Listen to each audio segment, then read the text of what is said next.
Hello. I am not prepared today. I have so much going on. Hello, how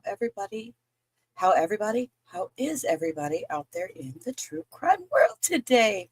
It is Tuesday, August 5th. I was looking for a trial to do and I came across this one. This one is a retrial. So I got to reading, and this lady, obviously,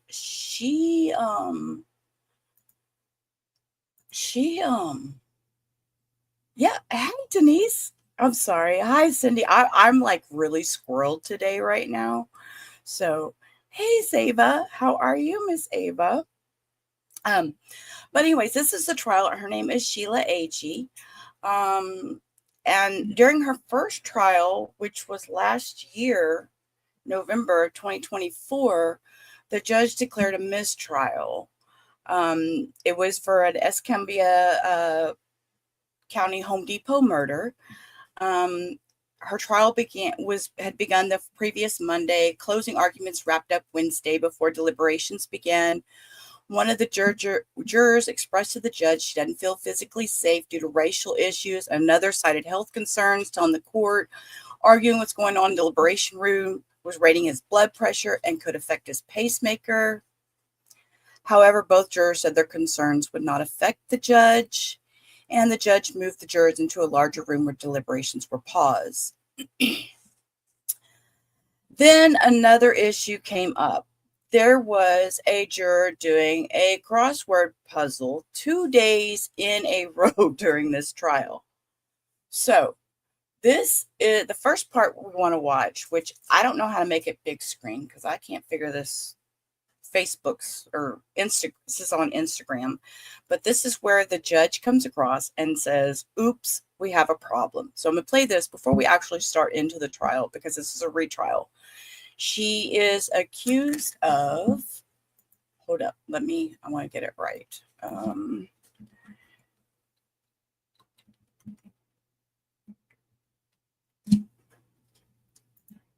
want to exactly get her charges right because it was a little bit different.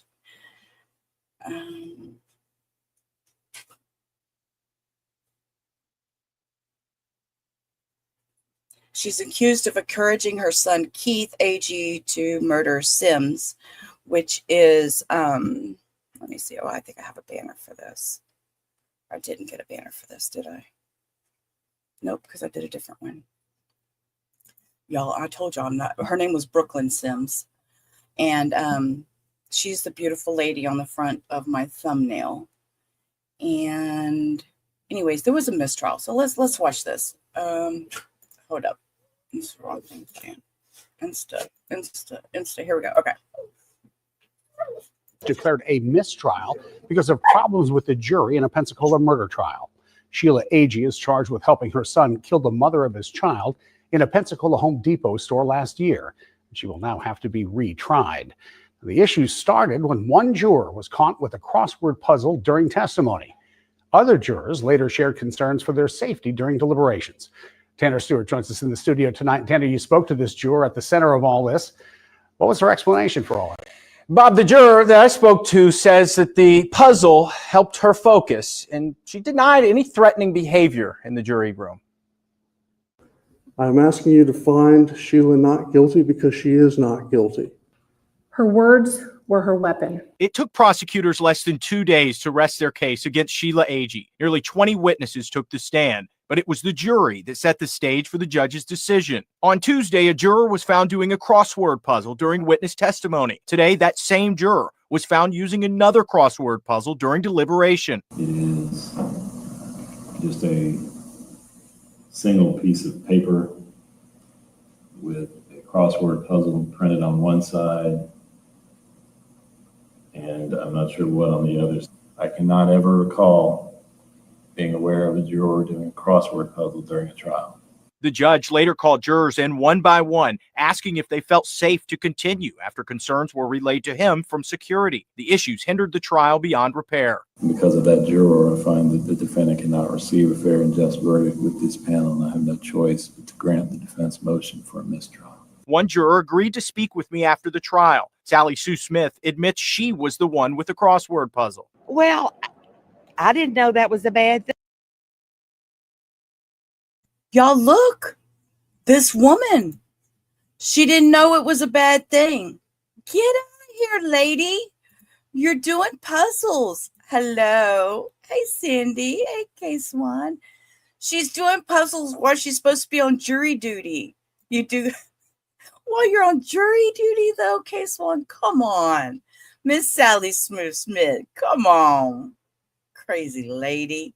Thing. I did not do it. I do that when I concentrate. I have something and I'm listening. You couldn't see the bench or the witness stand very well because it was dark.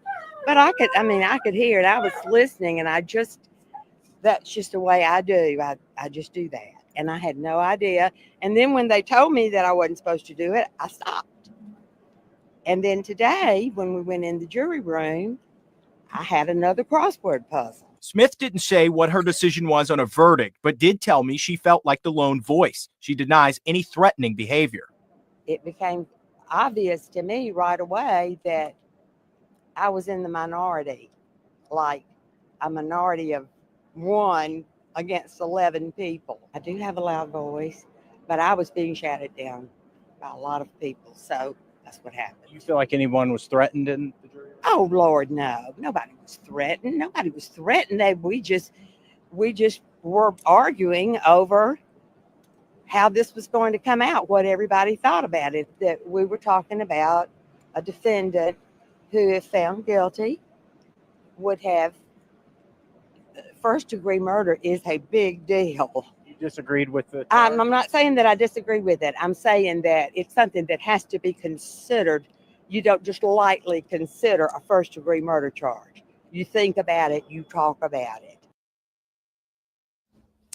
The docket day for Sheila Agee's new trial is now set for February. In the studio tonight, I'm Tanner Stewart. And we know February didn't happen. It was moved all the way to August.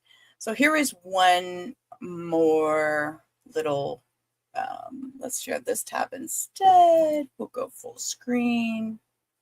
If I can, if it lets me. I don't know what it just did. If you're a YouTuber, do you want to save hours managing your library? You need to, buddy. Come check out how you can edit your end screens, card. A mistrial on the case against Sheila Agee, the mother accused of helping her son commit murder in the Misconduct Home Depot last year. The judge making that decision roughly 2 hours ago. WEAR's Karis Harmon joins us live outside the courthouse now with details on what happened. Karis? Yeah, after more than 5 hours of deliberations, the jury ended up being the problem in today's case. That's why there was a mistrial. The judge called jurors in one by one, asking if they felt safe to continue after concerns were relayed to him from security. Only 2 came forward, one saying she feared for her physical safety, saying there were racial issues. Another juror noted health concerns, telling the court there was arguing going on in the deliberation room and yelling from one particular juror. He said it was raising his blood pressure and could affect his pacemaker. Both said those concerns. So obviously the jurors were fighting and arguing over this verdict. And, you know, I get playing on your phone and stuff. It helps you concentrate. But really, though, it is funny. This woman just thinks that she can bring a crossword puzzle book in to sit instead of doing it's a really serious thing. And you have to take into account. I mean, you're dealing with somebody's life. I don't know. I wouldn't want to know somebody was sitting there doing a crossword puzzle while the fate of my future was in their hands. That's just my opinion. Concerns would not affect their judgment, though. Another issue, a juror doing a crossword puzzle 2 days in a row during the trial. The judge calling that behavior inappropriate as he apologized to them for what happened and shared he had no choice but to declare a mistrial. Well, unfortunately, it can't always be predicted what people will do once they're on a jury. There are some concepts that we probably consider to be common sense that one should pay attention during a trial, that one should focus on the deliberations, on first the evidence being presented, and then one should participate meaningfully, appropriately during deliberations. But we can't account for people's behavior sometimes. And unfortunately, that's happened in this case. The next day in court is scheduled for February 5th. And joining me now is Tanner Stewart. Tanner, you have been covering this case since the very beginning. And you actually. I think relating to this comment case one, they need more alternates. I think with this trial, they did get extra alternates. I think I heard them say they had 4 extra. So, I mean, they're like, no, we're not screwing around this time. We're not going to be stuck in the mud. Sorry, guys. I had to flip my notebook over. You know, that kind of stuff. So I think, I think they'll be okay at least I hope they will. I mean, we'll have to wait and see. Hey, TCN, how are you? How are you feeling, love? I hope you're feeling better. actually spoke with that juror today who admitted she was the one doing those crossword puzzles. Yeah, Karis, you mentioned too, there were several issues that the judge pointed out with this case. The crossword puzzle obviously is where it all started. But we spoke with that juror, Sally Sue Smith, who tells me that she was caught the first time with it, but didn't feel the second time she was doing anything wrong during deliberation, and says she feels a mistrial was unnecessary. Take a listen. And I do have a loud voice, but I was being shouted down by a lot of people, so that's what happened. You feel like anyone was threatened? Oh, Lord, no. Oh, Lord, no. I love the way she said, Lord, no. We just were arguing over how this was going to come out, what everybody thought about it. And I just, to me, justice, if you're looking for justice, then you have to look at all sides of it. And I wasn't willing to vote for anything until I had been through everything. Now, the judge talked several times about a juror using a crossword puzzle multiple times. That was me.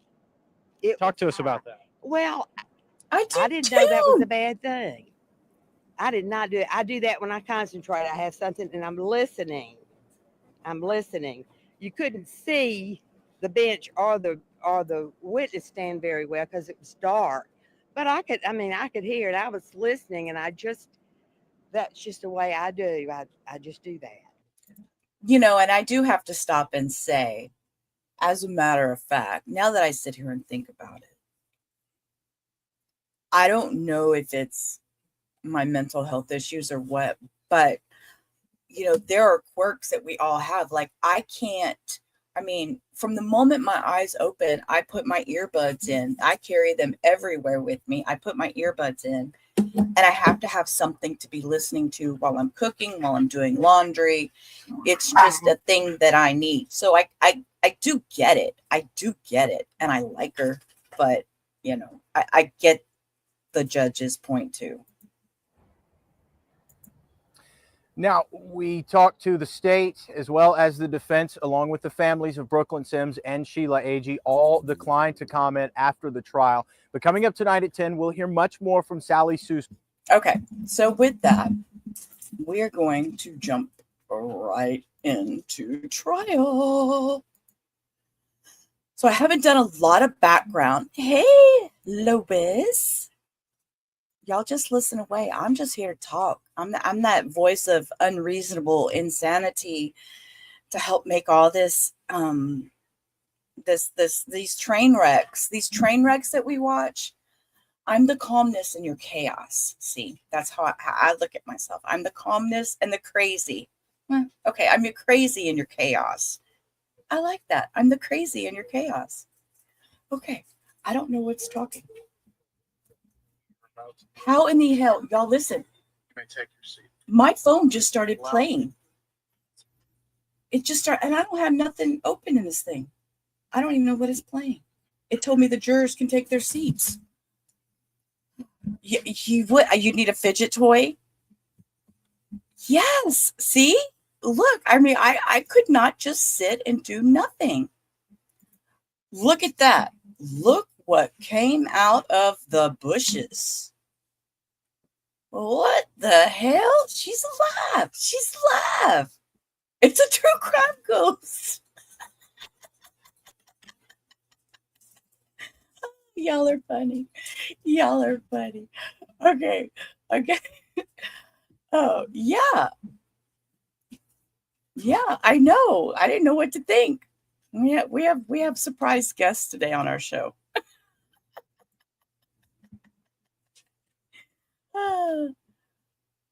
Brushes are what? Are Ori? Ori? Or I don't know. I can't I can usually translate, but yeah, that one I didn't speak English.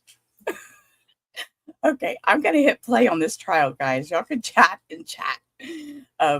Yeah, so I wanted to jump in. I'm going to boost the sound a little bit. I don't know how loud that's going to be, so we're going to turn it down to get started. And closed captions are on. And we will set this to 1.25. And let's roll.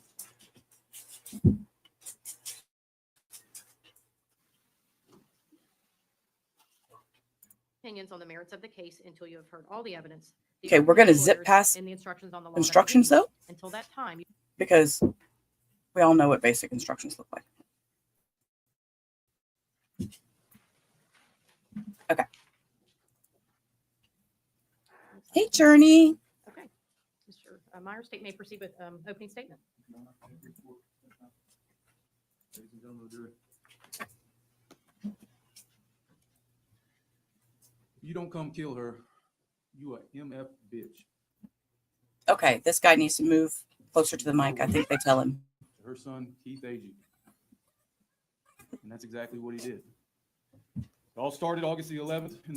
Y'all, give me just a second because this is not sound is not high enough for me. Hold up. I need to see if I can pull it up on the other one and get better sound because that's horrible.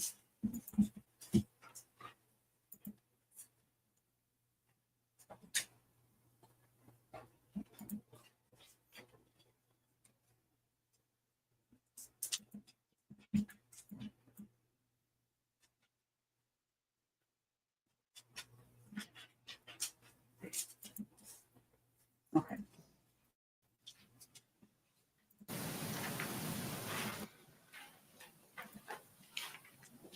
Okay, there we go. Sorry, guys. Looks like everybody has one. Okay. I had to get one better sound. Mr. Myers, state may proceed with opening statement. Opening statements. Ladies and gentlemen of the jury.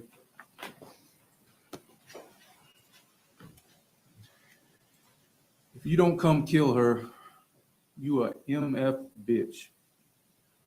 These are her words to her son, Keith Agee. And that's exactly what he did.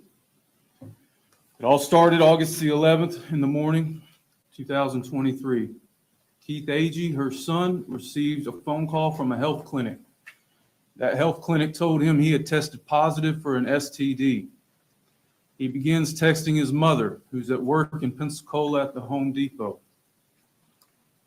He's blaming the mother of his child, Brooklyn Sims. Brooklyn and Sheila Agee work together. They work for an inventory company. They're based out of Alabama. They were here in Pensacola on that Friday to do inventory at the Home Depot on Davis Highway.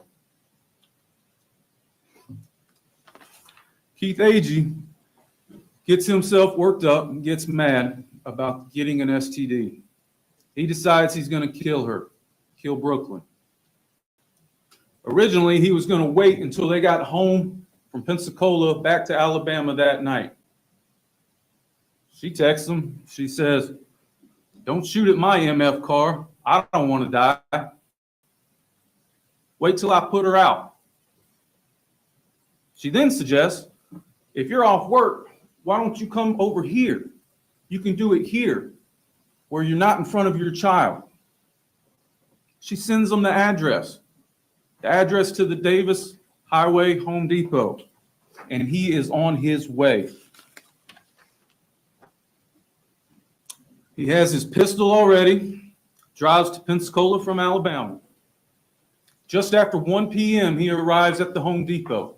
He parks next to his mother's car, walks into the Home Depot through the main door, the main entrance, walks straight to aisle 52. It's in the lighting section. This is where Brooklyn was working at the moment, doing the inventory. Walks up to her, shoots her.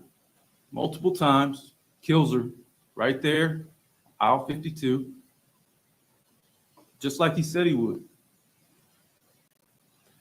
He runs out of the store, gets back in his car, leaves the Home Depot, gets on Davis Highway, throws his pistol out of the window, calls 911, parks his car, and he's taken into custody at the movie theater on Bayou Boulevard. And when Keith Agee was arrested, he had his cell phone. Law enforcement did what is known as a forensic download, where they plug it in and they take all the information on the phone off of it. In it, they find the text between himself and his mother. The police get her phone when they go to arrest her for being a principal to murder. They do the same forensic download on her phone. They find the text messages, but on her phone, she had deleted them. Now you're going to get to see all the texts and hear all the communications between the two. There's much more. You're also going to get to see the surveillance from the Home Depot. Now the surveillance video doesn't have a camera shooting down aisle 52. But from the surveillance video, you will see Sheila Agee prior to the shooting and what she's doing. You will see her son come through that main entrance. You will see him running out after. You're also going to hear from the Florida Department of Law Enforcement. You're going to hear from their firearms examiner. And he will testify, or she will testify, that all 7 shell casings found on aisle 52 that day matched that pistol found on Davis Highway. You're also going to hear her son's DNA, Keith, was on that pistol.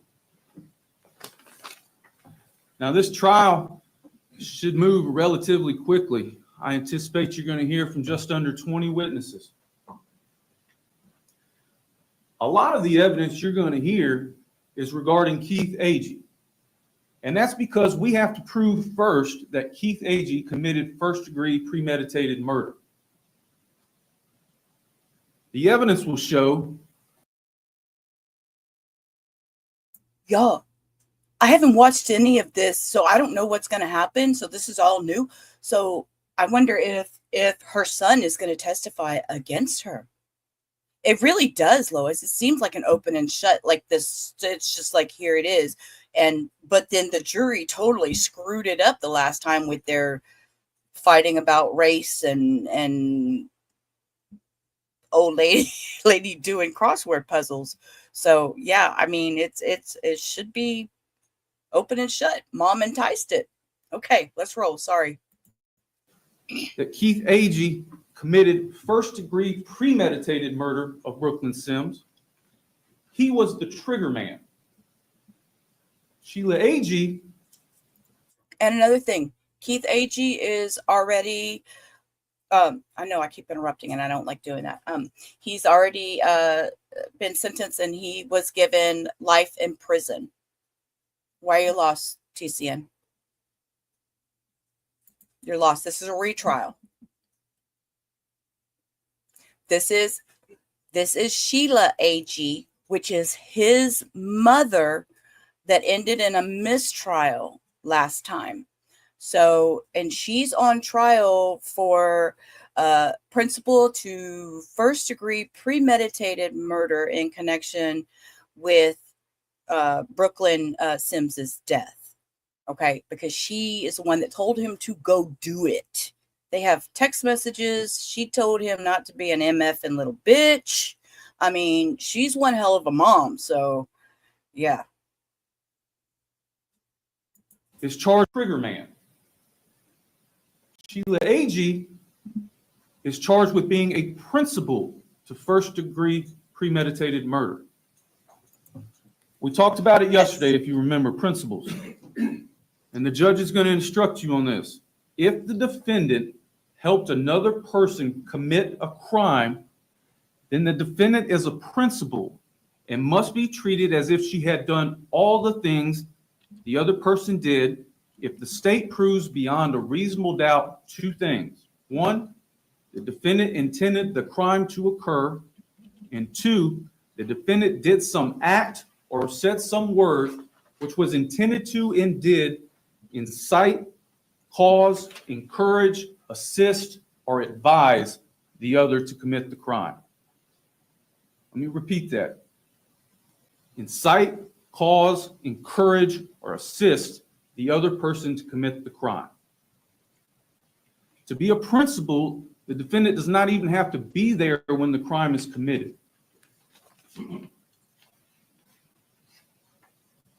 The evidence will show that Sheila Agee knew and intended for Brooklyn Sims to be killed. And through her actions and through her texts, she did incite, cause, encourage, assist, or advise Keith Agee to commit first-degree murder. Therefore, under Florida law, Ms. Agee is guilty of being a principal to first-degree premeditated murder. Thank you. Thank you, Mr. Myers.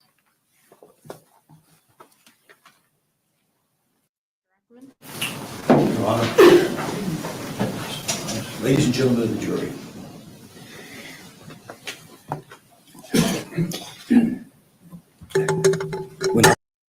Okay.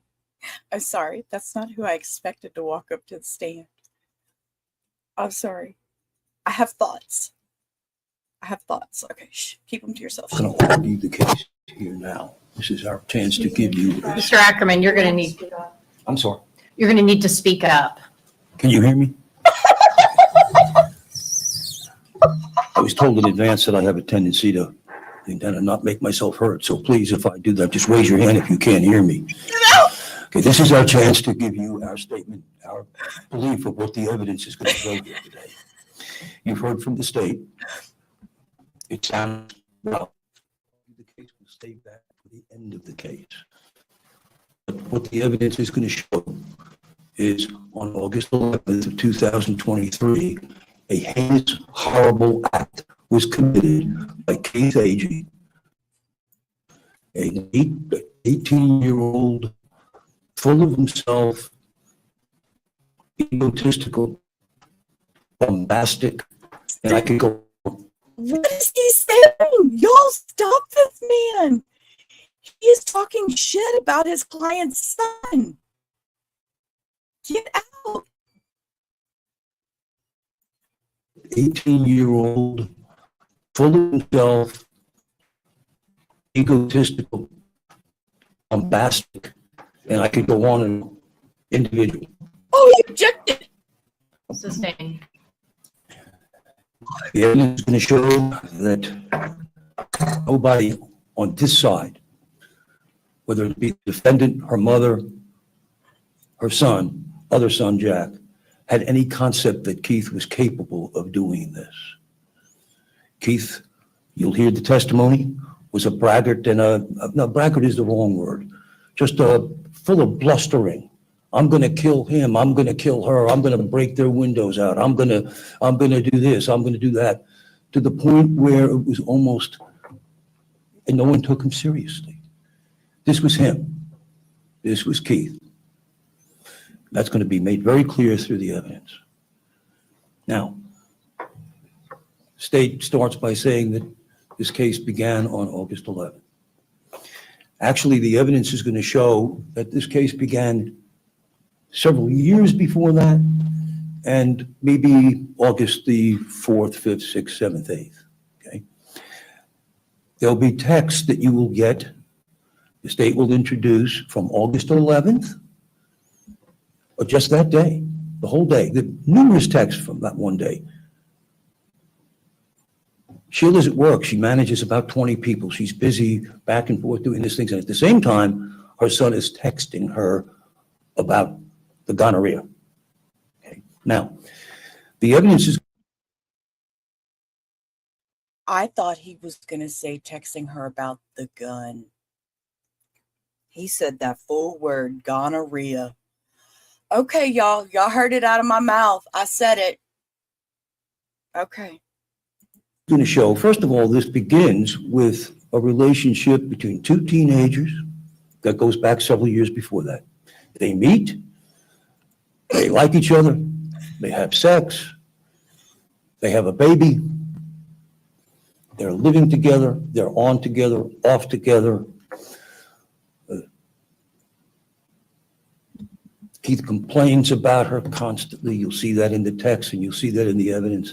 She's this, she's that. You'll hear him say, Mom, you take her side all the time. I wish I were her. The evidence will show that Sheila, defendant, Keith's mother, tries all the time when he does this to assuage him, to calm him down. Son, stop it. You're being this, you're being that. You'll hear from the tapes, and I'm going to quote you a couple of them in a second. So there's more than one quote here, to say the least. There's many, many, many texts.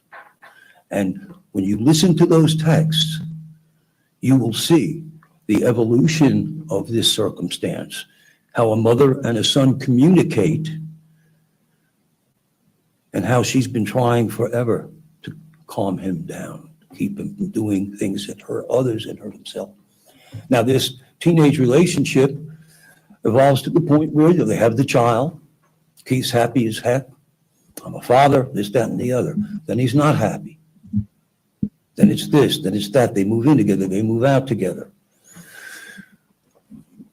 The baby comes. They're together.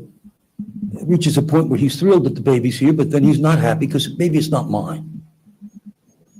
You'll hear evidence, Mom assures him, son, it's yours. Stop it. He goes, Wait, what? The baby isn't it? She had a baby.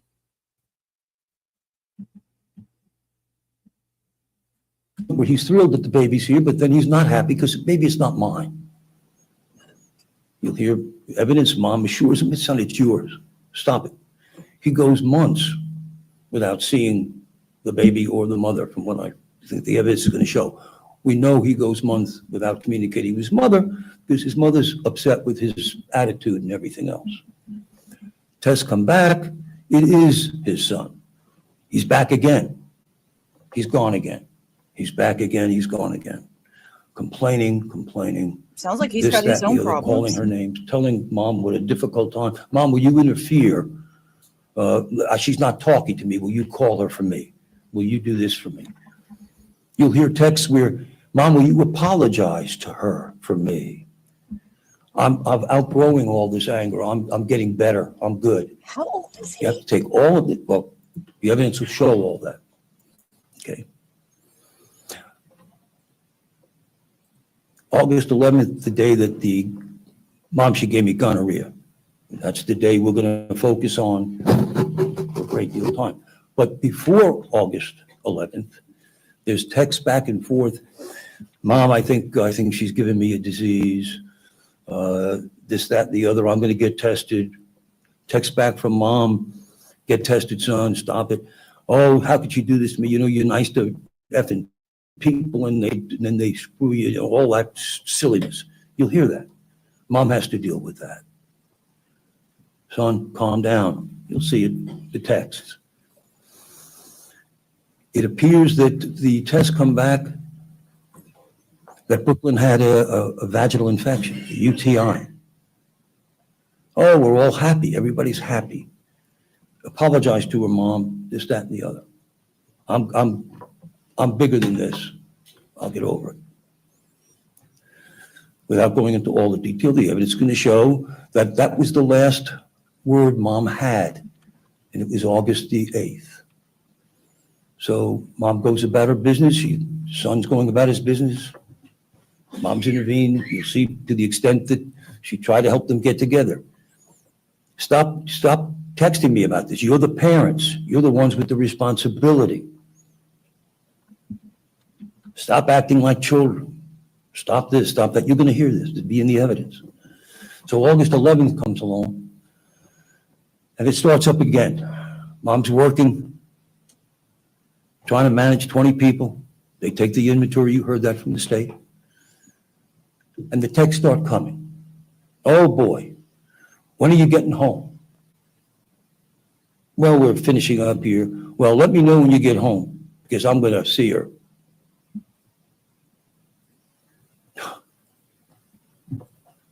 Okay. Well, yeah, and he goes on in the text and, I can't stand this. I can't believe it. And so when you get home, boy, I'm going to say, Mom, trying to assuage him. This is the blowhard. Tells him, son, stop, Anyway, you'll hear it all. And that's the most important thing in this opening, is to say to you, please pay very, very close attention to the wording in the text, to the nuances, because you'll hear, son, you're gonna kill, what are you gonna kill her up there? Say something about, well, then just don't do that. Do it down here. Son, wake up. You'll see this in the text. Conversations go back and forth. And it's very important then you listen closely, slowly to what these texts say. Oh yeah, don't tell your nanny, because she'll just try and talk you out of it.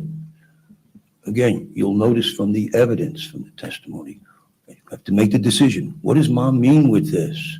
At the same time, all of this is back and forth. You better erase your tape, because I don't want to be a part of this stupid conversation. Getting him. Anyway, no argument at this point. You just think about what you hear. Let me, State gave you one quote. The evidence is going to include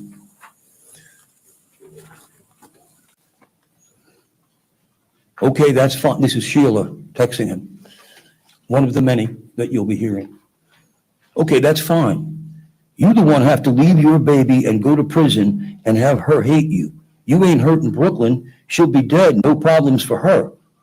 The only person you hurting is you and Casey. She'll be lost her mama and daddy, and you won't even get to touch your daughter again. But I swear to God, I don't care. I ain't going to jail. And again, you'll hear this evidence, and then you'll hear more.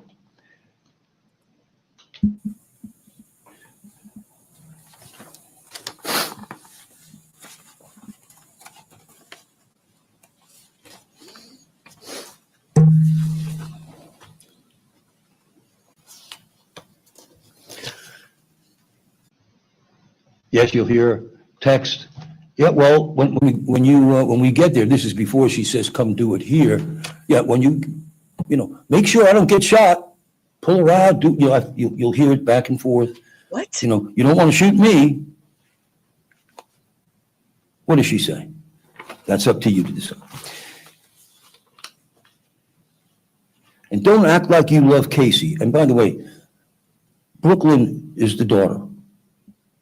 Casey is the grandchild. And let me stop right here in my opening. I didn't finish actually articulating the teenagers. They meet each other, they have the baby, he's on and off. While all this is going on, and you'll hear this through the tapes, Mama, you take her side. I wish I were her. I wish I could switch with her. You're always taking, no matter what I do, she can't do wrong. And you'll hear from the testimony and the evidence. This is her first grandchild. You'll hear that in the evidence. You'll hear that she and Brooklyn, over the course of these months, have evolved to a mother-daughter type relationship. You'll hear from the evidence that Sheila encouraged her and put her through high school, helped her through high school. You'll hear from the evidence that she helped support her. You'll hear from the evidence that when she had a job at McDonald's, Sheila was the one that would pick her up, bring her to work, and pick her up from home. This is all, you'll see an evolving relationship between the mother and the mother of her grandchild. You'll hear from the testimony, she gave her money. She gave her family money. She encouraged her. They became very close. You'll hear from the evidence that there was a jealousy on his part.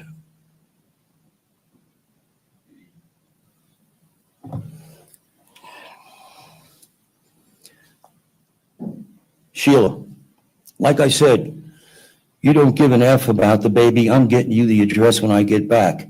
And I'm showing nobody nothing except you got mental issues. Because you're willing to give up your life and your baby daughter's life and hurt your family over a bit. But don't worry, I'll make sure she know. Brooklyn gave you something that you had to get a shot for, but that you didn't love her enough to give an F about what happened to her. Talking about the baby, Casey. That she wasn't enough for you. Maybe she should have meant more to you, though her mama and daddy would still be here. She wasn't important enough, and you just had to prove a point. I promise you, I'll remind her of that the rest of her life. Which she'll probably end up committing suicide, and she'll be with you all anyway. And give me 10 minutes, and I'll give you the address. You ain't close yet. That is, oh my. Sheila, I can't wait to get back to that store to give you the address, because you're going to have to shoot me today.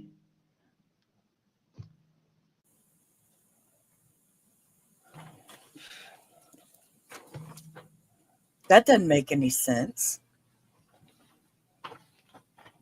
Is he reading them out of order? But just know I'll be the first MF you see. Sheila, but I hope you ain't stupid enough to think you ain't going to jail. Y'all, I can't miss this, but I need to go unplug my ice machine because it's squealing, but I can't miss it. Hold on.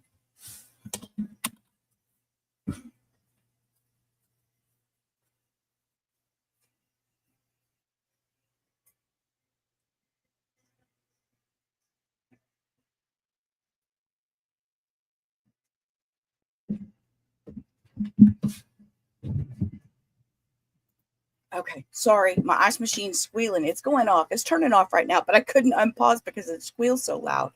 And I don't want to miss this. The dogs will start barking, so okay. Because that's definitely where you're going. Probably best because something wrong with you. You don't need to be around Kaya. That's his sister, her daughter, or Casey. Kaya is his sister. You're going to hear from the evidence. I've just got a few more. That, again, the evidence will show she's not trying to talk him out of killing Brooklyn. She's just trying to calm him down because the evidence will show she doesn't believe any of this anyway. The evidence will show he's just that way. He blusters. He threatens everybody and everything. But the evidence will show that he doesn't follow through. When he blusters, it's blustering. That's all this is. The evidence will show she never thought he was even on the way. The evidence will show that she called her mother, Nana, Belma, who raised basically him, and says, and your little boy is threatening to kill Brooklyn. They have a conversation, and you'll hear the testimony that neither one of them believed that it's just Keith. It's just Keith. He won't do that. He ain't even on the way, says Nanny. He just came home and had his lunch. He always does it. Same routine. He left. He's at work. He works at the steel mill, not far at all. Couple of miles, couple of minutes away. Okay. Sheila goes back to work. She's working. There's more texts.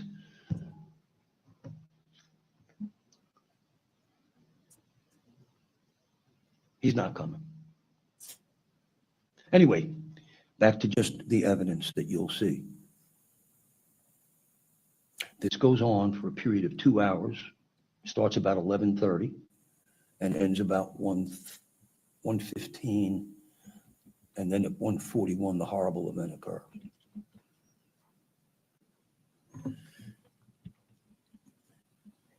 You will see videos of Sheila at work, back and forth. You'll see, particularly important, video of the time frame that Sheila believed that he would, if he was coming, that he would have gotten there. She goes to the front, paces back and forth for better than a half an hour, either side of when he should get there. He doesn't come. You'll see photographs and you'll be able to make your own determination from them. Finally, you'll see the evidence that she's convinced now he's not coming. Okay, boy. Because if he came, it was going to be confronting her. Because you'll see from the text how she had it evolve to being her. Okay, I can go back to work. And then the horrific gunshots and the turmoil and the horrific results. When you've heard all the evidence here, when you've watched all the videos, the evidence will show that there was no intent whatsoever. There was no plan.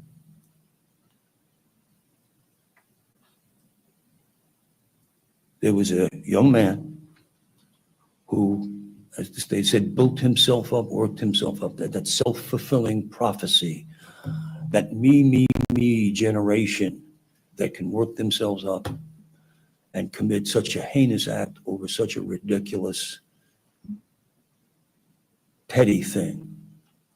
You see that it was so silly that it had already been discussed. And what I didn't cover in the evidence, I'll cover very briefly before I sit down, is this was August the 11th.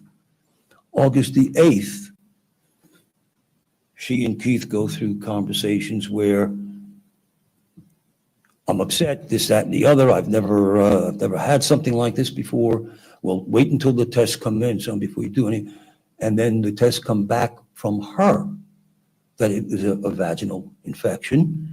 And he's relieved, apologize, Mom. And, I'm sorry, I see how important it is for me to behave because my relationship with Casey, the baby. And so you're going to have to make a determination from all of this.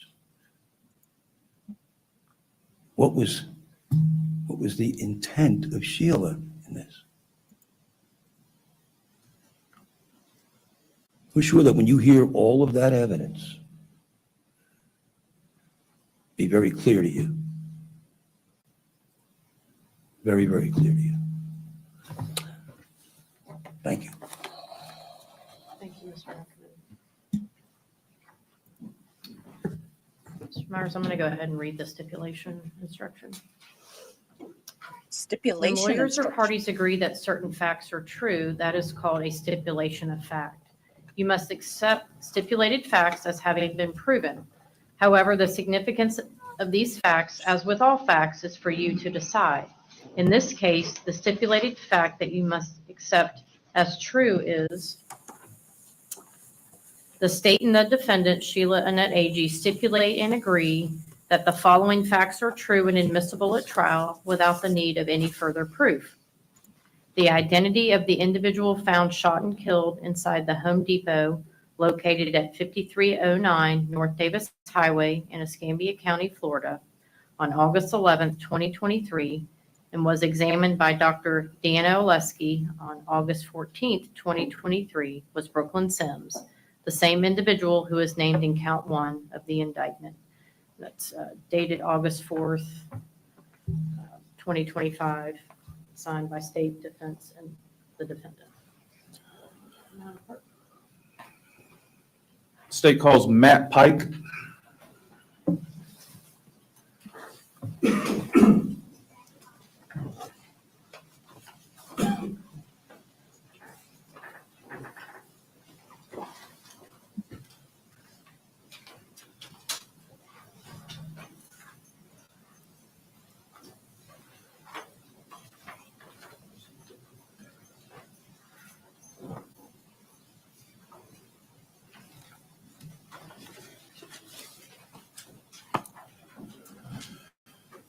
swear affirm the testimony you're about to give is the truth, whole truth, nothing but the truth? I do.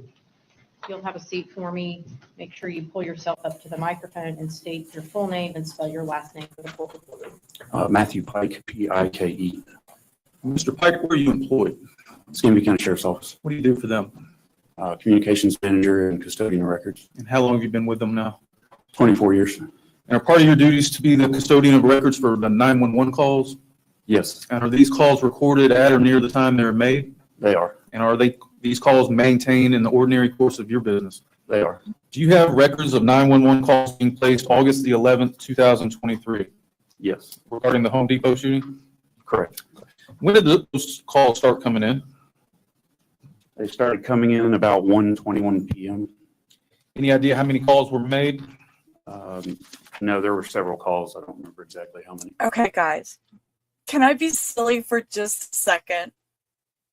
I need to be silly because I'm the comedy to your chaos, okay?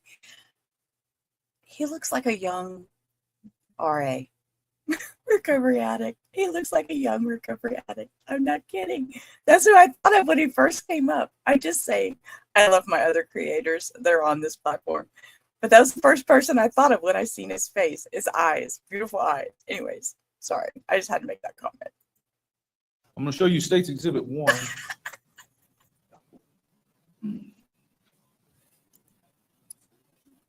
Recognize State's 1? Yes, I do. And what is that? It's a copy of 2 of the phone calls. 2 of the 911 calls? That's correct. And are your initials on there? Yes, Have you listened to it? yes, I have. Are these accurate copies of those 2 phone calls? They are. Like to move in State's 1? Any objection? Okay. They'll be so admitted. Permission to publish when you'd like to, Mr. Myers. And when were these phone calls made? He is, Lois. He is. I adore him. Approximately 1:21, and the other one was, I believe, about 1:22, a minute or two later. Thank you. Those are my questions. Mr. Ackerman may have some for you. Is he free to go? Would you like him to remain He's available? free to go, Your Honor. All right, sir.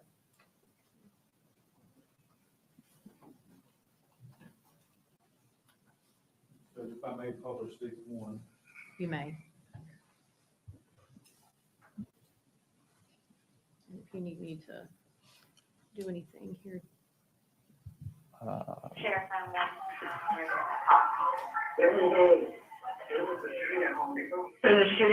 Okay, they're stipulating to the 911 call. That's what they were stipulating to. And this is the 911 call. Let me back up just a brief second. Okay, let me check volume, make sure it's up. 2.5. You know what? And I never became a member, Lois, because I was so scared of that stuff back then. It was during that horrible vid time that everything was going on. And I was so scared to put my information online and do a subscription to channels, and I never did it. And then I was scared to chat because I was afraid that people would be able to know where I am because I chatted and so it took me a long time. And then I became comfortable with the platform. And look where I am today. Hey, who knew, right? Who knew? And he was the first one I ever watched doing trials. So yeah, give him credit for that. Okay, this is the 911 call. So the shooting at Home Depot?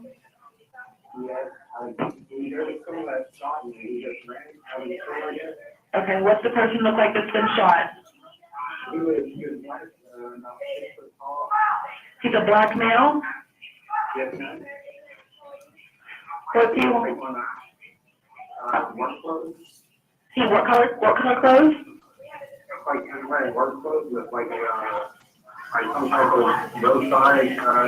What color shirt? Gray shirt? Okay, are you somewhere safe? Okay, where are you at?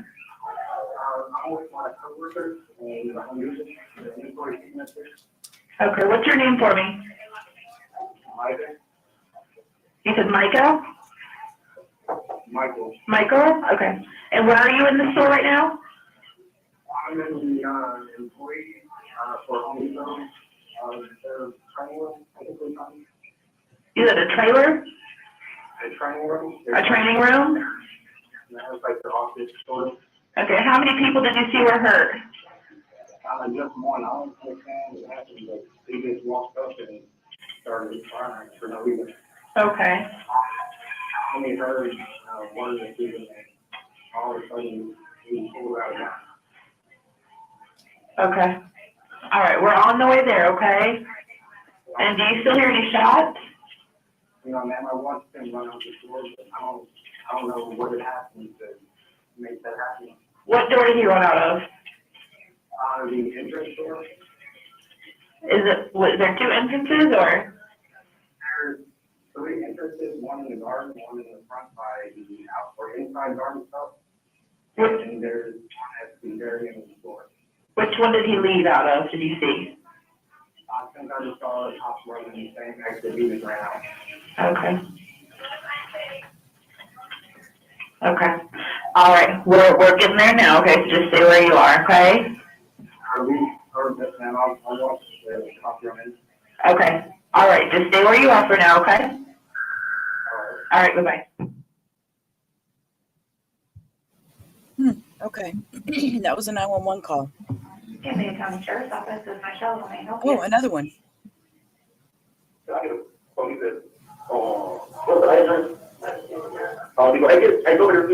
at Home Depot?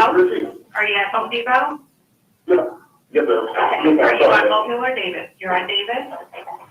No, I'm on Mobile or Davis. Okay, what's going on there? Davis Highway. Okay, what's going on there? Can you give me any information? Got shot. Someone got, go ahead. Yes, a young female just got shot by a male. Adult, female? Do you know these people or they did just a random customer that came in? Yeah. I know the victim. What's the victim's name? Brooklyn. Brooklyn? Yes, ma'am. There is a victim there. Brooklyn was shot by another male, a female. Okay, do you know where she was shot at, or you? I don't want to put you in any. She was shot multiple times. Multiple shots? Yeah. Is it No suspect response there? right now. They shoot my face. Okay. Is the other half still there? No, he ran out though. Okay, is he white, black, or Hispanic?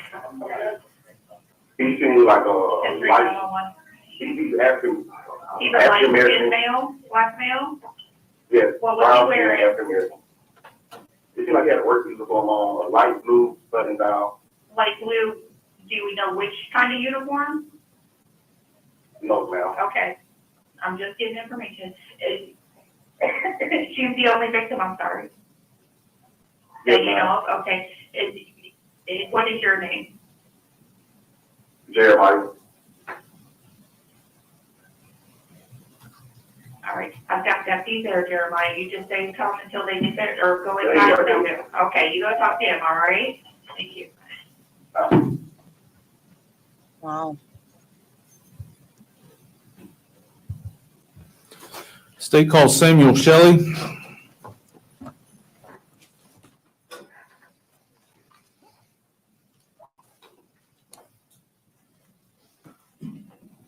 Yeah, I guess if they're bombarded with a bunch of calls, I really don't know.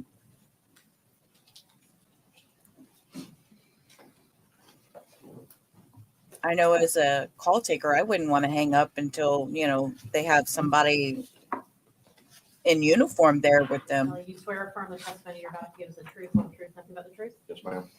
You will go ahead and have a seat for us. State your name, spell your last name for the court reporter. I am Deputy Sam Shelley, Shelley. Deputy, where are you employed? Currently with the Escambia County Sheriff's Office, How long have you been with them? just under 19 years. And what do you do for them?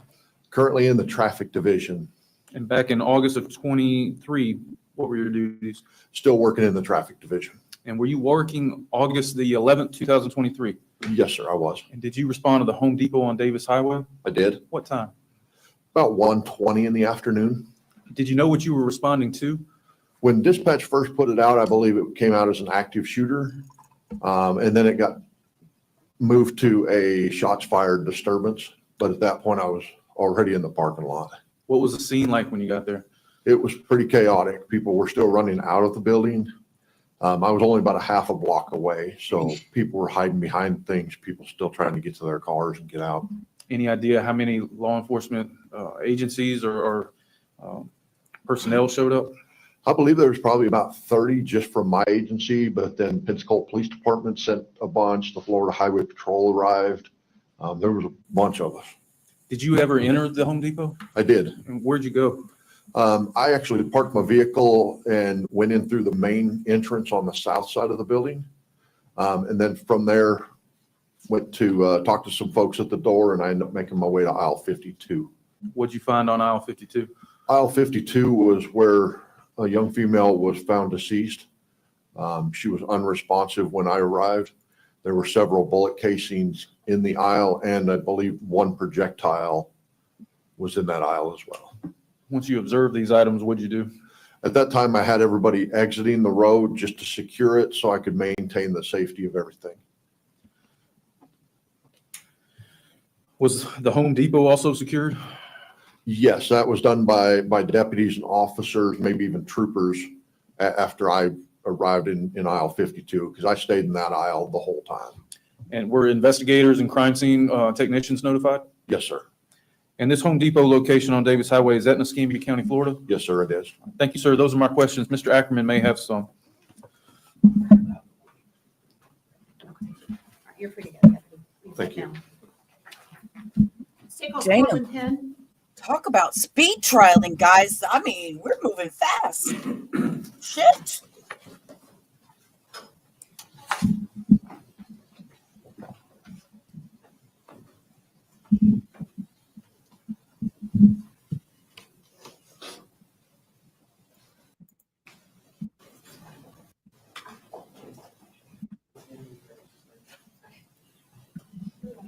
You'll raise your right hand for me. Do you swear or affirm the testimony you're about to give is the truth, whole truth, nothing but the truth? Yes. You will have a seat, ma'am. If you will say your full name, if you'll spell your first and last name for our court order. Cortland Penn, Courtlyn, Penn, Penn. Ms. Penn, what is your date of birth? February 5th, 2002, What city do you live in? Mobile, Alabama. Ms. Penn, I'm going to take you back to Friday, August 11th, 2023. Do you remember that day? Yes. Where were you working? Home Depot, Davis Highway, on aisle 52. Who was the company that you actually worked for? WIS International. Okay.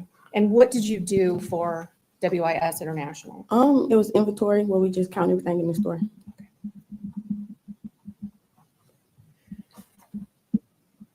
You mentioned that you were on Home Depot, Davis Highway, aisle 52. Yes. While you were on aisle 52, what was the first thing that caught your attention, or what did you see or hear?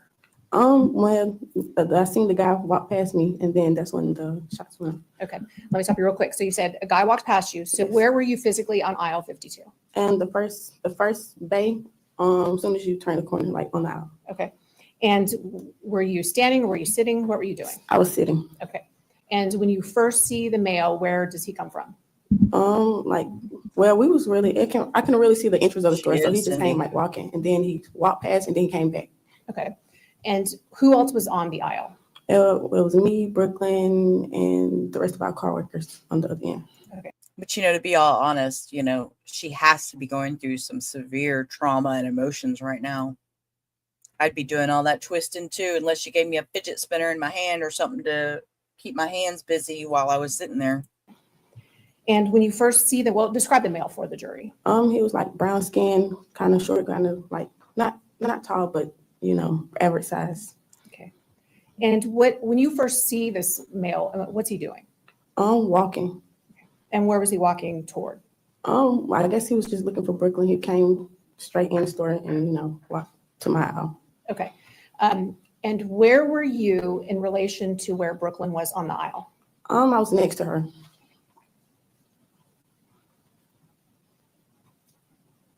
Where did you see the male go? He walked right past me, so straight past me to Brooklyn. All right. And when he got to Brooklyn, what did you see at that point? He really tapped her on the shoulder, and he was like, "You gave me something." And then that's when he pulled the firearm from his pants, like on his waistband. Okay. You talk really fast. I know you're nervous. Just try to slow down. So you see him walk up to Brooklyn. Yes. And then you said he tapped her on the shoulder? Yes. Okay. And then what did you hear him say? You gave me something. What did Brooklyn do at that point? If He just gave, well, she really gave him like a blank look. I didn't really hear her say anything. Okay. And then what do you see next? That's when he pulled his firearm and then proceeded to shoot. Did you see where he pulled the firearm from? His waistband. Do you remember what color it was? Black. Do you know how many times he shot? Well, the first 3 shots, I got up and ran. So after that, everything else just went off. And did you, you said Brooklyn had a blank look. Yeah. Did you hear her say anything back? No. Could you see at the time of the shooting how were they positioned, Brooklyn and the male? Face to face. Wow. So Brooklyn didn't even have a chance to say anything back. Wow, that was a lot to absorb right there. I didn't realize that. She didn't. Oh. Where did you run to? The back of the store, and then a lady pulled me in the bathroom, and then I proceeded to stay in the bathroom. Was it a lady that you knew? No.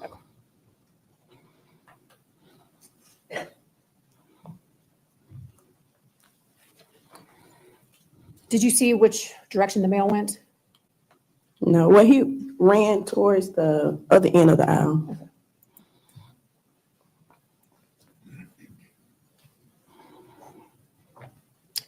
Do you know this defendant seated over here? Yes. And what's her name? Sheila. How do you know Sheila? She was like a supervisor for the company I was working for.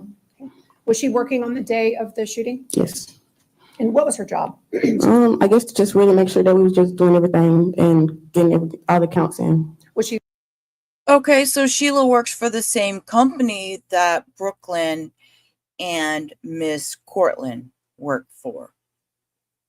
And she was the supervisor over both of these girls. So she knew exactly where she was working when she texted her son. Oh, I see this. Okay. Was she like your supervisor? Yes. Now, on that day, the day of the shooting, did you see Sheila periodically through your shift? Yes. How was she acting? Some was like regular, and then like towards like the end of the shift, she was like acting kind of weird. Like she really didn't say anything.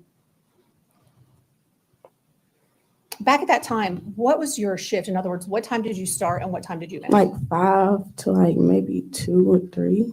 5 a.m. or p.m.? A.m. And on this particular day, were you guys toward the end of your shift? Yes. Ms. Penn, while you were working that day, did you interact with Brooklyn?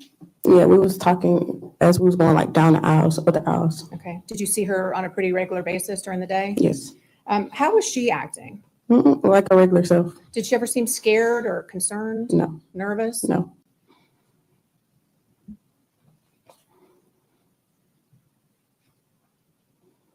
Those are my questions, Ms. Penn. Thank you. Thank you. Just a few quick questions, young lady. Oh, What was he's your gonna cross. relationship with Brooklyn? I was just a friend coworker. At work or socially? At work. Didn't know her socially, pretty well. No.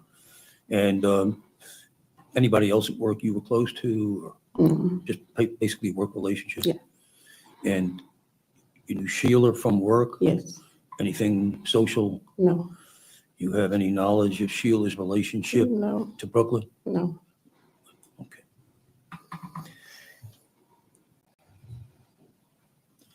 How long you been there? How long were you there when this happened? Sorry? How long had you been working there when this happened? Maybe a couple months. Did you know Brooklyn had a child or anything like that? You know anything about her personal life? Not really, but I knew she had a baby. Okay.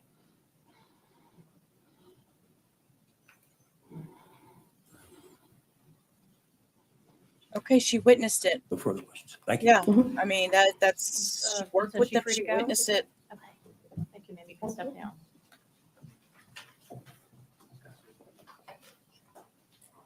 I mean, and the son's already admitted to doing it. So.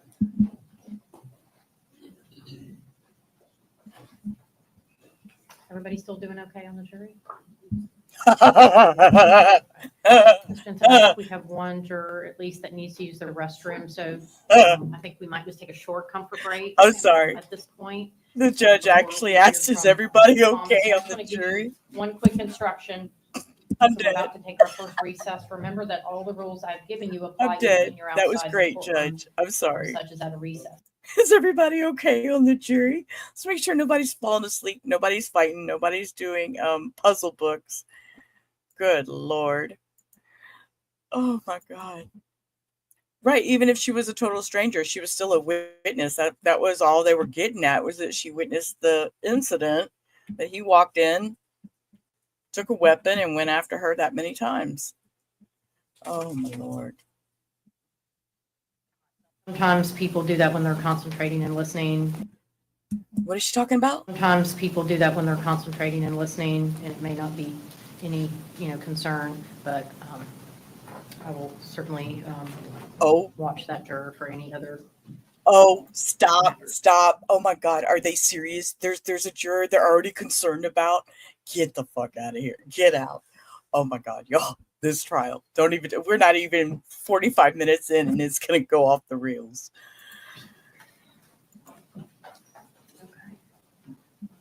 Do we know if the jurors are ready?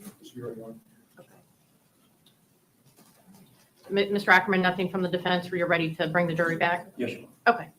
Come on, Mr. Ackerman, wake up, sir. Oh my Lord. Okay, on to witness number 4, 45 minutes in.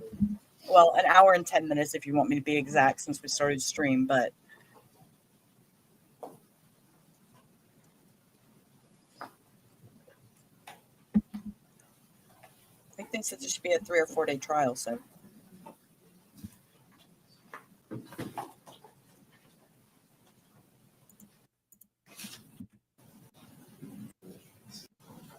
Bring in the jury, people. Come on.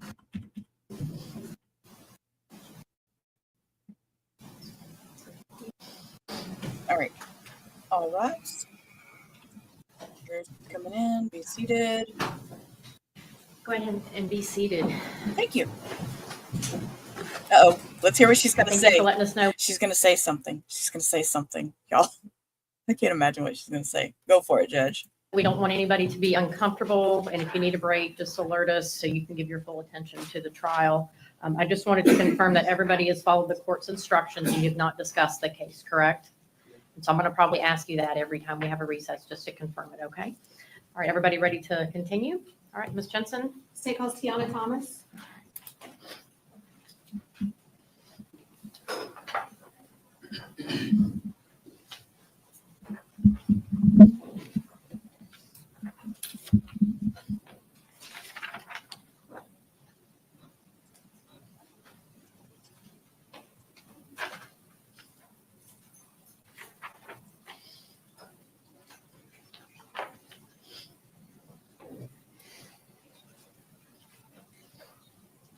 Oh, she's got pretty hair.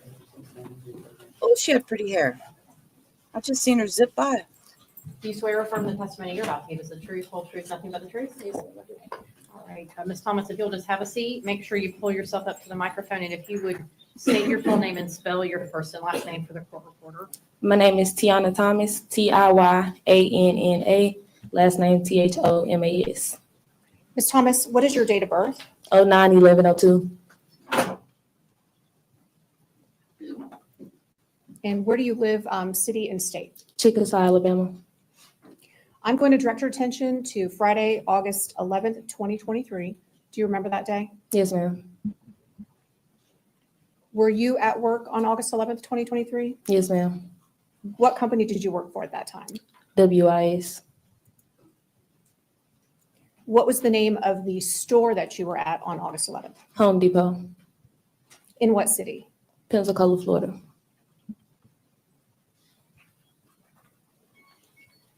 Toward the end of your shift, which Someone's area alarm of the is going store off. were you working? The lighting aisle.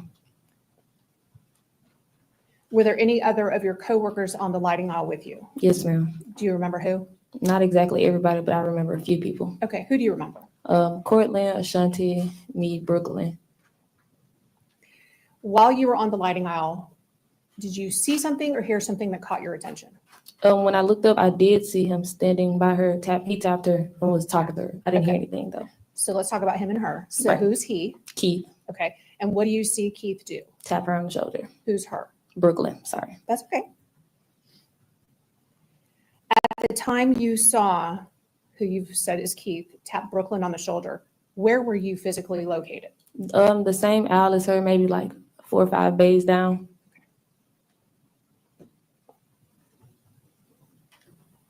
And when he tapped her, Brooklyn, on the shoulder, did you hear him say anything? No, ma'am. Did you hear her say anything? No, ma'am.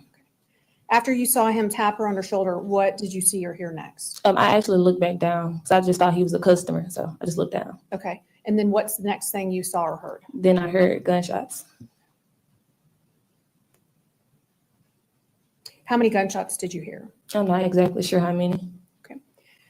When you heard the gunshots, did you look up to see where Brooklyn and Keith were? Yes, ma'am. And were they facing each other or were they away from each other? At first, they were facing each other until he shot. That's when she fell to the floor.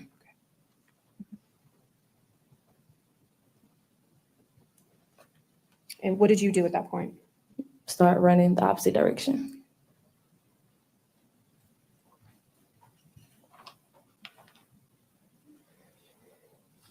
Were there other people in the store running? Yes, ma'am. Did you see where Keith went after the shots? No, ma'am. I went the opposite direction. Ms. Thomas, do you know this defendant seated over here, Sheila Agee? Yes, ma'am. How do you know her? She was a supervisor. And was she working on the day that Brooklyn got shot? Yes, ma'am. Did you see her periodically throughout the day? I'm not talking about Sheila. Yes, ma'am. How would you say she was acting? A little strange, just a little bit. And what do you mean by that, as opposed to how she would normally be? Well, she usually was kind of uppity. She would usually direct us around, tell us where to go. But that day, she really wasn't trying to.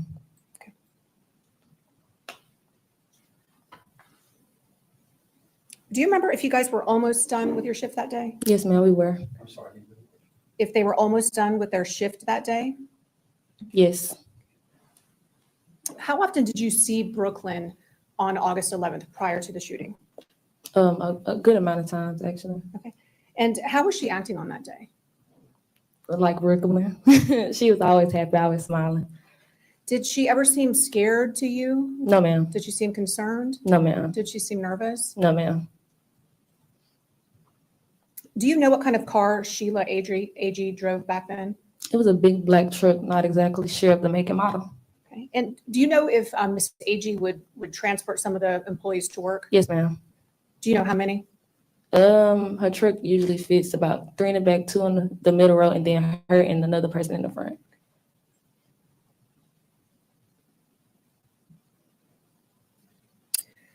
If you will, to the left of you, you should have a picture there. If you'll just flip it over and take a look at that, that's State's Exhibit number 47. Yes, ma'am. Do you recognize who's in that exhibit? Brooklyn.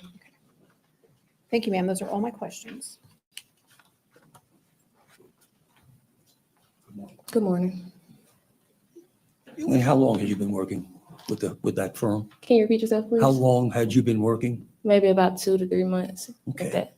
You know Brooklyn? Yes, sir. Socially or just at work? Just at work. Okay. You know she was had a child? She had a Yes, father I and a did. child? Yes, sir. Okay. Had you ever seen the father outside of work? No, sir, not before that. Never seen him. You never saw him at work either? No, sir. And I guess you'd known Sheila for that same amount of time, 2, 3 Yes, months? sir. Okay. What's your relationship with Sheila? She was just my supervisor. Okay. And do you know her relationship with Brooklyn? Not really, no, sir. Okay. Okay. So basically, another young lady that And I worked for think the you same testified company earlier, it seemed to you that just witnessed everything. Let me Hey, see if I can Norma, phrase how it are you, straight. love? maybe Sheila was a little preoccupied. Would that be a proper word? Yes, sir. That's kind of, that fits. You ever talk to her about, why she seemed preoccupied? You have any idea? No, sir. All righty. Thank you, young lady. Can you redirect? No, Your Honor. Is she free to go? She is. All right. Thank you, Ms. Thomas. You can step down. State calls Brittany Bishop.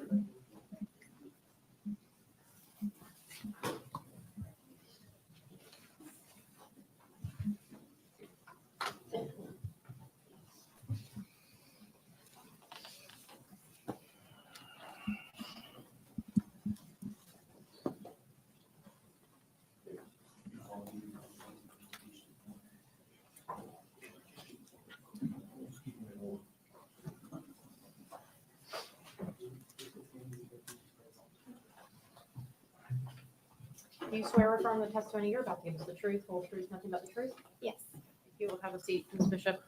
Just make sure you speak into the microphone, and if you will state your name, spell your He last really name for our court doesn't. reporter. Brittany Bishop, Bishop. And Ms. Bishop, where are you employed? Escambia County Sheriff's Office. What do you do for them? I am a crime scene technician. How long have you been with the sheriff's office now? Approximately 7 years. And can you tell the jury what a crime scene? Okay, y'all, this is just the old mom in me. She looks so young. She's been working there 7 years. She can't be over 30, guys. She's such a cutie. Technician does? I respond to various crime scenes where I document, process, and collect items of evidence, and then I preserve them. And in your time at the sheriff's office, how many homicide scenes would you say you've worked? I've been the primary crime scene technician, and I have assisted in over 25 homicide scenes. Were you working August the 11th, 2023? Yes. And did you respond to the Home Depot on Davis Highway? Yes. What time did you get there? At approximately 1400 hours or 2 p.m. Was Miss Sims still on the scene at that time? Yes. And where was she? She was on aisle 52. And did you go there? I did. And did you photograph the scene and the items you located? Yes. I'm going to show you states 2 through 29.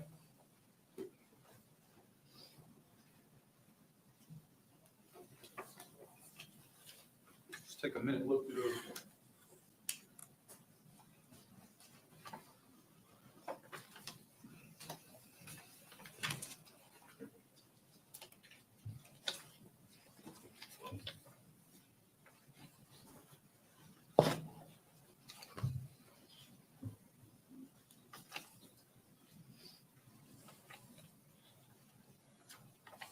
She does, Norma. She looks so young.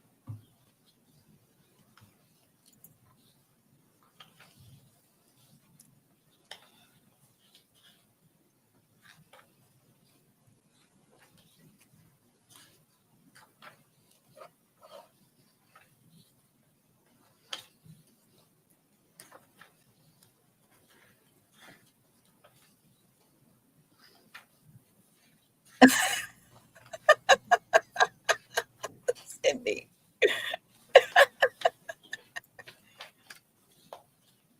Oh my gosh, I should have fast forwarded her flipping through these papers.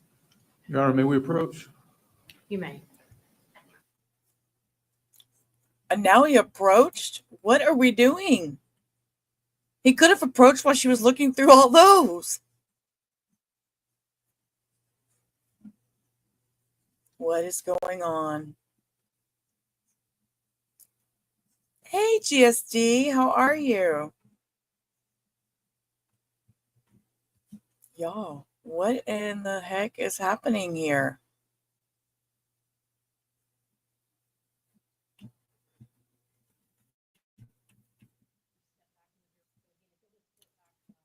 Case. Okay, thank you.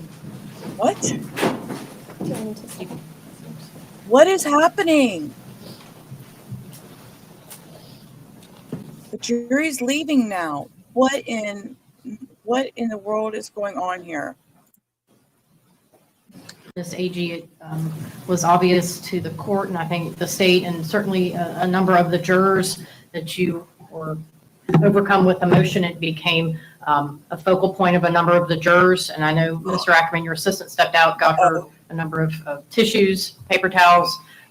You indicated at the bench it was likely because she saw some of the crime scene photos, but we need to keep in mind that it's not appropriate for either Ms. Agee or anybody else out in the gallery to be in a situation where they cannot compose themselves in a way that is going to affect the jury's attention away from the evidence that's being presented. So Ms. Agee, if that happens again, I need you to let your attorney know so we can take a break and have the juror step out. Do you need a few minutes, ma'am?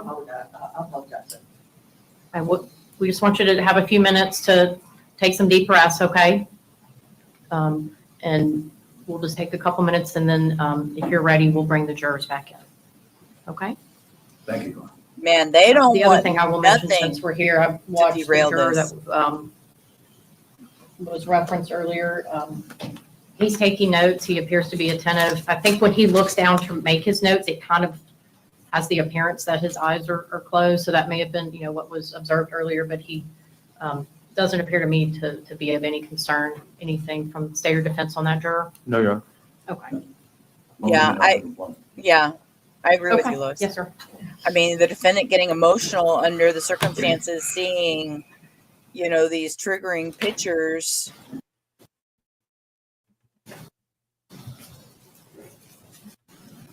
Oh, Judge is eating something. You go, Judge. Yeah, they're not exactly case one. They're not messing around with this one because they're not having this one be. Look, she's playing with paper clips. Girl, get out. Come on. Let's fast forward this. That's why I say speed trial with Sheila. Come on, guys. Let's get past this. Get the jury in there. Let's move. Go ahead and be seated. As I mentioned earlier, sometimes there are matters we can take care of up at the bench, and sometimes there'll be situations where I'll need you to step back into the jury room, so you'll get your steps in today. Because I know you're down at the jury room down at the end of the hall, but appreciate your patience with that. Is everybody ready to proceed? Okay, you can continue, Mr. Myers. Thank you, Judge. Ms. Bishop, states 2 through 29, did you review those? I did. And what are those? Those are pictures that I photographed of the scene and the items that I observed. And do those photographs accurately reflect the scene as you found it and the items you discovered? Yes. I'd like to move in 2 through 29, please. Any objection? No objection. Will be so moved. If I may publish, Your Honor. You may. Ms. Bishop, you'll have a screen there in front of you. If you can tell the jury what we're looking at here, this is states 2. States 2 is the exterior of Home Depot. And states 3. States 3 is showing the numerics of Home Depot, which is 5309 North Davis Highway. States 4. States 4 is the exterior door, which is closest to the garden center. States 5. States 5 is as I was entering through that door. States 6.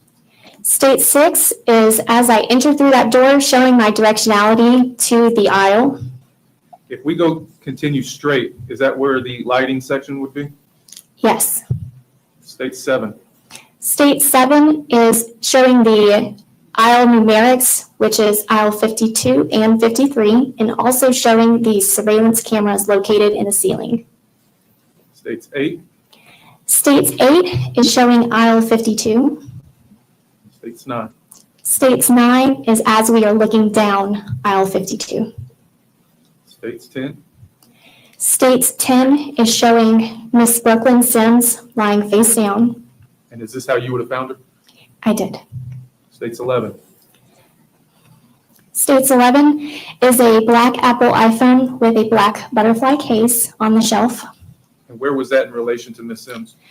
It was located to the left of her, a few feet away. States 12. States 12 is the various items of evidence I located down the aisle, which I then documented with numbered yellow placards. Are those referred to as photo markers? They are. States 13. States 13 is photo marker number 2, which is a 9mm cartridge casing. States 14. States 14 is photo marker 3. States 15. States 15 is a close-up photograph showing that photo marker 3 was near the lighting, the solar lighting. And what is photo marker 3? It is a 9mm cartridge casing. States 16. State 16 is photo marker 5 and photo marker 6. States 17. State 17 is showing what photo marker 5 is, which is a 9mm cartridge casing. States 18. States 18 is photo marker 6, which is just documenting that it is a 9mm cartridge casing. States 19. States 19 is showing that it is photo marker 4. States 20. States 20 is documenting that it is a 9mm cartridge casing. 21. States 21 is showing photo marker 7 and 8. 22. States 22 is documenting that photo marker 7 is a projectile. States 23. States 23 is a photo marker 8, documenting that it is also a projectile. States 24. States 24 is showing the opposite end of that aisle, and it is showing photo marker 9. States 25. And States 25 is documenting that photo marker 9 is a projectile. 26. States 26 is showing photo marker 10, and it is documenting that it is 2 9mm cartridge casings. 27. And States 27 is a closer up photograph of those 2 9mm cartridge casings. 28. States 28 is showing a defect to the merchandise, which is labeled as A5. And 29. And States 29 is a projectile that I located inside that merchandise on the opposite side of the defect A5. Did you collect and turn in the Apple iPhone black butterfly case? The black Apple iPhone with the butterfly case was transferred to an investigator on scene. How many total shell casings did you locate? I located approximately 7 shell casings. And did you collect those and turn them in? I did. 36, 30, and 31.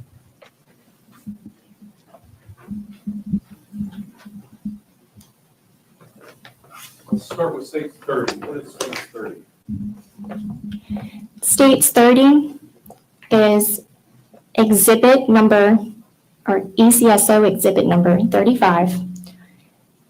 Photo marker 2, 3, 4, 5, and 10, 6 9mm shell casings.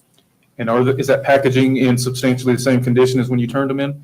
Yes. I'd like to move in States 30. Will be so admitted. And if you could look at States 31, what is that?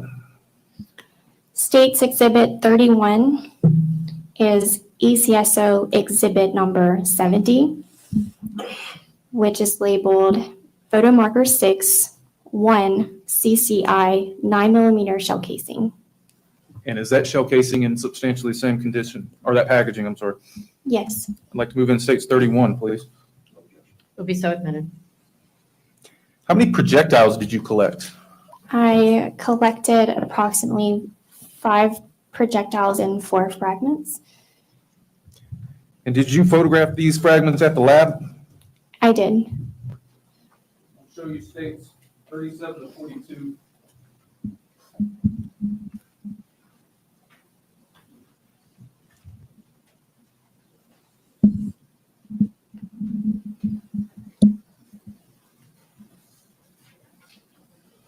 Look at those.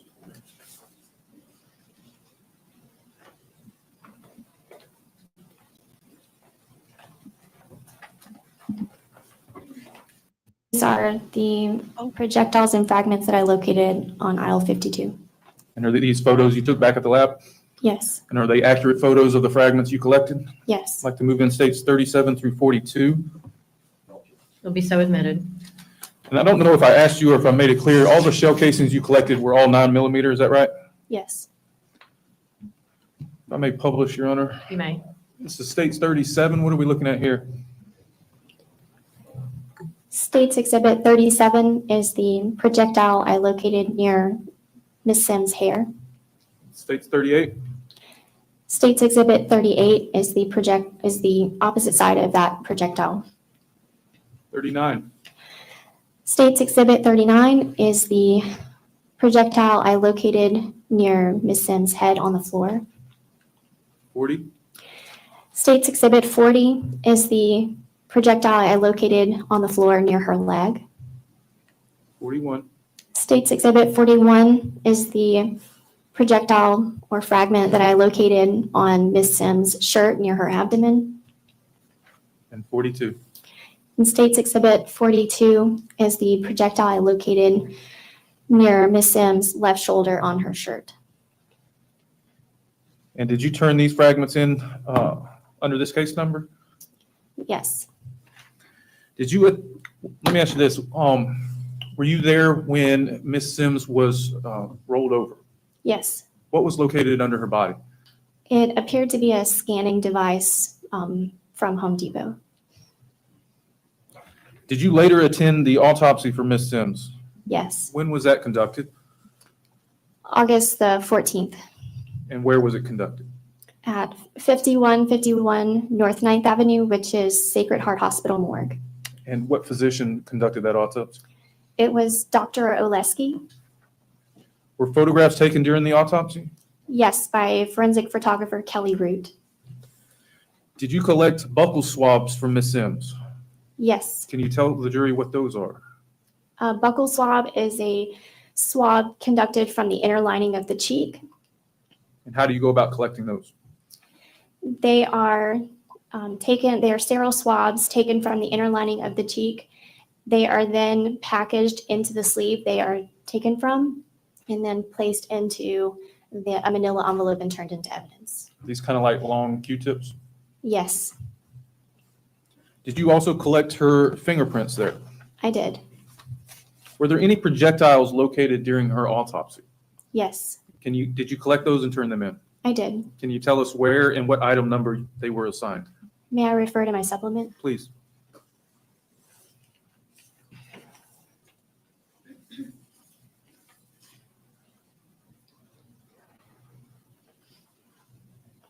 ECSO Exhibit 41 were fragments from external. ECSO Exhibit 42 was a projectile from the soft tissue left chest. ECSO Exhibit 43 was a projectile from the right arm. And ECSO Exhibit 44 was a projectile from the right wrist. She has a very soft And voice. what agency offense number were these turned in under? ECSO 23 OFF 015040. She has a good memory Ms. too. Bishop, those are my questions. Thank you.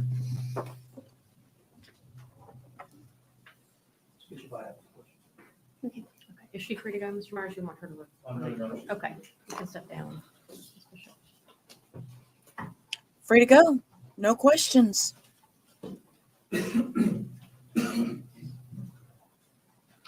She has a very good memory. I mean, she was citing that stuff off the top of her head.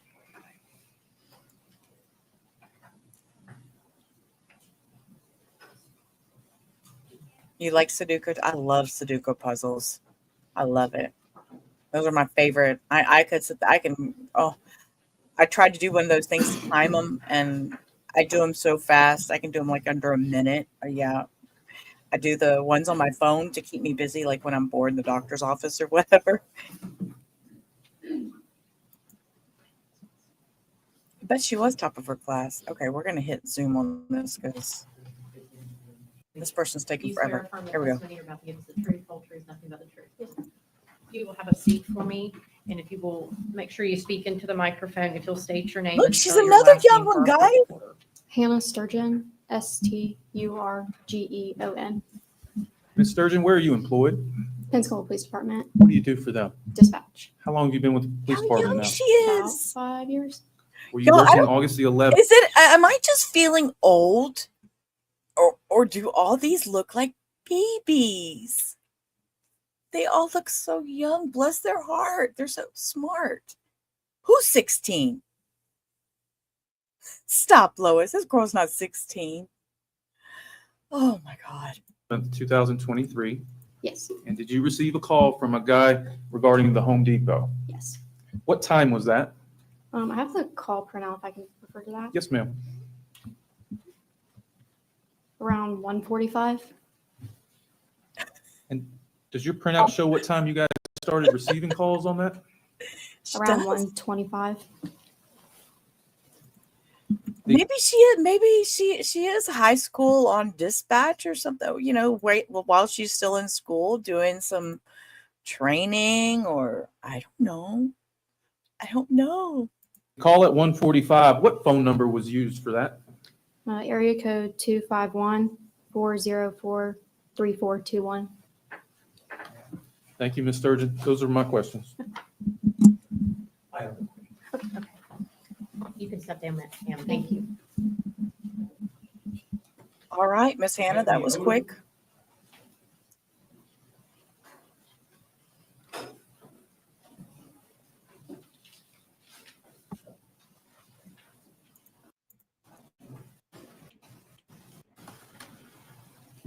All right, we got a police officer. Come on, deputy. Get up there. Do you swear or affirm the testimony you're about to give is the truth, whole truth, nothing but the truth? Yes, ma'am. You will have a seat, forming officer. Make sure you speak loudly into the microphone. State your name, spell your last name for the court reporter. Anthony Odom. Last name's Odum. Mr. Odom, where are you employed? The Pensacola Police Department. What do you do for them? I'm a patrol officer. How long have you been with them now? Almost 5 years. Were you working August the 11th, 2023? Yes, sir. And did you respond to the AMC Theater? I did. What was the address out there? 5149 Bayou Boulevard. And that's like a movie theater, right? Yes, sir. And do you recall what you were responding to? A 911 call in reference to the suspect from the shooting at Home Depot was wanting to turn himself in. And what did you see when you got there? As I pulled into the parking lot, I seen a half-clothed, he was missing his shirt, male walking towards me with his hands up. Was he by himself? Yes, sir. Did he have any items with him? I believe he had some things in his hands. What was he doing with those?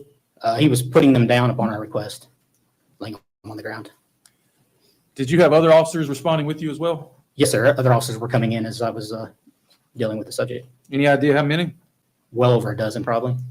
Did you notice anything about his pants? Yes, sir. What was that? They were wet. Were you equipped with a body camera for this encounter? Yes, sir. I'm going to show you states 35.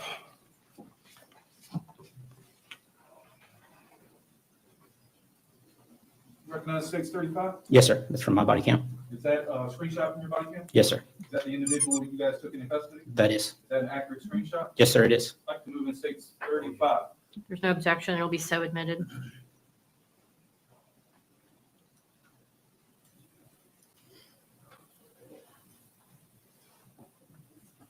Those are my questions, sir.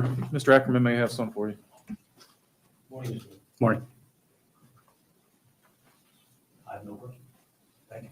Yes. Is he free to go, Mr. Myers? Yes, Your Honor. Okay, you step down, sir. Thank you. Thank you. And if I could just publish 35 real quick. Okay. It's behind you.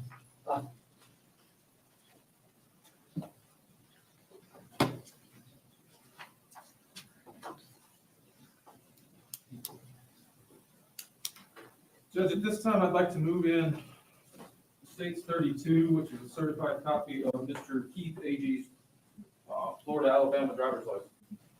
So, yeah. It'll be so admitted. State calls James Parsons. And ladies and gentlemen, I just wanted to make sure you knew anything that is admitted into evidence during the trial, you'll be able to take back with you when you're deliberating. So that's not the. Okay, so what they admitted to evidence was Keith Agee's driver's license from Alabama. Keep in mind, this is Florida, but they admitted into evidence his driver's license from Alabama. The only time you'll be able to see. Okay.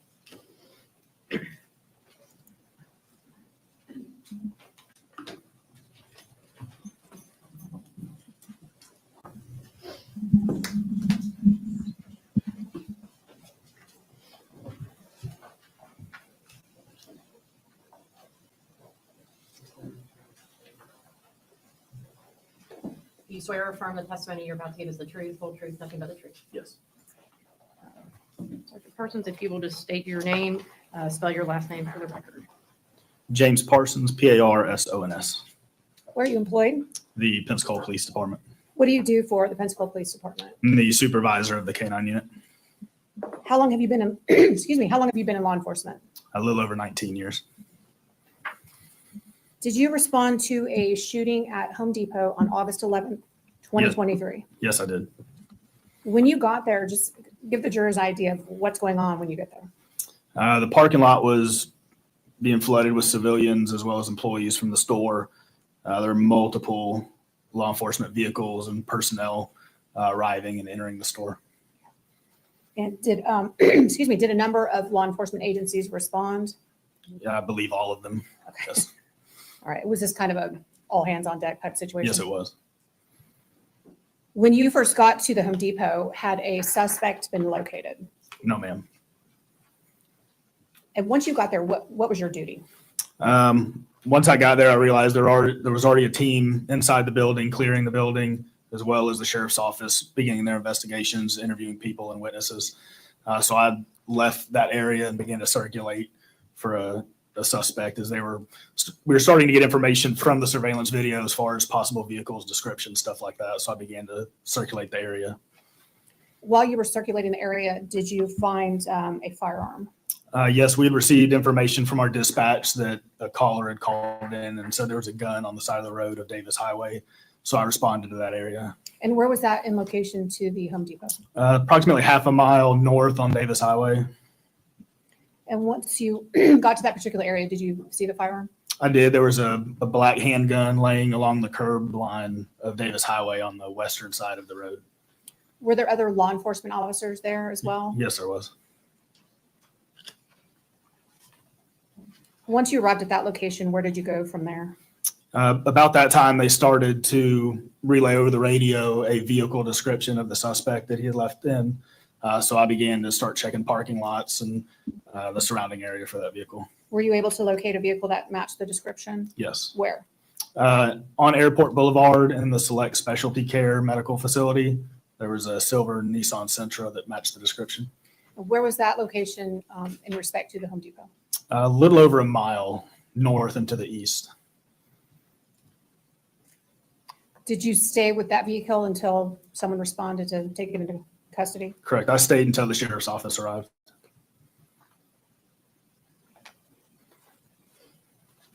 Those are my questions. Thank you, sir. Yes, ma'am. I have no questions. Yes, sir. Okay. You're free to step down. Thank you. Jennifer Hall.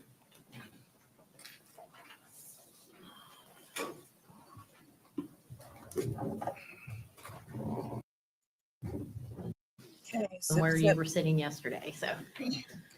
Everybody stand and stretch, she says. You swear to affirm the testimony you're about to give is the truth, whole truth, nothing but the truth. I do. If you will pull yourself up to the microphone, Ms. Hall, state your full name for the record, spell your last name for the court reporter. Jennifer Hall, Hall. Ms. Hall, where are you employed? The Escambia County Sheriff's Office. What do you do for them? I am a crime scene technician. How long have you been with them now? 13 years, yes. Were you working August the 11th, 2023? Yes, And were you asked to retrieve a firearm on Davis Highway? yes. Where was that located? It was in front of the AMCO on Davis Highway. Is that near the Bobby Lycus? Yes, it is. And what did you find there on the side of the road? I found a 9mm Glock firearm and a single round of ammunition. What was the serial number to that 9mm? It was BWSH648. And did you photograph these items? Yes, I did. Show you states 51 through 57.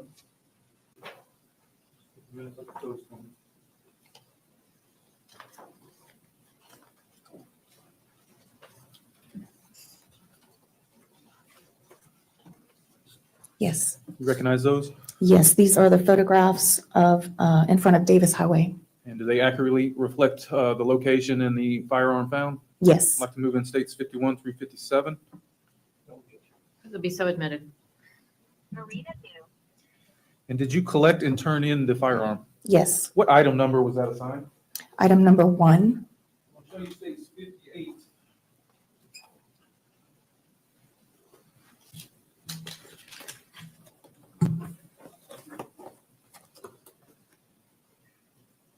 You recognize states 58?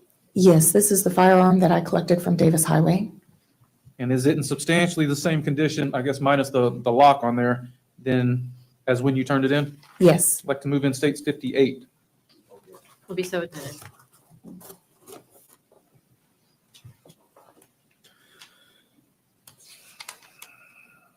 Judge, if I may publish. You may. Ms. Hall, you may have a screen in front of you. You can tell us what we're looking at here. This is states 51. Yes, this is the mailbox in front of the business on Davis Highway. States 52. This is a overall of where the firearm and the single round of ammunition was located on Davis Highway. States 53. This is a mid-range photograph of that firearm and the single round of ammunition, which is marked by that yellow cap. States 54. This is a close-up photograph of that round of ammunition on Davis Highway. And was that a 9mm round? Yes. States 55. This is the 9mm Glock firearm that was located on Davis Highway. 56. This is a photograph of me removing the magazine from that same firearm. And 57. And this is just attempting to photograph how the firearm it was misfed, it was jammed.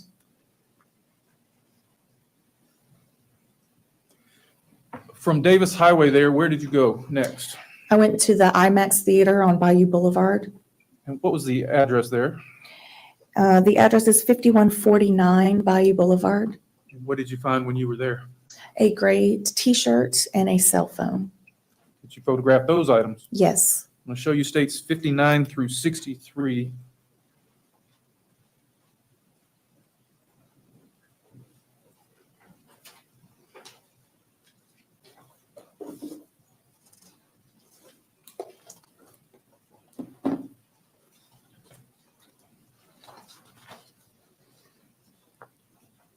Okay. You recognize those? Yes, these are the photographs that I took of the shirt and cell phone at the IMAX Theater. And do they accurately reflect those items in the location found? Yes, they do. I'd like to move in 59 through 63. Will be so admitted. If I may publish. You may. States 59. This is an overall photograph of the gray t-shirt and the cell phone in the parking lot of the IMAX Theater. 60. This is another overall photograph from a different point of view of that same t-shirt and cell phone. 61. This is a closer photograph of those two items in the parking lot of the theater. 62. This is the front side of the cell phone in the parking lot of that theater. 63. This is a photograph of the gray t-shirt in the parking lot. The cell phone, did you collect that and turn that in? Yes. What item number was it assigned? 67. From this location, where do you go? I went to the Select Specialties Hospital at 7000 Cobble Creek Road. What would you observe there? There was a silver Nissan that was recovered there. And did you photograph it? Yes. So you say 64 through 67.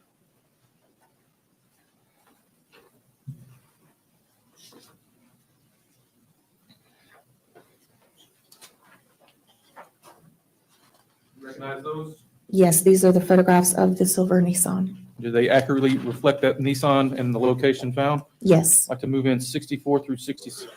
No objection, they'll be so admitted. State 64. This is an overall photograph of the front of that Nissan. 65. This is a photograph of the back of the Nissan. And 66. This is a photograph of a blue shirt that was photographed through the front passenger side window on the front seat. 67. This is a photograph through the front driver's window showing that same blue shirt and an ID badge on the front seat. What'd you guys do with the car from that location? It was towed back to the Escambia County Sheriff's Office impound lot. And did you later perform a search of the vehicle? Yes. And did you photograph that search? Yes. I'm going to show you states 68 through 75.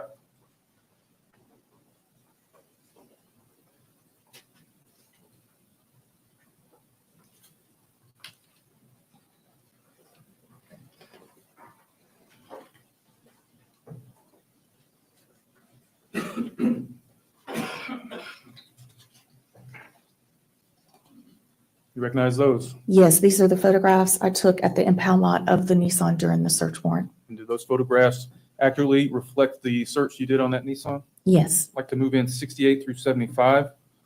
No objection, will be so admitted.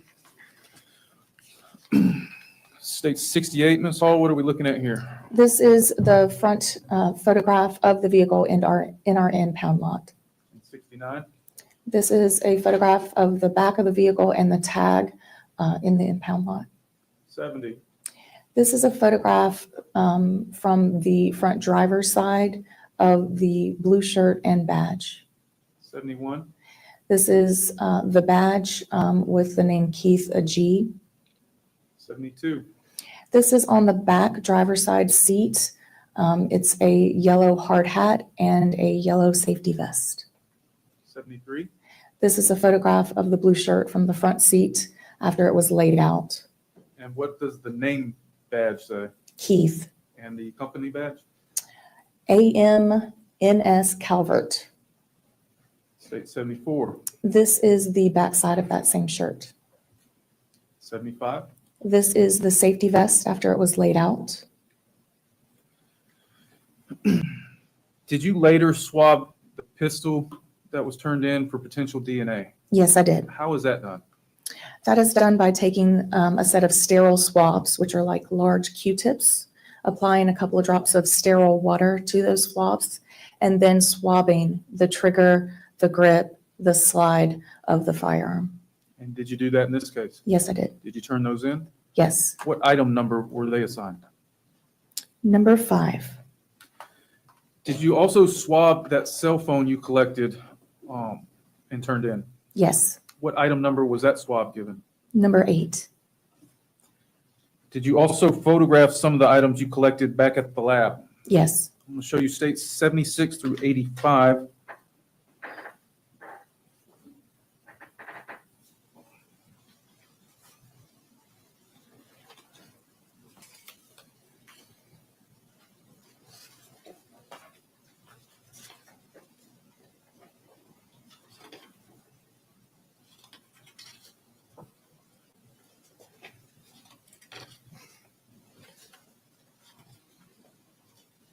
Recognize those? Yes, these are the photos I took of the items collected in our crime lab. And are those photographs accurately portray those items as you photographed them? Yes, they do. I'd like to move in 76 through 85. There's no objection, they'll be so admitted. 76, what are we looking at here? This is the cell phone, the front side of the cell phone. 77, This is a photograph of the back of that cell phone. 78, This is the firearm and magazine and the one round of the firearm found on Davis Highway. 79, This is a photograph of the serial number on that same firearm. 80, This is the opposite side of the firearm. 81, This is the model of the firearm. 82, This is the photograph of the ammo that was jammed in the magazine. 83, This is a photograph of those rounds of ammo after that was removed from the magazine. 84, This is a photograph of the head stamp on those rounds of ammunition from the magazine. and 85. This is a photograph of the gray t-shirt that was recovered from the IMAX theater. What agency number did you, agency number did you turn these items in under? The case number was 23-015040. Were you later asked to collect a buccal swab in this case? Yes, I was. Who did you collect that from? Keith Agee. And did you turn that buccal swab in as evidence? Yes, I did. What agency exhibit number was it given? Number 79. Same case number? Yes. I'll show you states 45.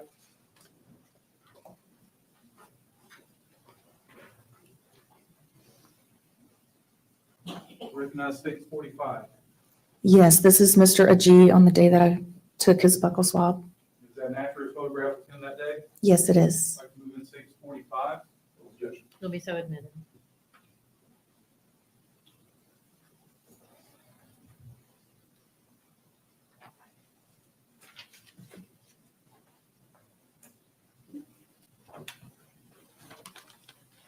Published in 45.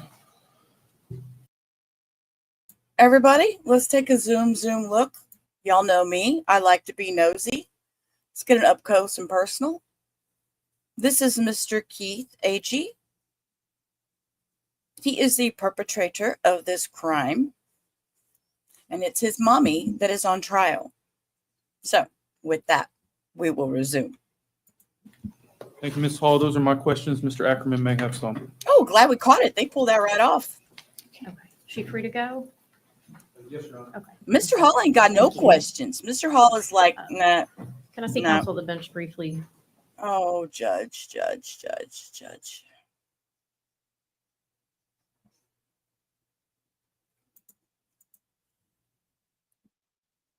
Just simple OJ and vodka, nothing fancy. Yeah, Lola's over there on the bed with my stepson. Mom comes in here, tell me Lola's on the bed. Oh, okay. Well, let's put her in timeout or something. I don't Any know. further proof? The phone number, area code 251-225-0872, belonged to the defendant, Sheila Annette Agee, in August 2023. And that's Oh, they're stipulating to phone numbers. dated August 4th, 2025, and signed by the state defense counsel and the defendant. State calls from Eric Haynes. Because they're going to talk about all the text messages. So they're stipulating those phone numbers to, to verify everything before they even get into it. All right, we might get into some text messages.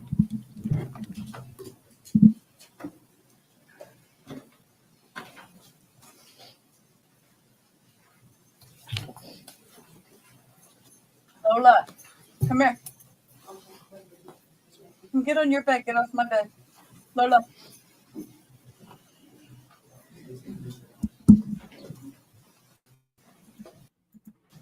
You swear from the testimony you're about to give us the truth, full truth, nothing but the truth? I do. You'll go ahead and have a seat for us. State your first and last name and spell your last name for the court reporter. Eric Haynes, Haines. Mr. Haynes, where are you employed? The Escambia County Sheriff's Office. What do you do for them? I am the officer in charge of the computer crimes unit. How long have you been with the sheriff's office now? 26 years. Can you give us just kind of a general background on your training and your education to do this type of work? Sure. I've got a bachelor's in criminal justice, a master's in public administration, specialized in criminology. Went to the basic recruit school, many management classes, and in the past 5 years, I've gotten major certifications in digital forensics to perform the job that I do. As part of your duties, do you extract cell phone data? I do. How do you go about that? We have different forensic tools and software that will defeat encryption and passwords and then download the data out of the devices. What programs do you use? Several, and relevant to this case, we use Celebrate, a suite of services from them, and then Magnet. We use some of theirs as well. And then Gray Key is a forensic tool to get into iPhones, primarily with some Androids. How do you use these programs to extract the actual cell data? It can get pretty complex, but in layman's terms, we connect the phone. It tries to make the connection, again, find the password if it can, defeat the encryption, and then pull out the relevant data. Do these programs also produce a preliminary device report? They do. What's contained on those? The preliminary device report is just like the generic information about the phone, the make, the model, the phone number, its MAC addresses, which is like its specific ID for Wi-Fi, Bluetooth, things like that. Just identifying information, accounts associated with the phone, things like that. And aside from a preliminary device report, does it also produce or can you also produce an extraction report? Yes, an extraction report takes everything that we pull out of the phone and then puts it into like a readable format, categorizes it into text, pictures, accounts, notes, things like that. And I guess in my general understanding, these phones are so large these days, these extractions can be enormous. That is correct. How do you put it down, or how does Cellbrite help you get it into a format that is usable for everyone else? Well, I mean, pretty much a phone in any computer is zeros and ones. We need assistance to find out what that is. It would literally take a lifetime to go through some of these phones. We had one recently with 6 or 7 million artifacts, and that's still not everything in the phone. That's just what Celebrite deems kind of relevant to the case. So what it does is it's called parsing. where it goes through and it knows in the phone, like, this is where an iPhone will keep its texts. This is where an iPhone will keep its pictures. This is where Facebook should be, and this is where all the messages are. So it reads all that for us. And so again, it would be physically impossible. It would take a whole career to go through a phone if you were to read it. In this particular case, did you receive a cell phone which was ECSO exhibit number 67? I did. And did you perform a download of this cell phone? I did. Did Cellbrite produce a preliminary device report for ECSO exhibit 67? Yes, I used Cellbrite to create that, yes. I'm going to show you states 33.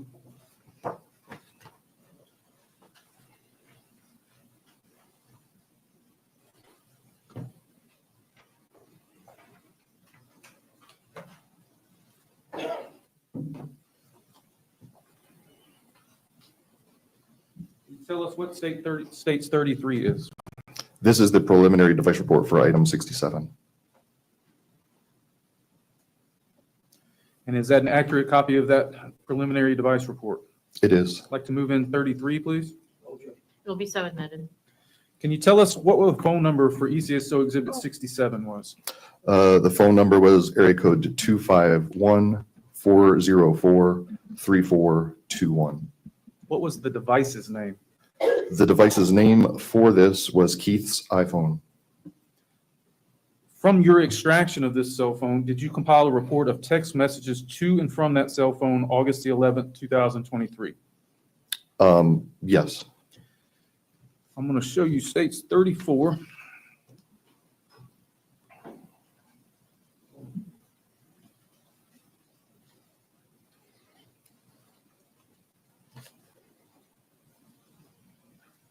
You recognize states 34?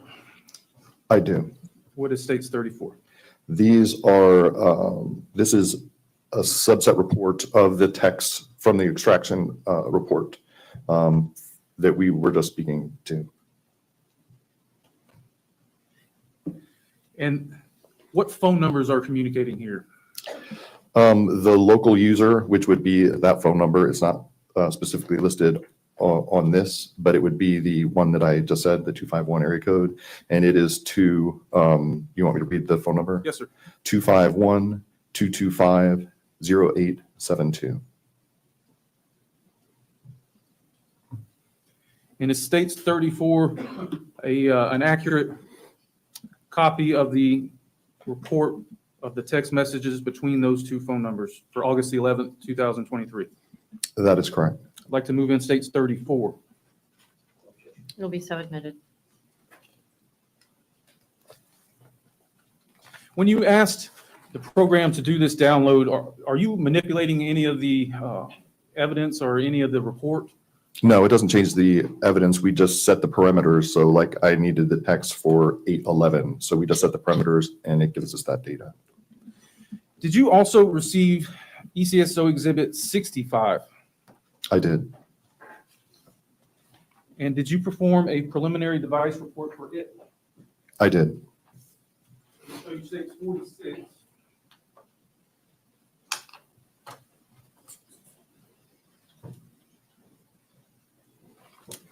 Do you recognize states 46?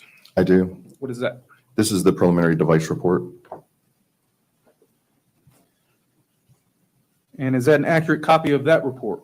It is. I'd like to move in states 46. Okay, there's no objection. It'll be so admitted. What phone number was associated with this phone?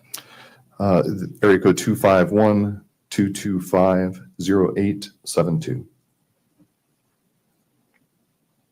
And this is the same number you just read back as being in the conversation in those texts? Correct. Did you look for that? Was that phone downloaded and extracted? Yes, sir. Did you look for that conversation from states 34 in that phone? I did. And did you locate it? I did. Where was it? Where was it in the, it was in the text of the device. Had it been deleted? It had. When? I don't have the report in front of me with that exact time, but it was the afternoon of the event. Text messages have been deleted. See? He knew what he was doing.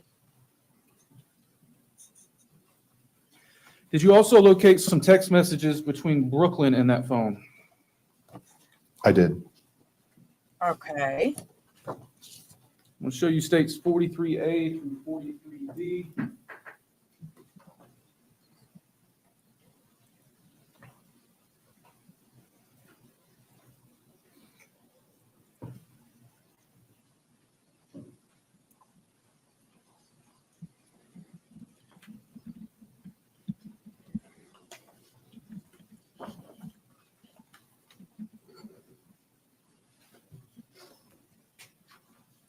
You recognize those, sir?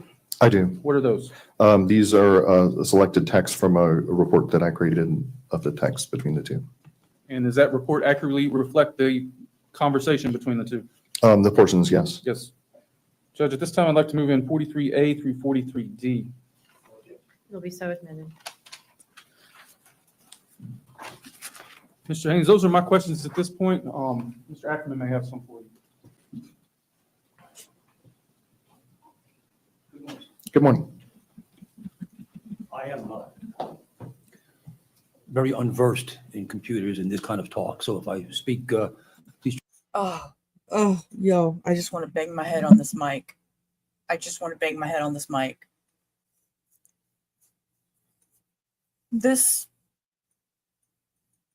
older man is not versed in computers, so he doesn't know what he's doing.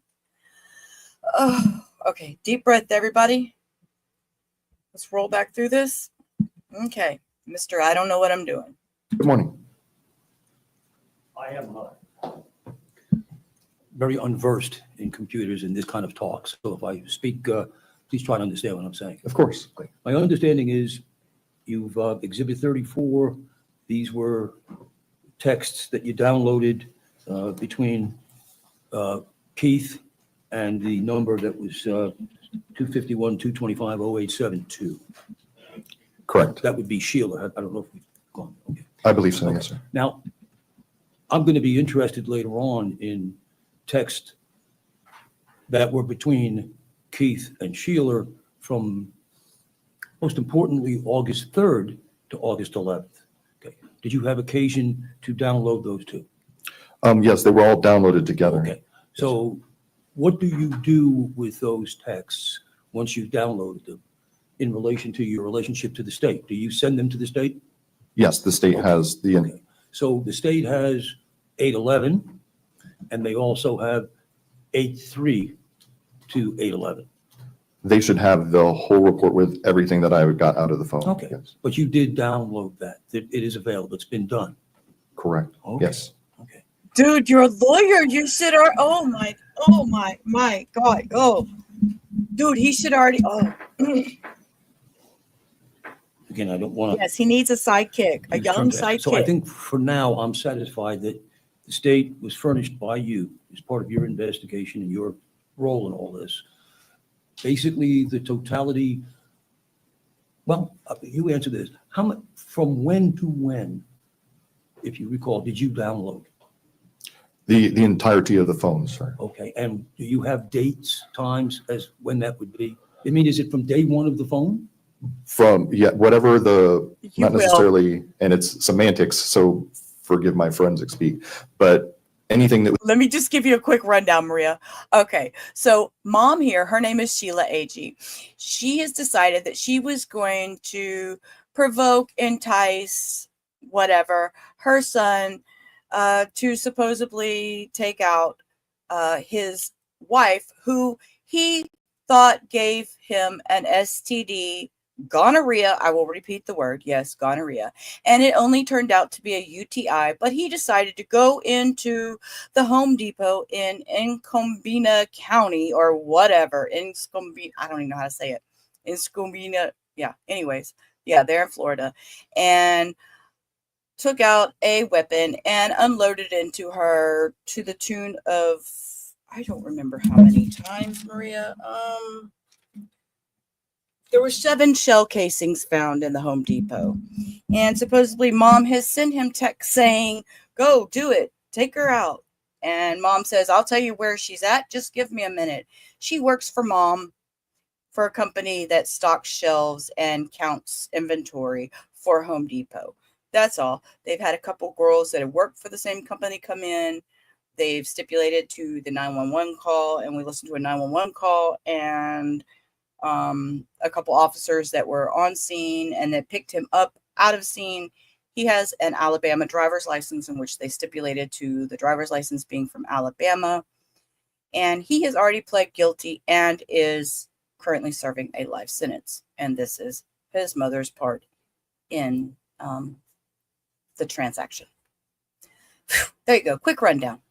Was in the phone, stored in the phone. Oh, would have been in. Wait, let me pause. And she's got a boomer attorney that needs to retire, in my opinion. In that report. Okay. That Cellbrite pulled out of it. So as far back as the conversation was recorded on the two phones, that's what would have been on the full extraction report. Boy, I don't know that I understood that. Okay. As far back as the conversations between those two people? Between the two phones and then what was recorded. So if I could give you an example, maybe help you. So me. He says, sir, let me give you an example and help you out. I mean, okay, y'all. And just because I'm the comedy to the chaos, I have to share this because this is what I see when I look at him. An older, balding version of Ken Urker is who I see when I look at this, guys. So I hope y'all can't unsee that too. We'll go back. Ready? And my mother could have been chatting for the past 15 years. Our current phones might not have all 15 years of that on there, but it could go back one or two phones or even further, depending how they were transferred to my current phone, if it was the same make and model, things like that. So whatever was on the phone between the two of them would have been in the Cellbrite reports that were provided. And I'm trying to imagine, let's say either one of their phones was older than the other, went back further, and there were many other conversations. Does this program just pick out the conversations between those two numbers? Can you do that? Program it to do that? Is that? Can you? I couldn't program it to do that, but that's what would be provided. Only what's saved on the phone is what I can pull out of the phone. Okay. Again, I'm not sure I understand, but the bottom line is you did pull out the conversations between Keith and Sheila going back at least from August 11th to the beginning of their conversations. Correct. That was in the full Cellbrite report. Yes. Okay. Which you should have that report, sir. Just in case I might need you later, can you give me a number I can get you out if I need you back? Get out. We're not going to put that on the record. Mr. Get out. President. Okay. We can get that at another Oh. time. But I just called the sheriff's department. I'm sure the stage drink could get a hold of me. I'll stay dressed all day. Thank you, sir. What? Do I need to call the Okay, sheriff's redirect. department? You indicated just a second ago, Mr. Ackerman, that only saved text messages would be recovered, but you indicated you recovered the deleted text messages off of Ms. Agee's phone. How do you get deleted text messages? Well, I saved, deleted are all normally looked at as user terms, like they deleted it or they saved it. I was speaking as what the phone's operating system decided to do as far as saving it somewhere in the memory, not actually a user doing that. So if I delete a text on my phone, there's a possibility you could still recover it. Absolutely. And that's what happened in this case. Yes. Now, you indicated that you couldn't recall the time that it was deleted. If I showed you previous testimony, would that refresh your memory? Yes. Yes. You may. Yes, you deleted the text. He deleted the text out of his phone. This guy found the text through his discovery with his Cellbrite. He knows what he's doing. And then the other, Miss Sheila. Yes, has in previous a lawyer testimony, I was reading it off of the report. Do you want the date and time? Yes, sir. It was the afternoon of the event at 1:59 p.m. I mean, is Sheila's lawyer still using a typewriter in the office, sending stuff in? Okay. I mean- Ask that you remain available, and again, do not discuss your testimony with anybody. Yes, ma'am. So you are not free to leave, sir. And you're free to step down. You're free to step down, but you can't leave. Because Boomer lawyer might have some more questions. Ladies and gentlemen, this is a good time to take our lunch break, so this will be a longer break. I estimated to have lunch. Lunch break. All right. And with the luxury of Zoom, and because we speed trial, yes, it's still going to go into a cloud. You're exactly right. It's going to go into a cloud and it'll be available. I mean, they're going to find it. They're going to find it. Yes, they'll show her again. Yeah, she's rough looking with her double French braids.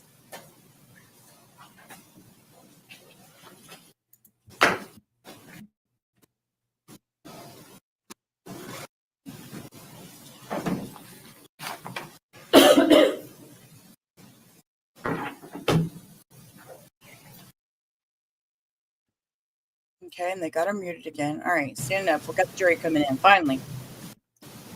Be seated.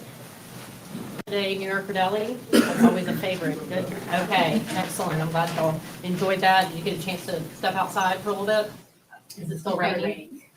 Yeah, I think it looks like we're in store for that most of the week. So, all right, we're not up for chit chat, ma'am. To abide by the rule, correct? They're all still awake. Nobody's done any not crossword puzzles. They haven't looked at any We're stuff. going to continue with the state's We're all evidence.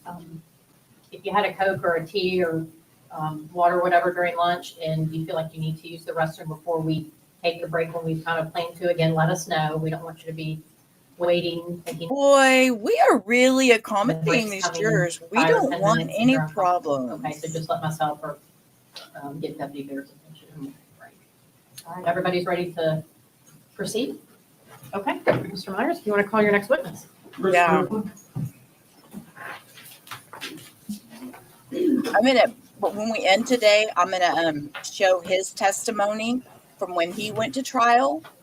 At the very end, when we close out today, I want to show, it's like 20 minutes, and it's where he admitted to it and everything on the stand and said he just kind of freaked out. So he just kind of freaked out. So I will show that at the end of today's stream. I don't want to disrupt this stream to show that, but I will at the end. You swear or affirm the testimony you're about to give is the truth, whole truth, nothing but the truth? Yes, it is. If you will just have a seat, you would state your first and last name and spell your last name for the court reporter. Can they get Christine Kirkland, Kirklin. And where are you employed, Ms. Kirkland? With Florida Department of Law Enforcement here in Pensacola. What do you do for them? I'm a senior crime intelligence analyst. And what does that entail? We assist our FDLE special agents along with our local, state, and federal law enforcement partners with analytical requests that aid in building their case file for an investigation. We attend on-scene search warrants. We conduct employment backgrounds. We do financial analysis as well as historical call analysis. How long have you been with FDLE? I've been with FDLE for 10 years. Now you're here on the state of Florida versus Sheila Agee. What were you asked to do in this case? I was asked to analyze some phone records for, I believe, the phone number of the defendant. I'm drawing a blank on his name. You're talking about Keith Agee? Keith Agee, yeah. What did you examine in putting together a presentation? His historical phone records from the phone company. They are received under a court order, and we get all of the phone records, and we go through those, analyze them. And what do call detail records consist of? Well, they have the call time and the duration, whether it's an incoming call or outgoing call, the dial number or the calling number, the cell sites that are accessed, as well as any cell site sector. You can get text data, internet data, and they also include key records to help assist reading those documents. And what kind of training have you had specific to cell detail records? Well, I have over about 500 hours of training on cell phone analysis. How many times have you analyzed cell phone records? Probably 600 separate phones. Can you describe for the jury the basic process of what happens when a phone call is made with a cell phone? Your cell phone is always aware of the nearest tower. You see it in the form of signal strength. Those little bars on your phone represent the connectivity between your phone and the tower. So when you want to make a phone call. Basically, a radio wave is transmitted through the phone at the speed of light until it reaches the nearest tower and tells it that it wants to do something. Will it always connect to the tower that gives the best signal? Yes. Ooh, yummy. Is that necessarily the closest tower? No, not necessarily. What types of factors come into play with that? Weather's a factor. Rural areas, tall buildings and trees, tower overload due to a high traffic area, any of those factors can affect it reaching the nearest tower. For this case, did AT&T provide you with the records needed to plot this data? Yes. And prior to today, have you reviewed that data? Yes. I'm going to show you states 86A through 86F.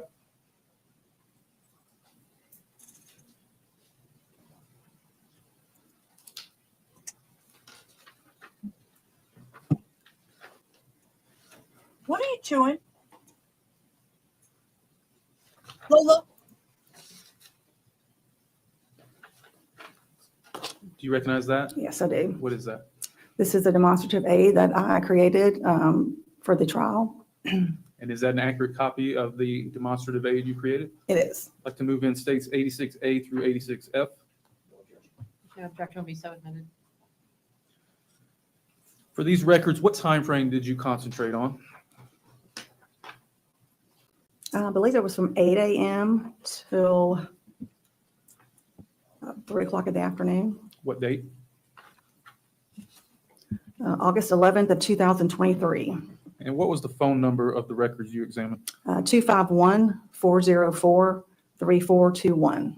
Did you plot the locations provided in those cell records? Yes, I did. Did you know the location of the homicide ahead of time? Yes, I did. Now, are these points on your maps, are these like pinpoint locations like GPS? No, this is cell tower information that is included in the records, in the AT&T records. They provide their cell sites, and then we're able to go into a system where they're all collected as per every phone company is collectively supposed to do, and to get any of those addresses, which I always, look at on a map just to make sure they're all cell towers there. You should have a screen in front of you. Okay. 86A, is this just your title page? Yep. 86B, what are we? We're just looking at that is AT&T call and text detail records for that date and that phone number. 86C. Okay, so this is the calls that I mapped. There's a series of outgoing and incoming calls that connected to this cell site at 1370 Railroad Street in Calvert, Alabama. I was asked to map the address there at Fairford Road in Calvert. And these are several outgoing and incoming calls, with one that I see noted that went to voicemail at 9:57 a.m. And so these 5 calls all hit off the same cell tower? Yes. 86D, what are we looking at here? This is a series of incoming and outgoing text that connected to this AT&T cell site on Railroad Street in Calvert, Alabama. And that's the same site? Yeah, that's the same cell site. 86E. Okay, so again, the Fairford Road address is mapped, and the Home Depot in Pensacola, Florida, and then an incoming call that connected to the cell site in Spanish Fort at 12:43 p.m. 86F. These are a series of 2 outgoing calls connecting to AT&T cell location on East Royce Street. Again, the Home Depot is mapped, and I mapped the AMC Theater address of the arrest location with 2 outgoing calls, one at 1:44 and then an outgoing call to 911, also at 1:44 p.m. Thank you, Ms. Kirkland. Those are my questions. Okay. Mr. Ackerman may have some. Okay. Okay, is she free to go? Yes, Your Honor. Okay, you can step in. Thank you. You can leave that Okay. right there. Yeah, Maria, I tried it yesterday. Ooh, why did that go? I don't know why that go right here. Richie.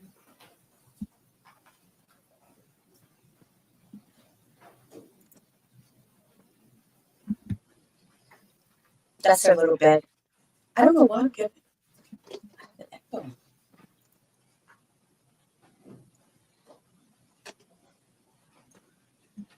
Oh, yesterday. Why am I? I don't know why I have an echo. I'm gonna take this out for a minute. I don't know why I have an echo. It's bugging me. Can y'all hear my echo?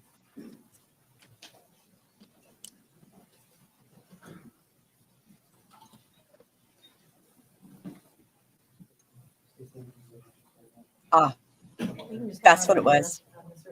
That's what it was. You can't mute. I had to mute theirs. Sorry about that. I was like, why am I hearing an echo? Go ahead and have a seat for us. I did. I got it.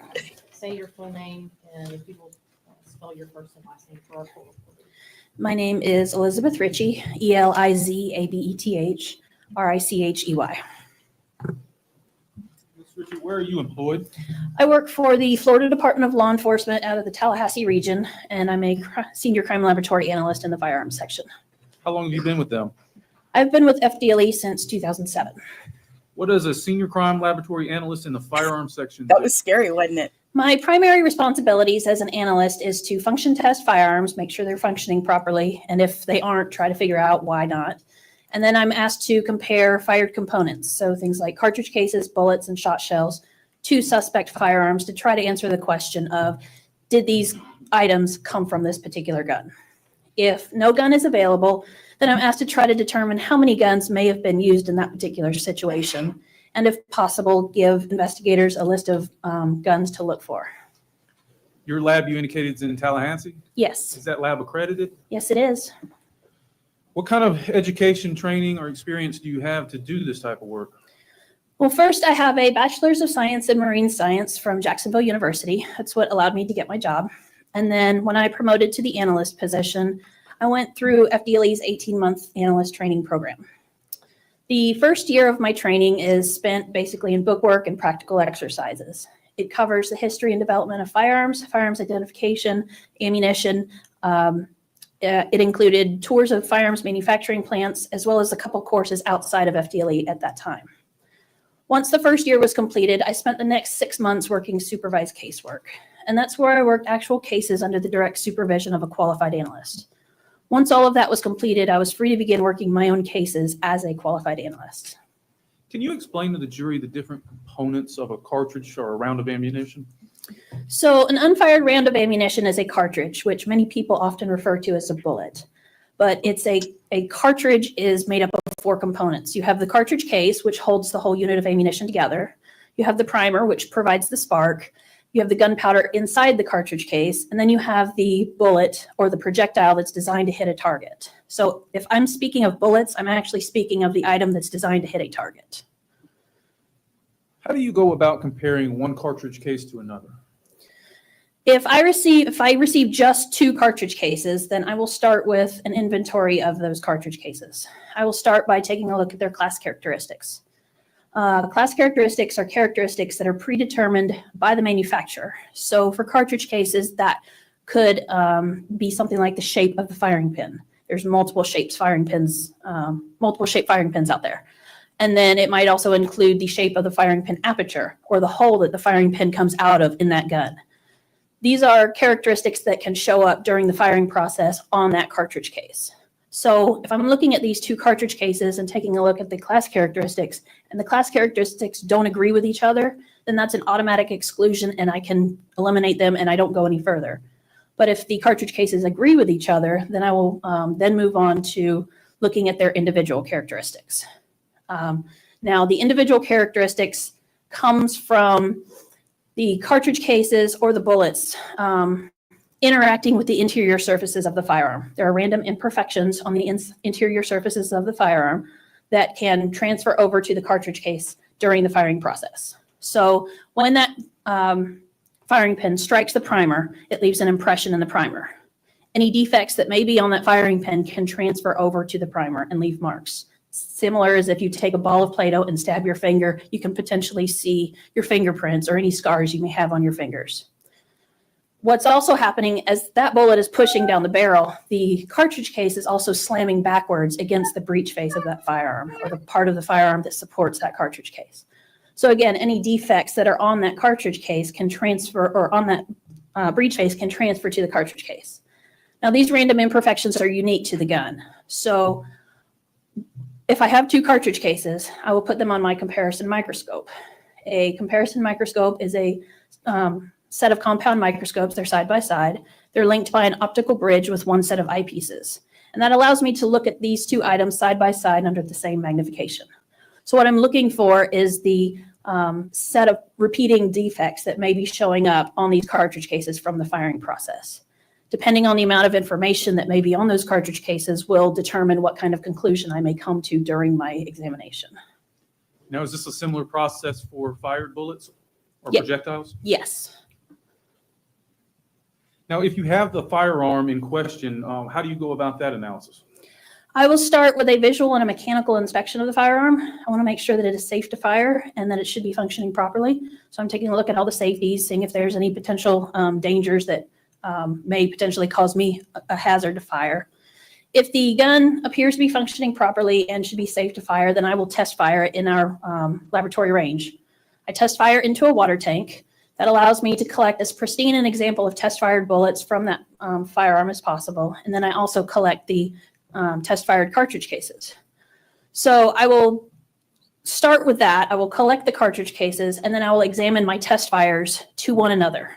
I know that they were fired from the same firearm because I had just fired them, but I want to make sure that the cartridge cases actually have enough information to support that they were fired from the same firearm. So I will examine my test fires first, and then I will conduct the examination of the knowns to the unknowns and come to a conclusion based on what level of agreement I may see in the information on the unknown to the knowns.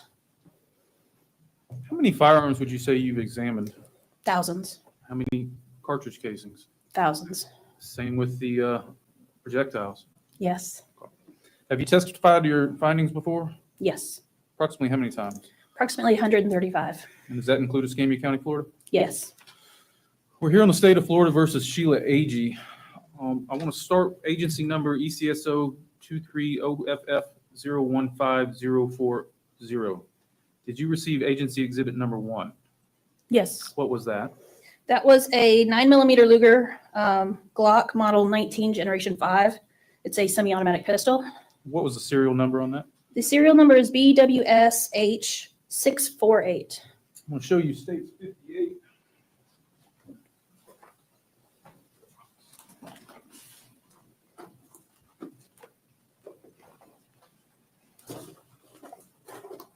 I want to verify that's the firearm you examined. Yes, it is. And what round magazine did that firearm have?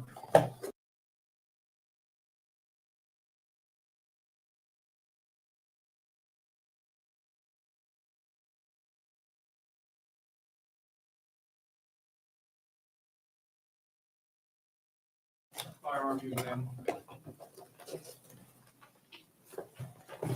Yes, it is. And what round? I'm over here talking away and I'm muted. Girl, y'all, hello. This Magazine. woman, I'm going to replay this one more time. Look at her. Y'all seen that? She picked that weapon up, flipped it all around with her bare hands, not even using gloves. Shouldn't she know better? Yes, it is. And what round magazine did that firearm have? This magazine had a capacity of 15 cartridges. Did you test fire that weapon? Yes, I did. Did it function properly? Yes, it did. Did you also receive agency exhibit numbers 35 and 70? Yes, I did.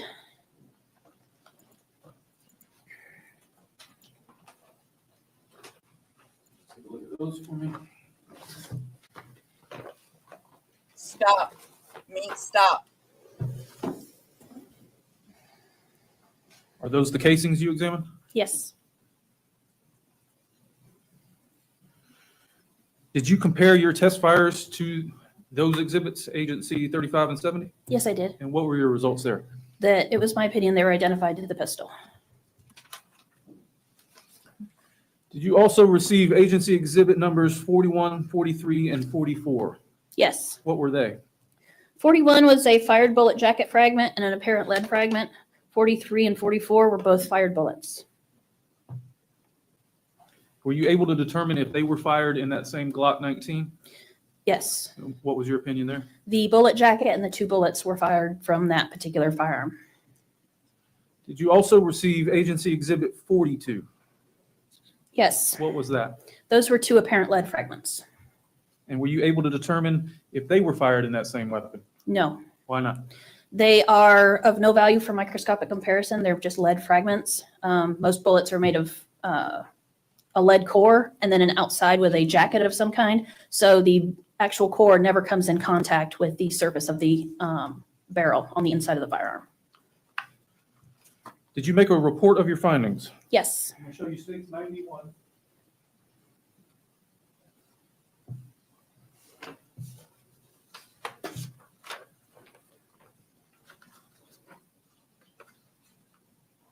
Do you recognize States 91? Yes. What is that? It's a copy of my report that I authored. And is that an accurate copy of the report you authored? Yes. I'd like to move in States 91. It'll be 7 now. Thank you, Ms. Ritchie. Those are my questions. Mr. Ackerman may have some. Okay. You can sit down. I believe you're free to go. Okay, thank you.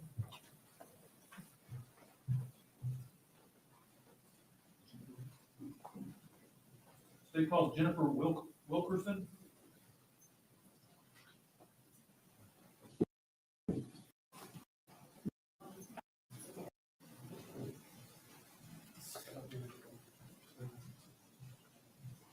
You swear from the testimony you're about to use the truth, whole truth, nothing but the truth. I do. Go ahead and have a seat, Ms. Wilkerson. Just make sure you speak into the microphones. State your full name and spell your last name for the court. Jennifer Wilkerson, Wilkerson. Good afternoon, ma'am. Can you tell us where you're employed? I'm a senior crime laboratory analyst with the Florida Department of Law Enforcement in the biology and crime scene sections. And what are your duties as a senior crime laboratory analyst in the biology section? I examine items of evidence for the presence of body fluids like blood or semen. I will also be asked to swab items for skin cells left behind from the person that touched or wore that item. I will then take that on and develop a DNA profile. And then I'll compare that DNA profile to other DNA profiles in the case. How long have you been doing this type of work? I started work at FDLE in 2006. Can you tell us a little bit about your education, your training, your experience to do this type of work? I have a bachelor's degree in biology from the College of William and Mary. I have a master's degree in biomedical sciences from Eastern Virginia Medical School. I have a master's degree in forensic science from Virginia Commonwealth University. And I completed the approximate one-year program at the time with FDLE in serology and DNA training. Where is your lab located? Here in Pensacola. And is it accredited? Yes. Can you tell the jury just on a basic level what is DNA? DNA stands for deoxyribonucleic acid, and it's your genetic blueprint. Kind of like the blueprint for your house is going to tell you which room's the kitchen and which room's the bedroom. Your DNA is ultimately going to tell you what color hair you have, what color eyes, and how many fingers and toes. And you could have from your mother and have from your father. Is DNA unique to every individual? Yes, with the exception of identical twins. That's why they look alike. Right? When she said determine how many fingers and toes you have, I was like, wait a minute. I never really thought about my DNA telling me how many fingers and toes I have. Okay. Yeah, I'm going to take that down because we don't need to see a puppy tush. Keep DNA on everything you touch. No, not always. What kind of factors go into leaving DNA on something you touch? So it depends on the person themselves. It could be like if they're sweaty, they're more likely to leave DNA. But if they just wash their hands thoroughly, they may not because all the loose skin cells may have already fallen off into the sink. Also, the item they're touching can determine whether DNA gets left behind or not. If it's more absorptive or rough, it may scrape off more cells or hold on to them better than, say, a smooth object. Are there any environmental factors that go into leaving DNA suitable for comparison? Yes. What's that? So weather can affect DNA's longevity on an item. So if it rains, obviously it could wash it away. Humidity causes bacteria and fungus growth, which will eat or destroy DNA. The UV light from the sun can destroy DNA. And obviously if somebody tried to clean DNA up with, say, like bleach or other cleaner, it would destroy the DNA. Can DNA be wiped away? Yes. How many DNA profiles have you developed? I have run over 20,000 samples through DNA. 20,000? How many comparisons would you say you've done? Thousands. Do you perform statistics as part of your analysis? Yes. Have you testified to your findings before? Yes. Approximately how many times? Over 200 times. And does that include Escambia County, Florida? Yes. All right. She's good at what she All right, does. we're here on the state of Florida versus Sheila Agee. Were you given some items in this case to work? Yes. I want to start with ECSO agency number ECSO 230FF015040. Did you receive agency exhibit number 79? Yes. What was that? was buccal swabs from Keith Agee. And were you able to develop a complete DNA profile? Yes. Did you receive agency exhibit number 8? Yes. What was that? I was swabs from a red iPhone with case from an IMAX theater. Were you able to develop a DNA profile on this? I developed DNA results, but they were not interpretable. There was too little DNA there to get interpretable results. Were you given agency exhibit number 7? Yes. What was that? Oh, is that FDLE exhibit number 7? Sorry, agency 5. Yes. Yes. That was swabs from firearm with magazine. And what serial number? The serial number was BWSH648. Were you able to develop a DNA profile off of this? Yes. And did you compare that DNA profile to Keith Agee's DNA profile? Yes. What were your results there? The partial DNA profile from the firearm and magazine matched Keith Agee. And as part of your statistics you performed on there, what weight did you attribute that? So I give statistics to show you essentially the weight of the match between the two. And the statistics was the observed DNA profile is greater than 700 billion times more likely to occur if the sample originated from Keith Agee than if it originated from an unknown, unrelated individual. And just to put this into context, what's the current population of the Earth? It's around 8 billion. Is this the highest statistics that FDLE will report? Yes. Did you create a report of your findings? Yes. I'm going to show you states 92.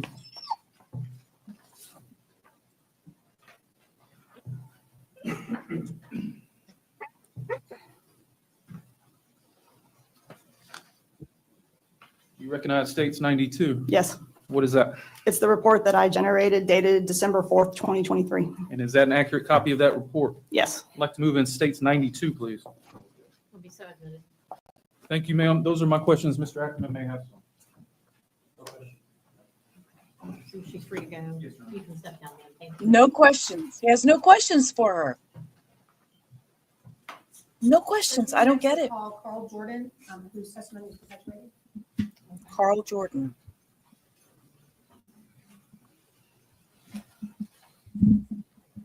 Witness number 13 already. All right, today is July 29th, 2025. The Bureau of State Court versus Sheila Agee, case 17-237-379. Present is State Attorney, Assistant State Attorney Trey Myers, Assistant State Attorney Jensen, the defendant is Sheila Agee, and her attorney David Ackerman. Witness is Mr. Carl Jordan. Sir, if you'll raise your right hand. Swear to tell us the truth, the whole truth, and nothing but the truth. Yes. Thank you. State your full name for the record, please. Carl. Is Carl a C or K? A C. And excuse me, what's spelling your name? L-A-Y-L-O-N.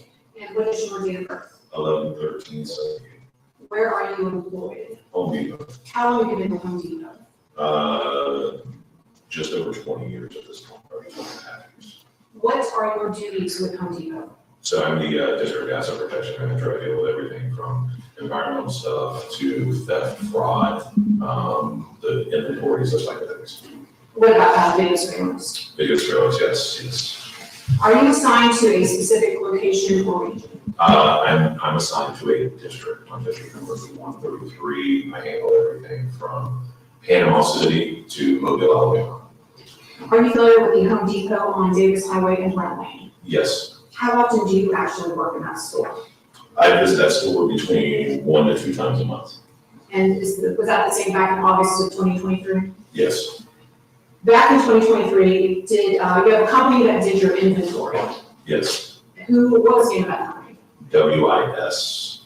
And can you give just a brief description of what WIS or WIS did for Home Depot? Yeah, so it's an inventory accounting company. They come in, they basically count all the product in the building and give us an accurate count of what we're supposed to have from an inventory perspective. Approximately how many WIS employees would be in Home Depot on any given day? Depending on the size of the store, the amount of product that's in that building, the amount of sales and stuff, there's anywhere between 1622, 1624, associates. Sometimes maybe a little more, maybe a little less. And what shift do they typically work? They're a morning crew, so they normally start counting right around the 5 o'clock, 5:15 in the morning. Do they normally take a lunch at some point during their shift? Yes. Do you know if some of the employees with WIS carpool together? Yeah, a lot of times what they'll do is they actually will travel in a van together as a group, especially when it's kind of out of town type work. I'm not super sure about personal cars, like if they carpool together in a personal vehicle, but I do know a lot of times they will travel as a group in a van or such. Do you know this defendant seated over here to my left in the red? I do. And who is that? Her name is Sheila. And how do you know Sheila? This defendant? Sheila worked for WIS as a supervisor. Does the Home Depot store on Davis Highway have video surveillance? Yes, it does. And did it have video surveillance back in 2023? Yes. Can you explain for us how that video surveillance works? In other words, does it record? Are you able to download it? Yeah, so the video does record. It records 24 hours a day. It has a retention somewhere around the 5-6 month mark. All the video, you can take different clips, different angles of the video, compile it together. You can burn it to a CD, flash drive, thumb drive, and hard drive. I'm going to direct your attention to August 11th, 2023. Do you remember that day? Yes. And were you physically in the Home Depot on Davis Highway on August 11th, 2023? Yes. What was the first thing that made you realize that something was amiss? I was sitting in the training room and I heard a couple pops, like pop, but being in a retail environment, like such as Home Depot, it's not uncommon to hear some noises. But then you could start hearing like yelling, like kind of like, I want to say almost like screams, coming from out on the floor. At that point, I got up from the break room. There was actually an associate that ran by and came, and there were people that were running through. An associate came through. It's like there's a guy with a gun, and we sat there for a second. I was like, what? And then he's like, there's an active shooter. So I ended up grabbing the associates and the people that I could, took them to an exit there on the north side in the training room. That particular door has a 15-second delay, so we're at the door trying to get out, but you can't. And then you turn around, there's all these customers that you don't know, like running towards you. The door ends up opening and we end up going out. Was the scene itself, how would you describe It it? was chaotic, absolutely chaos. Did law enforcement arrive relatively quickly, or how long did you wait? Yes, they did. Given the situation, they arrived what they felt was fairly quickly. I mean, sometimes in a situation, time moves a little bit differently in your head, but I do know that they were there quite quickly. Okay. Once law enforcement arrives and things calm down, did an investigator or law enforcement officer request a video surveillance? Yes. Were you able to download different angles of the store relevant to this incident? Yes. Aisles 52 and 53, is that the lighting area? In that particular store, yeah. Okay. Are the actual aisles covered by video? There are certain aisles covered, those are not covered. Have you reviewed the downloaded video that you provided to law enforcement before your testimony today? Yes.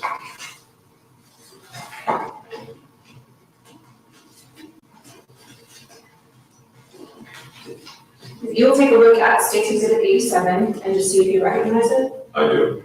Are your initials on that exhibit? They are.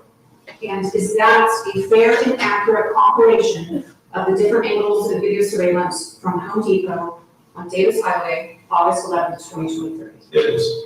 At this time, I'm going to move State's 87 into evidence. Let me take a quick look, please. Oh, that's the, no objection. Mr. Gordon, who is in that State's Exhibit 87, the video compilation, who is the female that the cameras are focused on or following? Sheila. And there's a tablet or some kind of gadget that she's holding as she goes to the store. What is that, if you know? Those tablets are actually used by their team to count product, verify, things like that. We actually use them for verifications, but the sole purpose is for inventory accounting. It's just one piece of equipment they use.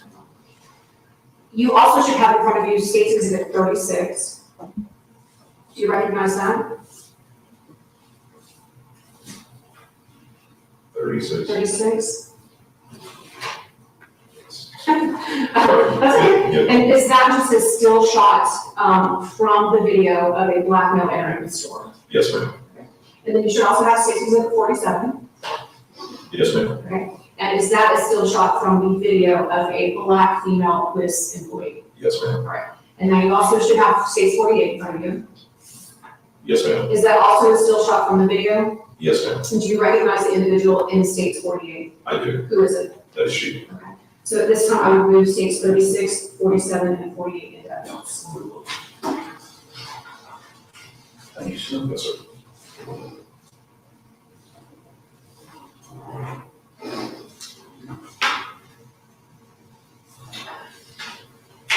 No objection. Thank you. Those are all my questions. You mentioned that there were no cameras on 52 and 53. Is that correct? Correct. Is there any way that Sheila would know where cameras were over? No, sir. Thank you, sir. No regrets. That's, for today's purposes, the state would move into states 36, 47, and 48. 47 was previously identified by Tiana Thomas as the deceased Brooklyn Sims, and also 87, which is the video surveillance. Will be so admitted. There was no objection previously by counsel. And permission to publish. Granted. For the record, this is states 36. This is states 47. This is states 48. And we will play the video in states 87.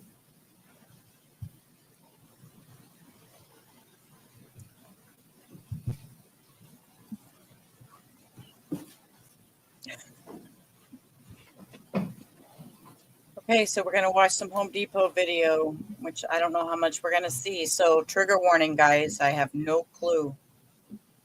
These are just some videos. Okay, that must be video of him walking through the parking lot.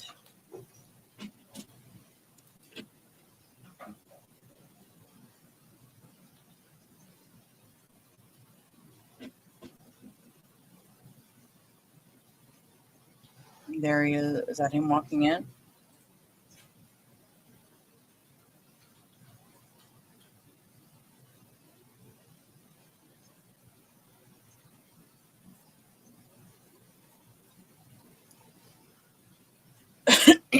Oh, I'm sure it is. Sorry, got a joke. I'm sure it is. They're all talking about it at the Home Depot.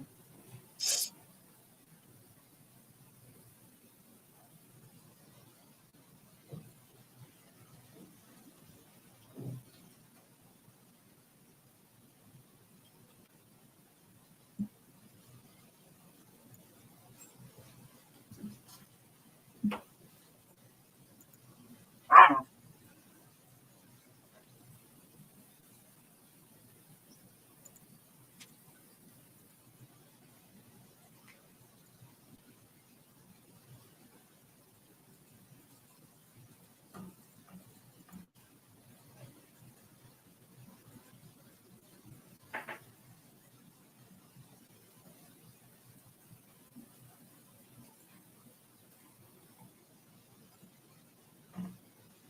Y'all, we can't see anything on this video.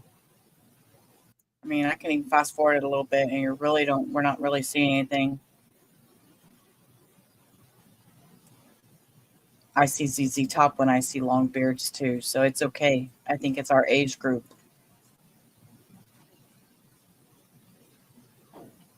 Staff for all witnesses.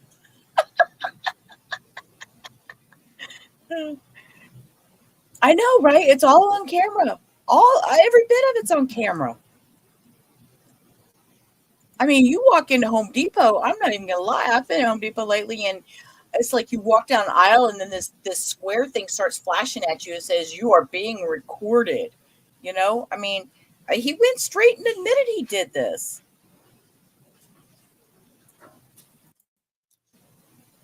There he is running out the store. Okay, we'll back that up and watch that video for just real quick. If y'all can zoom in on that one little part, you can see he's right here. You see he's running out. And there it shows it running across the parking lot. He's going to a vehicle.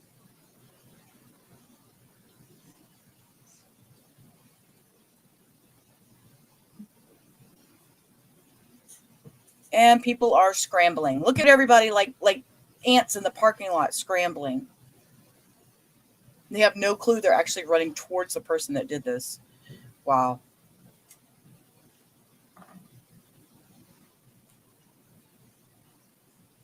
He is total dumb.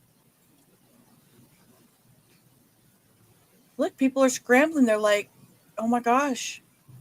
Shots fired. Let's get the fuck out of here.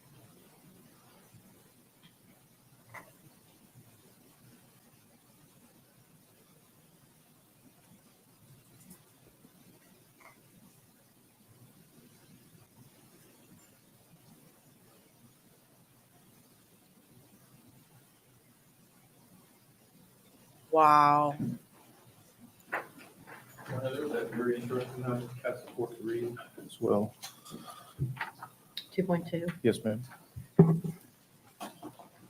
Members of the jury, you are about to view or have viewed a video recording. The court instructs you that the recording has been edited to eliminate irrelevant portions that would not add to your understanding of the case. The fact that the recording has been edited should not concern you in any way and must not impact the way you view and consider this evidence. All right, ladies and gentlemen, the next witness, the state in Pensacola, is going to take a little bit longer, so we thought this would be a good time for an afternoon break so you can use the restroom. Again, if you want to step outside and get some fresh air. Are you? Just let the You court think deputy about that? know. Again, that same instruction. Man, You cannot yet talk about the case. I wouldn't even, I wouldn't think about things like, and this is what scares me even more and more these days, is because now I'm like, dude, this could happen to anybody out in public, you know, and I see accidents on TV and I'm like, oh my gosh, that could just be anybody I know, you know, and it's making me more and more paranoid to go out there and do things outside the house. I mean, I'll be completely honest with y'all. It was about 2, maybe 3 weeks ago on a Friday night, Heel was doing a live and I thought, oh, let me go to Walmart while I've got y'all in my ear because, you know, I don't leave the house by myself usually. Let me tell y'all, it'd been such a long time since I'd even been to Walmart. I didn't know they weren't 24 hours. I literally drove all the way to Walmart, which is about 10 minutes from my house, pulled up in the parking lot as prepared as hell to walk in and purchase things, not even knowing. No clue. They're not open. They're not open 24 hours. They close at 11 o'clock.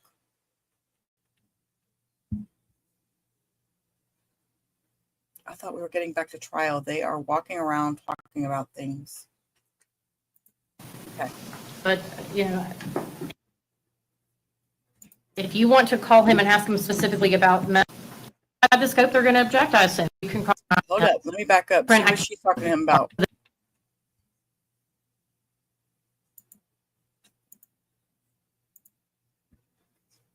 Uh-oh. Oh, y'all, hold up. I hate refreshing. I hate refreshing.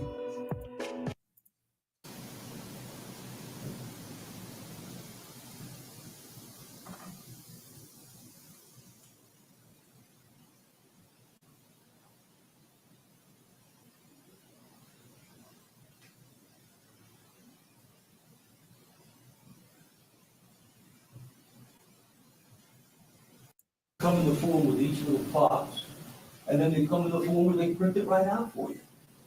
So we press the button and it printed out. And so. What? He pressed the button and it printed out. Okay, y'all, we had to back up a little bit. And we can't get closed caption, I don't think, because they're unavailable because Court TV is editing them stream and they're putting in chapters. So that's what's happening. So in the meantime, Google hush. Hey, Google, stop. Google deciding he wants to talk to me. There are no active alarms, timers, or me. Y'all, my phones are all freaking out. Either earlier last week or the week before, 2023. These are texts that they have had since day one. We were going over and over the text and other things they sent us. He's talking about the text messages. So that's why I'm trying to listen a little closer. He's talking about the text messages. Old boomer dude needs assistant here with some text. And look, God, oh my gosh, y'all, I'm not even gonna lie. Wait, let's do a quick zoom just because we're nosy. Look at the other guy over here that's helping him. Oh, can I bang my head on the mic? He's another old man. Okay. Quite frankly, didn't know how to open it. We figured it out Thursday, Wednesday, and we immediately let them know that we planned. But once we saw them, we figured out how to open it. We saw them, we said, my God, these are extremely relevant. State, they're open. You know, this case begins on August 11th. It doesn't begin on August 11th. It begins for them on August 11th without our client having, without saying what is very relevant. They say that August 11th, there was a text from Keith to Mom. She gave me gonorrhea. There was a text from Keith, the mom, that says, she gave me gonorrhea. Yes, retirement for defense attorney at your service. We're ready. Yes, they have a whole aisle. A whole aisle is the discount aisle. On August the 4th, there's a text from Keith to Mom. She's giving me, I've got this burning. She's the last person I was with. And there's conversation that mirrors or that receives the August 11th conversation. That couldn't be more relevant to the facts of this case and our defense. They've had this all this time. Now, granted, my naivety and how I have a office manager, paralegal, pretty good with computers, but he couldn't open it. We had somebody else just take a look on a log. Oh, y'all, I hope y'all can hear because I'm trying to translate a little bit of what he's hearing because he is very, very hard to hear because he's not standing in front of a microphone. But now he's saying that they tried to open it, but they couldn't open it and read the text messages properly. Sir. And there it is. So all they have to do, I would imagine for them to print out these nice colored pictures that they do. He said for them, they can just print out all these nice colored pictures. He wants them to print out all the text messages for him to old-fashioned read through. Of the text, all they have to do is press a button. All they have to do is press a button and the machine will print it out. Yeah. Oh my God, sir. I don't know how long it takes, again, my naivety. But what does it take? We printed out they come in two forms from this Cellbrite company. They come in the form with each little box, and then they come in the form where they print it right out for you. So we pressed the button and it printed out. We pressed a button and they printed out the forms. Yeah, well, why couldn't they do it? Yeah, so send it, we sent it. Well, it looks like there was discovery sent Friday, August 1st. It's just transcript of text communication. I don't know if that's what this is. And then something that was amended yesterday. My office is shaking their head yesterday.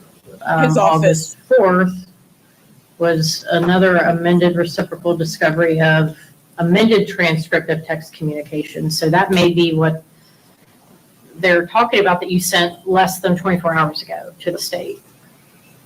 And again, it prints out in 2 minutes, and it's about it prints out in 2 minutes, he said. Okay, and again, yesterday it was corrected. There was a few spots where the names were wrong, so just supposed to who did it. And anyway, the name of this guy. I didn't cut you off, Judge. No, so this is my position on it. The state is going to call Investigator Martinez, and you can certainly cross-examine him based on what they ask him about.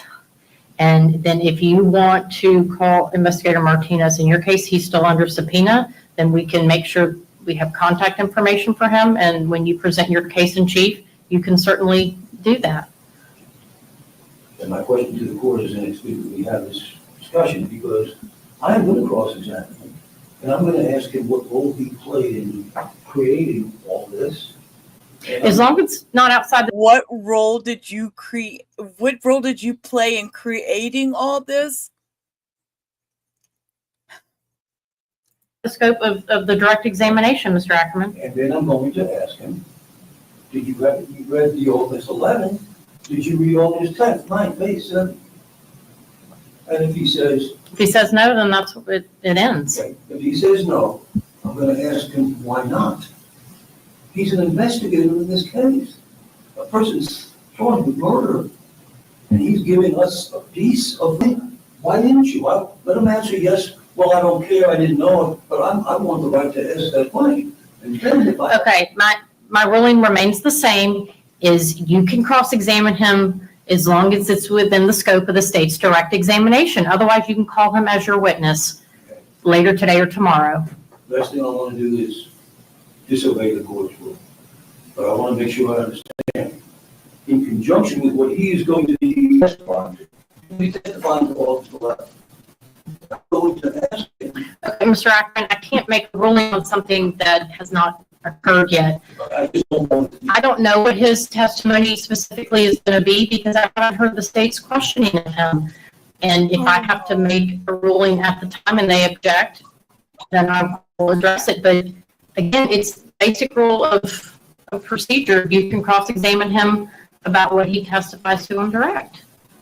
If it's outside the scope, they're going to object to him, and I'll make a ruling. But you know, if you want to call him and ask him specifically about messages that the state hasn't introduced, then that's going to have to be done when you present your case. Judge, I'm going to say this one more time. Yeah. We may agree. We may not have a problem with them. We just have the opportunity to go back to them. I understand he says we've had since the beginning of the case. We had boxes since the beginning of the case. Every single finding we sell. So we'll review them. Okay. Anything else from the state? No. Anything? Okay. Jury's ready. Deputy Williams. Okay. I need yours.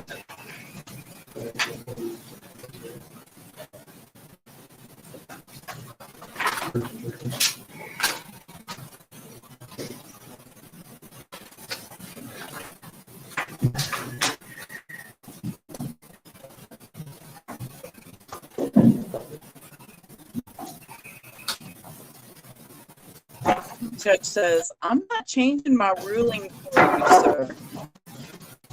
We'll just have to see what he says. My StreamYard is acting up and it's having issues letting me hit messages. So State's present, lieutenant's present with counsel. Is everybody ready to proceed? It won't let me take that off the screen right now. Okay. Sickles, Lionel Martinez.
Y'all, my computer just flipped out. I told y'all StreamYard was giving me some shit. It wouldn't let me unmute and wouldn't let me untag things. It was really acting crazy. It automatically refreshed on its own, so I didn't do that.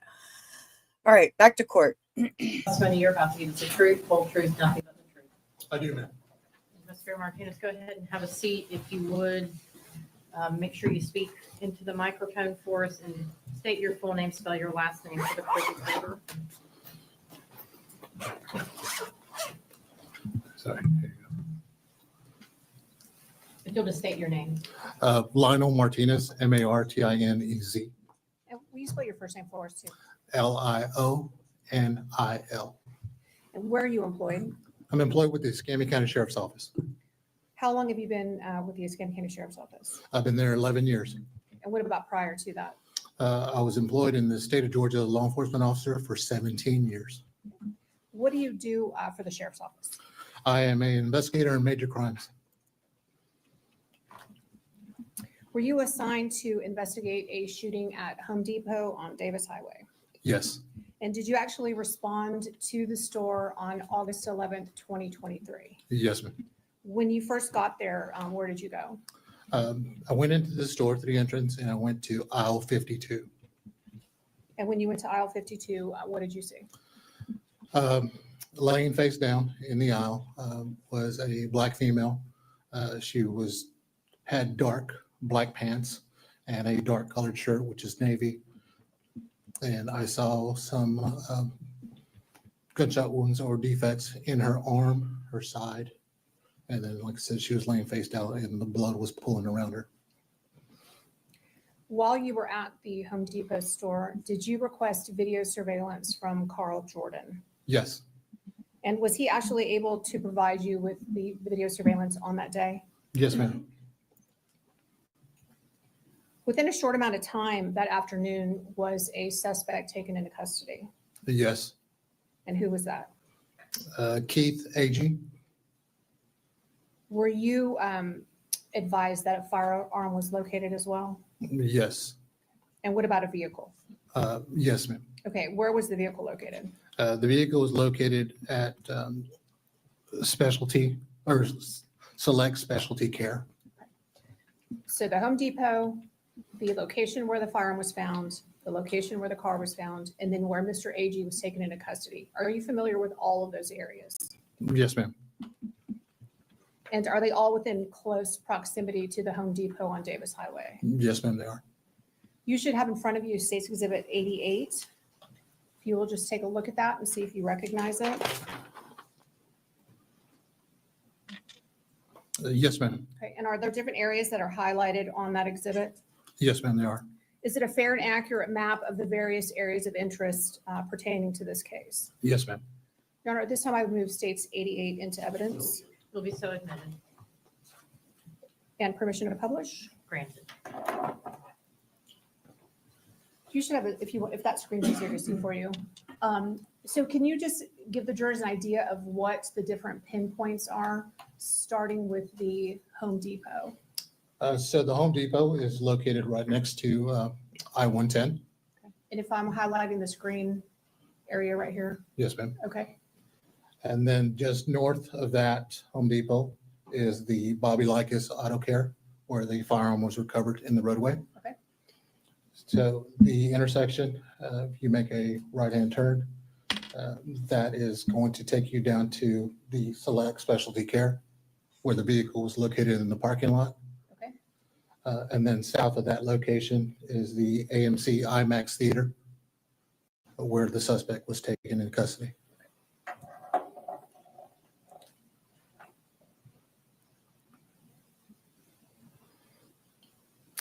In between where the car was located and where Mr. Agee was taken into custody, is there water in there? Yes, ma'am. Okay, where's that? It is located in Cycle Specialty between if you are going south, there's a little wooded area like a ravine retention pond. Now, on the same day, August 11th, 2023, did you make contact with Keith Agee? Yes, ma'am. Where was that? At the sheriff's office. And you should have in front of you State's Exhibit number 90.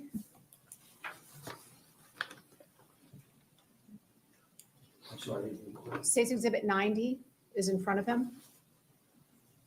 Do you recognize that exhibit? Yes, ma'am. And is that just a screenshot or a still shot of Mr. Agee at the sheriff's office? Yes, ma'am. And does it depict how Keith Agee looked at the time you made contact with him at the sheriff's office? Yes, ma'am, it does. Judge, at this time I'd move States 90 into evidence. Will be so admitted. And permission to publish. Yes, ma'am, granted. For the record, that's State's Exhibit 90. Now, there was some testimony earlier that perhaps Mr. Agee's pants were wet. Was that from the creek or the water, or he hadn't urinated himself, is my point? No, ma'am, he had not urinated himself. Okay.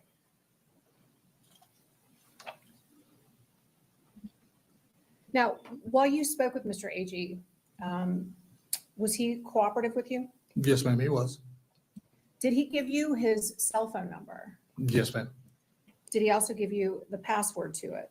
Yes, ma'am. And did you seize his cell phone when he was taken into custody on August 11th? Yes, ma'am, it was. Did you have the contents of his cell phone downloaded? Yes, ma'am. And was that by Eric Haynes? Yes, ma'am. Now, once the information is downloaded, what do you do with it? We analyze the information. We look through call logs, text messages. And what were you looking for specifically in Keith Agee's phone? Through the text messages. And while you were looking through those text messages, what did you find, if anything? A communication between Keith Agee and his mom, Sheila. And after you had a chance to review those messages between Keith Agee and his mother, Sheila Agee, did you later make contact with Sheila Agee? Yes, ma'am. When was that? On the 14th. Of?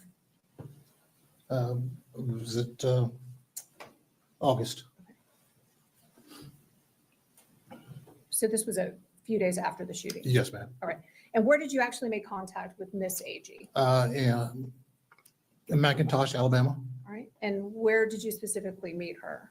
At her house. Okay. Did you drive there? Yes, ma'am. Me and another investigator. How long did it take you to get there from Pensacola? About an hour and a half.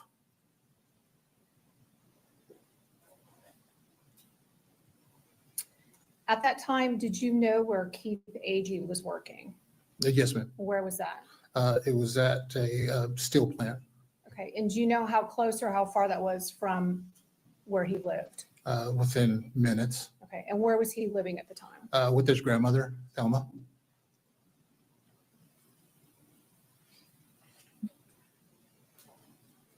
When you made contact with Miss Agee on August 14th, 2023, was she arrested for principal to murder?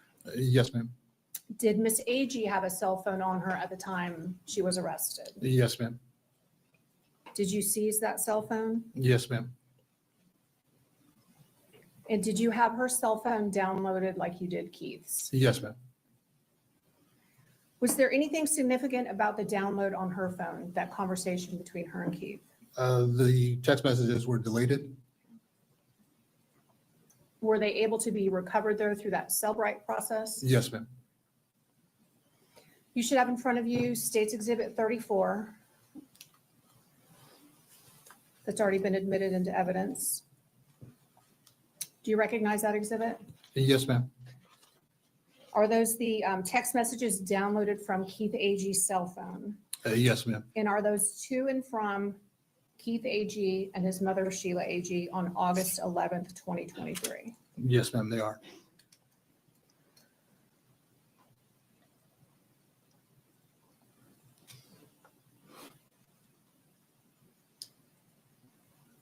Okay, we'll pause for a break. Somebody just ran through the chat. They left Fate Brent and Stinky Toe Jam. But don't tell nobody. It's our secret. Shh. On August 11th, what time do the text messages start? 10:36 a.m. Okay, and if you'll flip to the last page, when is the last text message between the two of them? At 12:42 p.m. Okay, and do you know what time 911 was called to the Home Depot? No, ma'am, I don't. Judge, at this time, I am going to ask to publish State's Exhibit 34. You may. So Investigator Martinez, what we need you to do is read them from how it's going from Keith's cell phone to Sheila's cell phone. If you can kind of try to keep that straight so the jurors know who is texting what. And if we're looking at State's Exhibit 34 right now. We go down a little more. So who are the blue text messages? The blue text messages is Keith Agee, Okay, and then the other color is going to be what? gray, And who is that? Sheila Agee. Okay, and if you will just do your best to read these into the record, starting with the first text message at 10:37 a.m. At 10:37 a.m., she gave me gonorrhea. And if you think I'm lying, I'll call them back and Oh my God. we can three-way them. Okay, y'all, we're into the STD talk. Okay, I feel icky. I don't know about y'all, but I feel icky. Okay. But I don't even care no more. She low down ASF anyway. Can you pick up Casey for me tomorrow though? Okay, let me stop you Casey real quick. You know who is Casey is? Sheila's Yes, ma'am. grand. Who's that? Casey is Sheila's. I don't know what she said. I didn't listen to her. Casey is Sheila's grandbaby, which is also Keith's daughter. With, oh, my mind just went blank. Brooklyn. Sorry. It's the common child between Keith Agee and Brooklyn Sim. Okay. See, I was Next right. text message is gray. So who is this? Sheila Agee. Okay. No, I don't believe you lying. If that's what you say, I don't have no reason to think you lying. Yes, I'll get her tomorrow. I'm still Florida right now. Okay. She still work out of town with you? Yes. Okay. Y'all come back this evening? Yep. Okay, I'll be waiting on y'all in Citro. That bitch might ASL call the law because ain't no way she gonna do me low down. Oh, Then try okay. to flip on me Lola, and be stop. able to ride to work with you and get a job from you. That's the reason that B lied to me, but I got some for that. You're gonna get in trouble, but that's up to you. Trouble. Prison, buh. Hey, that's my choice, just like it is for you to continue to pick her up.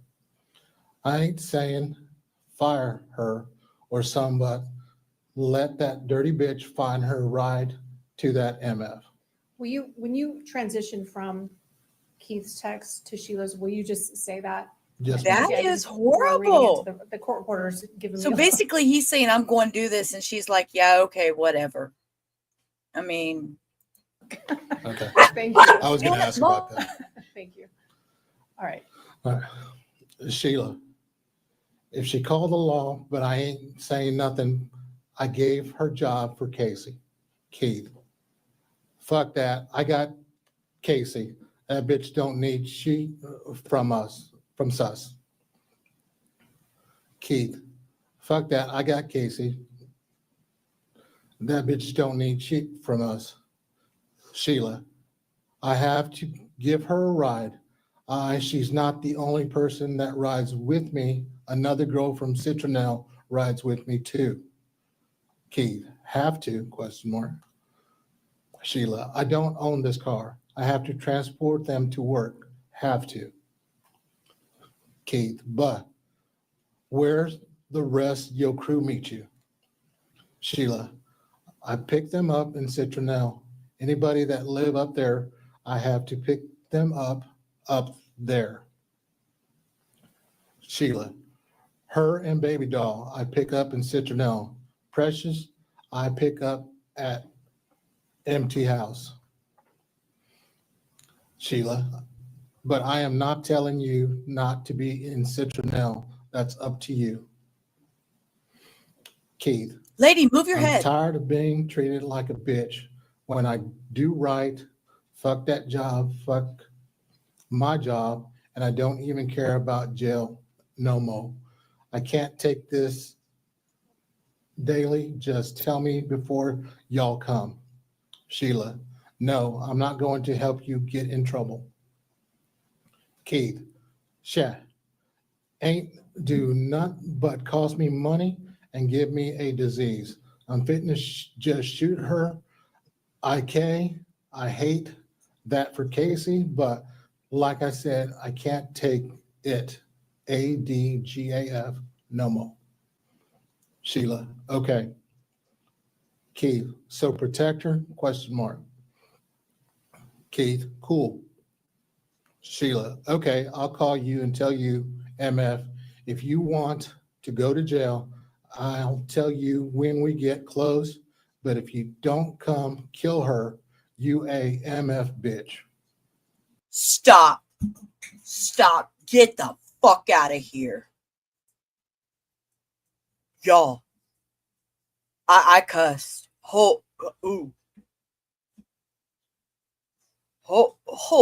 This mother. Yeah, that lady needs to move, but we're going to listen to that again. Want to go to jail, I'll tell you when we get close. If you want to go to jail, I'll tell you when we get close, but if you don't come, kill her, you a MF bitch. That's the mom. She gave me a MF disease. I'm done, lost money and my freedom multiple times due to this lying hoe, but still in every situation you make sure it turned out better for her, like it's none you can't do for me. Keith, loved, okay, I'll call you and tell you, MF. Oh, if he you liked want the comment. He to loved the go. little heart on the comment. Keith. That's why it says loved. Yes, thank you. That's all I ask. Yet Keith, you're right, I am a whole ass bitch and I'll never speak on any type of shit like this again, I promise. You're right, Keith, you're right. If I don't, I am a whole ass bitch and I'll never speak to any type of shit like this again, I promise. May I have some water, please? Oh, sure.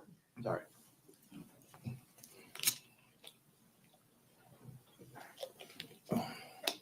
This mom. Oh my God. I'm like, Keith, on Casey's life. on Keith, Casey's life, talking about his child. Sheila. Okay, that's fine. You the one to have to leave your baby and go to prison and have her hate you. You ain't hurting Brooklyn. She will be dead. No problems for her. To only person you hurting is you and Casey.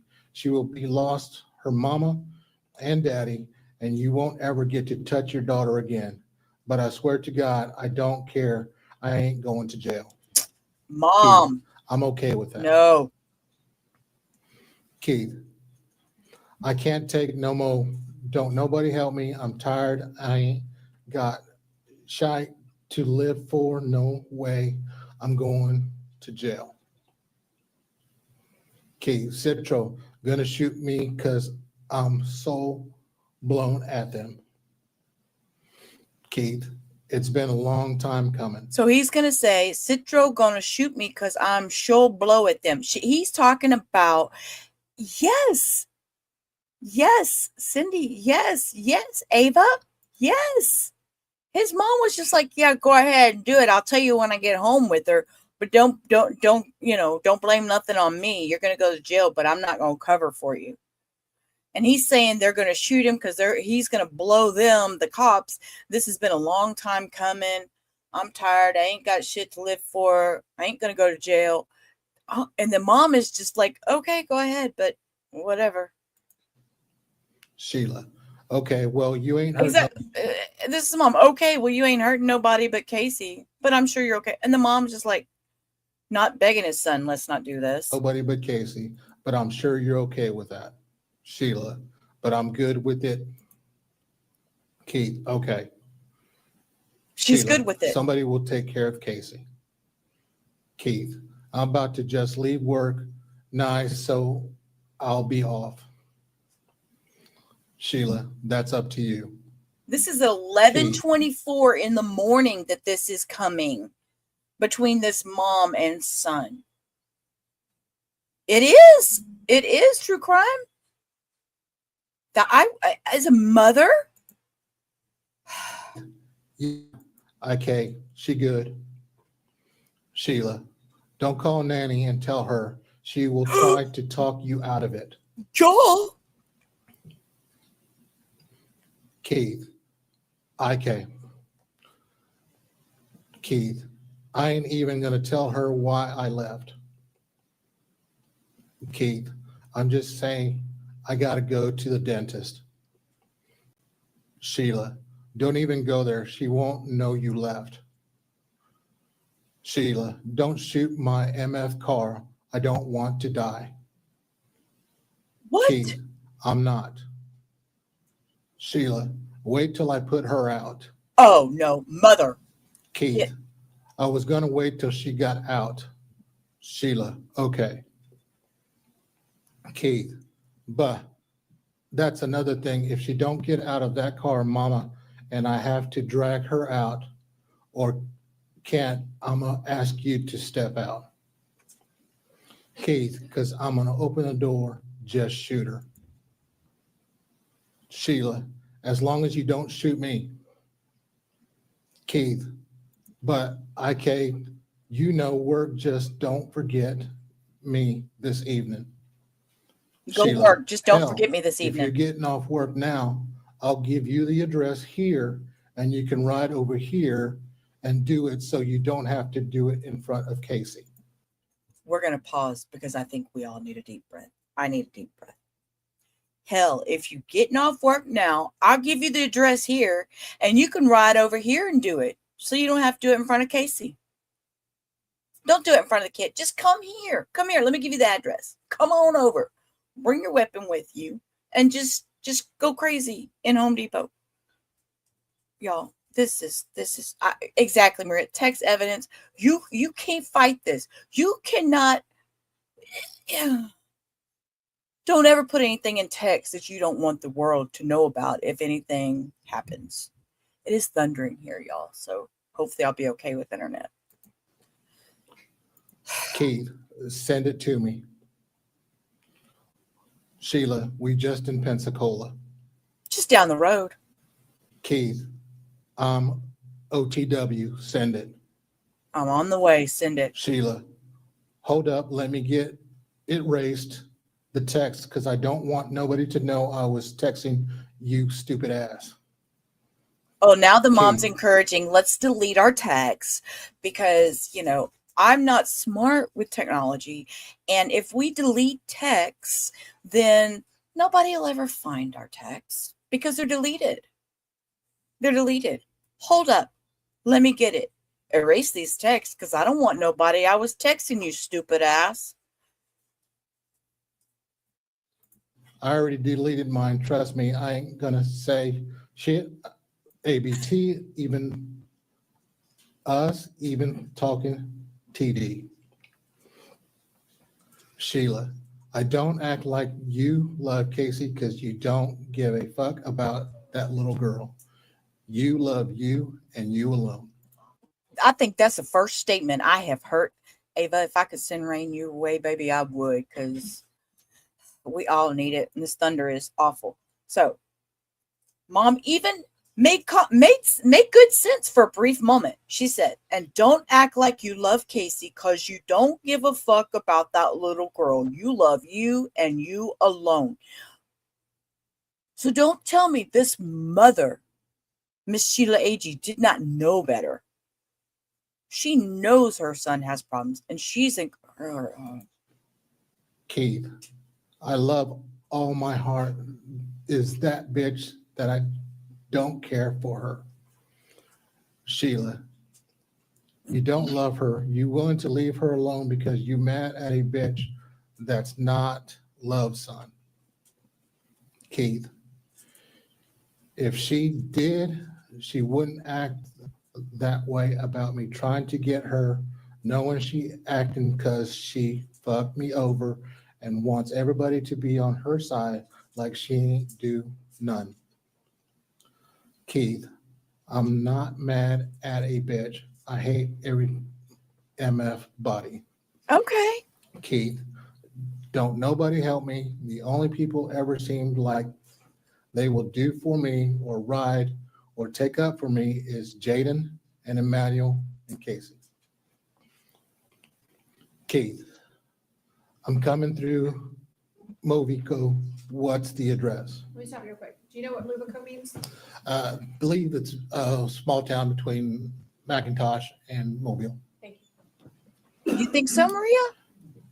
Sheila, you willing to leave her at the mercy of the world to possibly be raped, abused, neglected, and God knows what because you didn't put on a rubber? You're going to make her suffer for something she had no control over. But you love her? Okay.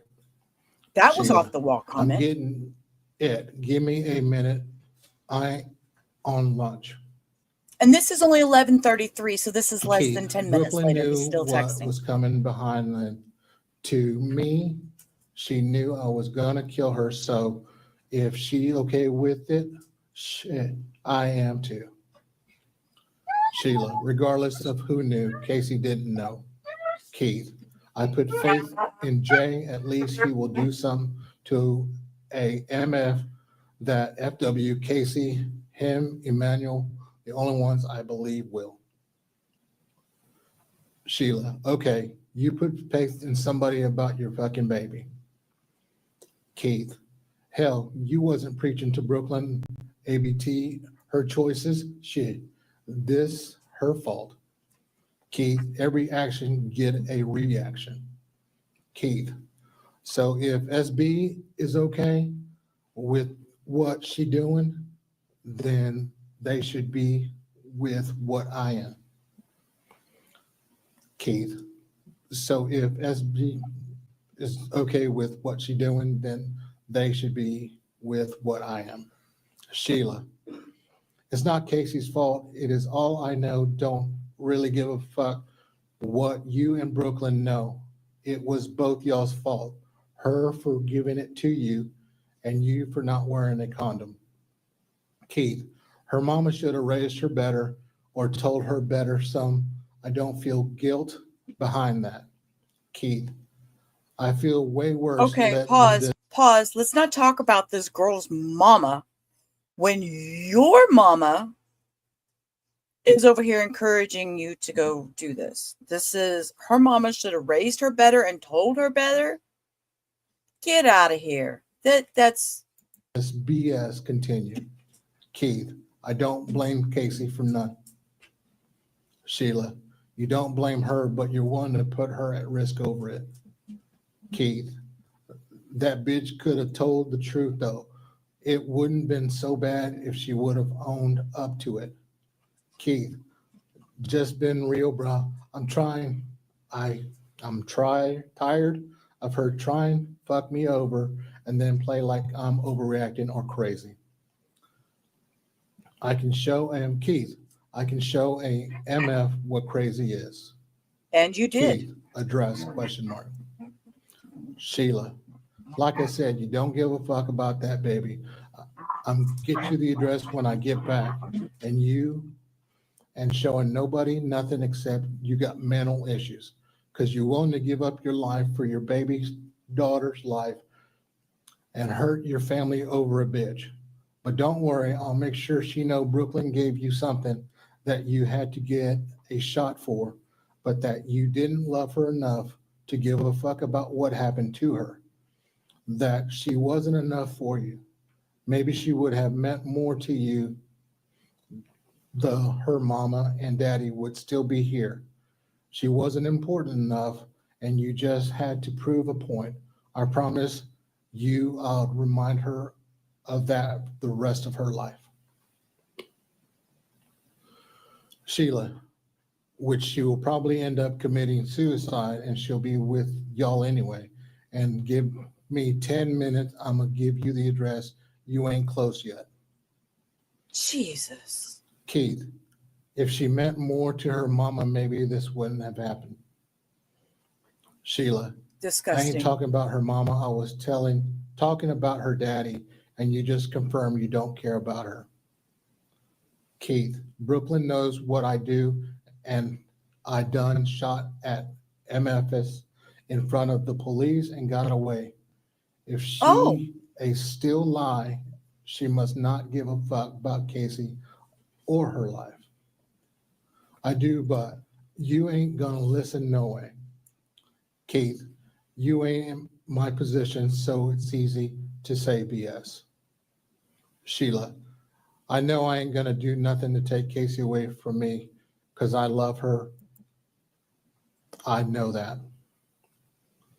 Keith, I'm pretty sure you ain't, because you ain't gonna do none RN. So again, I said easy to say when you don't do she. Sheila, who don't shit? Who the fuck you think helps care of that baby? Keith, I'm getting on the interstate 9. Sheila, okay. Keith, take care? Question mark. MF, you take care of Brooklyn. Sheila, did you just call me a MF? Oh.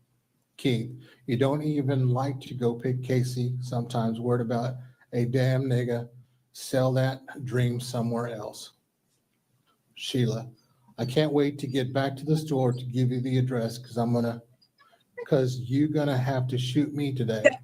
I done told you about cussing me. Keith, all I want is that address, mama. I'm done talking. I'm done talking enough. IK what's gonna happen, and I'm okay with that. I'm done already. Been thinking it through, and this the only way for me. IDK, why you so quick to start shy with me? But again, must be scared of Brooklyn or some IDK. Sheila, I promise I'm head back to get it and give it to you because I'm done told you about cussing me. I told you you don't have to respect me, but you not going to disrespect me. Keith, you disrespecting me, trying to tell me if I love my child or not. Keith, I don't know. That's your problem. You don't see TS, but again, I think it's a woman thing. Keith, she gonna be out on the floor, right? Question mark. And then she sends him a screenshot of where the location is, of where they're at. Keith, 45 away. And that's at 11:56. Is that text message with the Home Depot address sent from Keith's phone or Sheila's phone? Sheila's phone. Keith, question, is she gonna be on the floor, right? Sheila, thumbs up, waiting on you. Get out, Mom. Keith, I'm saying I'm gonna have to find her in the back or something. Maybe so, Maria. Keith, question mark. Sheila, nope. Keith, okay.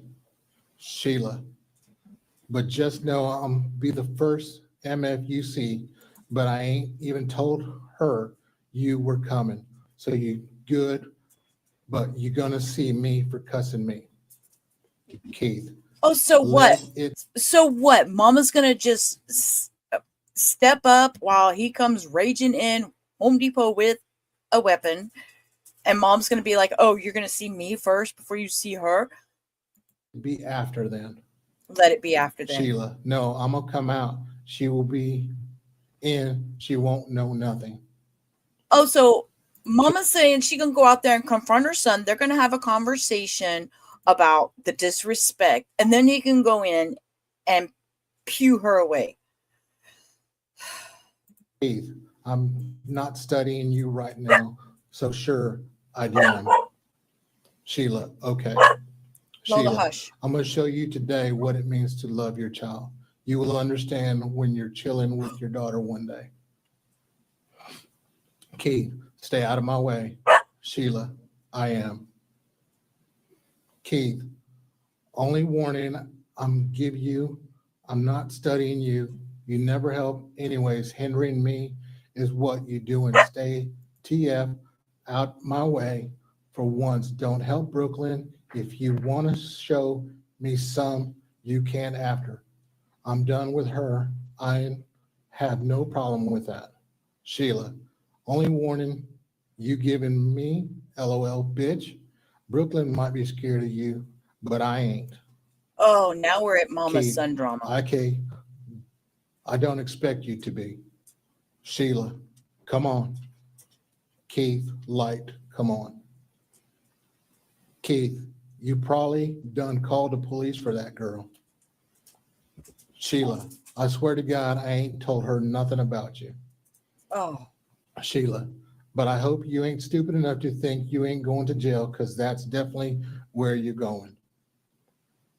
Keith, oh, nah, jail or dead, one, the two. Sheila, yeah, that way. Keith, light, yeah, that way. Sheila, probably best because something wrong with you. You don't need to be around Kai or Casey. Keith, something wrong with you. That must be you. must be That why. must be why you didn't take care of Kai. Let me stop you real quick. Do you know who Kai is? Yes, ma'am. Who's that? Another mom child with Sheila. I'm sorry? Sheila's Okay. daughter. Yeah. Keith, oh. Sheila, I wouldn't hurt her, you stupid. You know what, Maria? I'm kind of seeing that too. Mom's like, you know what? This kid is a problem child. Get him out of the picture. I mean, he's got mental health problems. If he's going to go to jail, let him go to jail. Fucking, I'm done. That's where I see it going. But in Brooklyn's defense, she did sound very encouraging to the situation instead of stopping him or reporting it to the police or anything like that she could have done to prevent it from happening. So, Keith, LOL, man, get off my phone. All I needed was the address. Leave me alone. Finish your work today. Keith, and you is too. Keith, I forgot, just me. Sheila, bet. I ain't stupid as you. Come on, dummy. she's just encouraging and enticing it. And see, that was so wrong way to. Keith, yeah, fuck me though. Point proven, thank you. Knew I wasn't tripping, you fucking retarded. Keith, yeah, you called the police. Sheila, okay, if you're trying to say I called the law, okay, God, I ain't called nobody.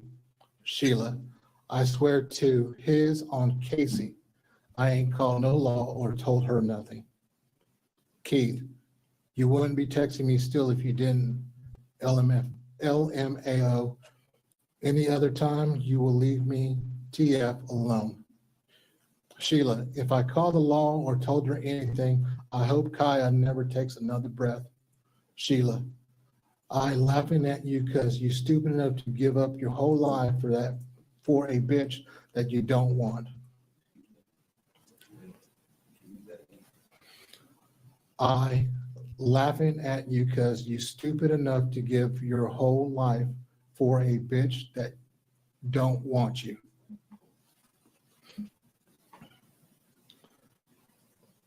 Keith, I ain't never in my life then saw a mama that don't do shy for they son, but love to want to start with them. Keith, like you said, like you, so crazy, it's funny. Sheila, okay. Sheila, whatever. Sheila, bye. Keith, I don't want her either, TF. Keith, LOL. That ain't my point. Sheila, yeah, right. Bye. Keith, LMAOOO. I ain't like you. Keith, this bout respect, that bitch gonna learn.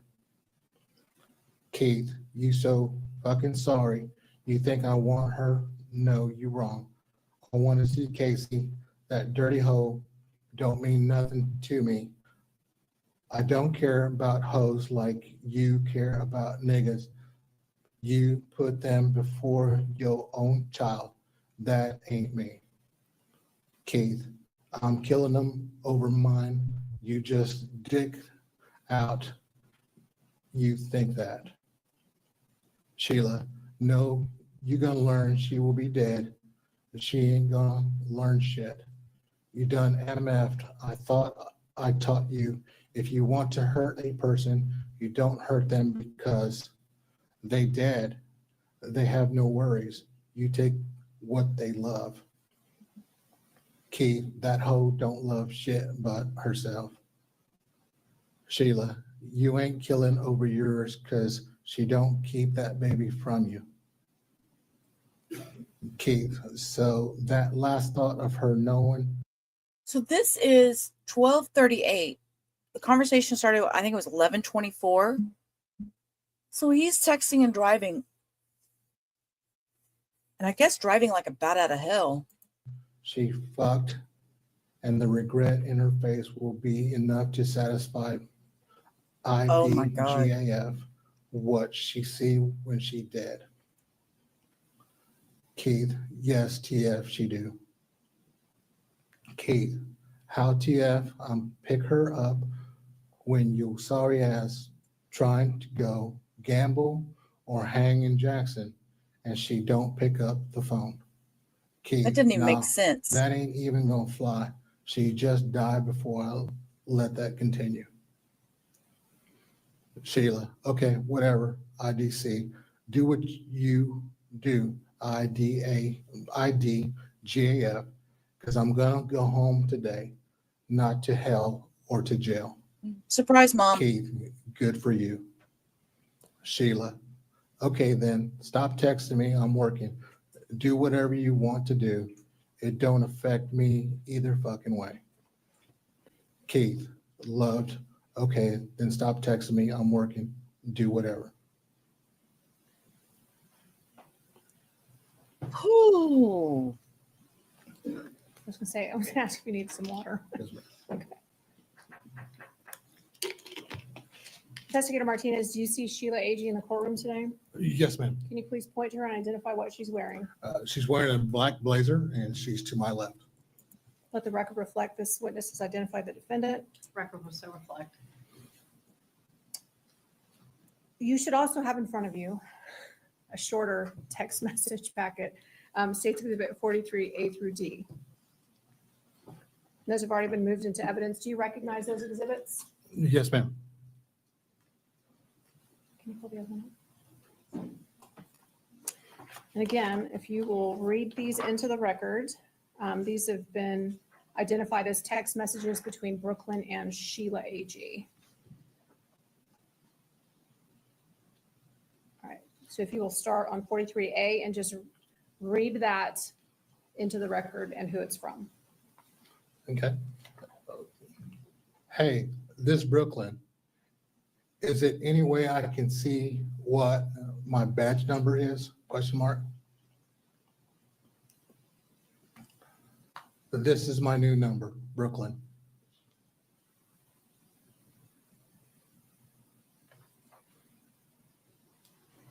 And it's All right, so what is this that the jurors are looking at right now on page 43C? This is a photo that was sent from Brooklyn. Okay, and if you click on it, it will enlarge, correct? Yes, ma'am. Okay, and then we'll see that on the last page, but what is the date and time that that was sent to Sheila's cell phone? August the 5th at 2:57. Okay, and then what is the next text message? The next text message from Brooklyn, that's what mine say. All right, and the next message? From Brooklyn. So if he got something, it's not from me. Okay, and then the last text message, is that her result from her exam?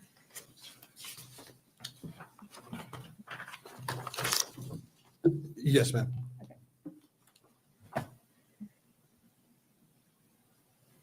When you were going through the different cell phone downloads on this case, were there any calls or messages between Keith Agee and Brooklyn Sims on August 11th, 2023?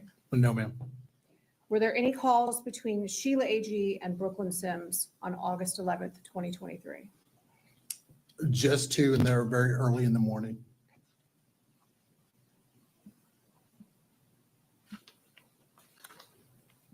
Those are my questions. Thank you, sir. Yes, ma'am. Let me ask this question while I'm walking up. Are there any calls between Brooklyn and Sheila and Keith? No, sir, they weren't. He needs to get in front of the microphone. Correct, sir.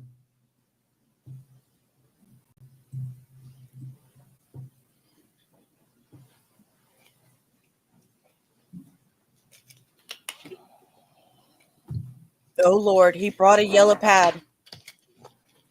We're in trouble. He's going to talk for a while. I have a feeling.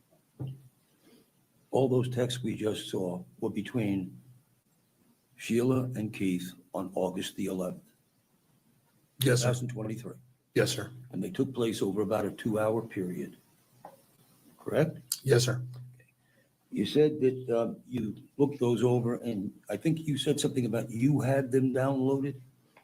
No, sir, they were downloaded by Lieutenant Hayes. Okay. And then when he downloaded all that, does he send it to you or to the state attorney's office? Send it to me, sir. Okay. So what do you do then? The program is called Celebrate. Yes, sir. Lieutenant Hayes downloads the information onto a flash drive. The flash drive is then plugged in. Celebrate opens up. It's a program. Then you start looking at call logs, text messages. I mean, downloads everything on the phone, photos. Okay. I'm very ignorant about computers. Okay. So I'm picturing you sitting in front of the screen and you're watching all the stuff that this. Yes, sir. Yes. Yes. This man, he sits in front of his computer. Y'all, come on. This is what this lawyer's picturing. This man sits in front of the computer and he watches everything download. I don't know. What is he even talking about? Okay. I'm sorry. This guy, yes, the dinosaur. Okay. About computers. Okay. So I'm picturing you sitting in front of the screen and you're watching all the stuff that this company has sent you. It's not a company, it's a program. It's Yes. a computer program. Yes, sir. Okay. So you're watching it. You watch it on the 11th. You're correct? watching Yes, sir. it? You watch it for the 10th. What? About the 10th? The guy's like, what? 10th. I just watched the 11th, sir. Where do we come up with the 5th? Text messages between Brooklyn and Yeah. How did Sheila. you find that? On Brooklyn's download. Okay. So did you go back thinking maybe I should go to Keith or Sheila's download to see what was said? Y'all, this lady on the bottom, she's got a little smirk on her face. As she's sitting there, court reporter typing, she's got a little smirk. So I think she's kind of thinking dinosaur too. During that period of time? No, sir. Okay. And well, did you not think when you were going over these texts that, judging by what you were reading, that there was something that took place before that? That might be relevant, interesting? Yes, sir. And did you look at it? Yes, sir. Well, that's what I'm asking. So you did have a chance to look at the text before the 11th, the 10th, the 9th, the 8th, the 7th.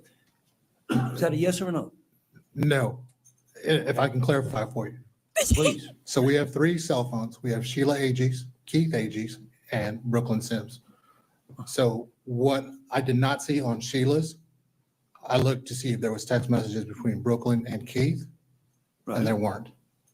So then I looked to see if there were any messages on Keith's phone, between Keith and Brooklyn. There were none. Then I looked to see if there was messages between Keith and Sheila, and that's what I found on the 11th.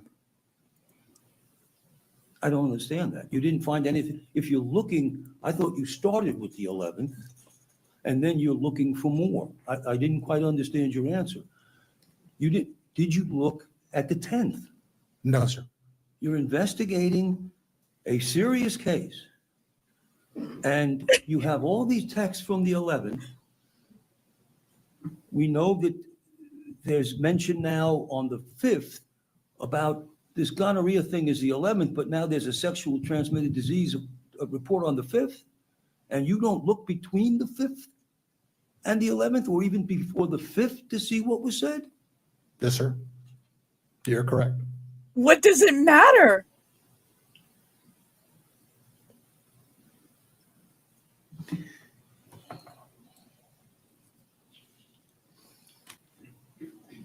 They discussed the STD 4 or 5 days later or previous. Okay. These texts that we just saw on the 11th, I'm correct in that there was no indication ever that Sheila told Keith where in the store they were supposed to meet. Correct. And you've seen the video, right? You looked at the video from the stores? Yes, sir. You did all that? Yes, sir. Police detective work, but didn't look at the 10th. And you looked at the videos, and there's that period of time that Sheila is walking down and around that aisle, back and forth, back and forth. And that was about the time when Keith was supposed to be getting there. Is that correct? That's correct. Okay. So we know she's there, you all agree, looking for Keith. Correct? Correct, sir. Okay.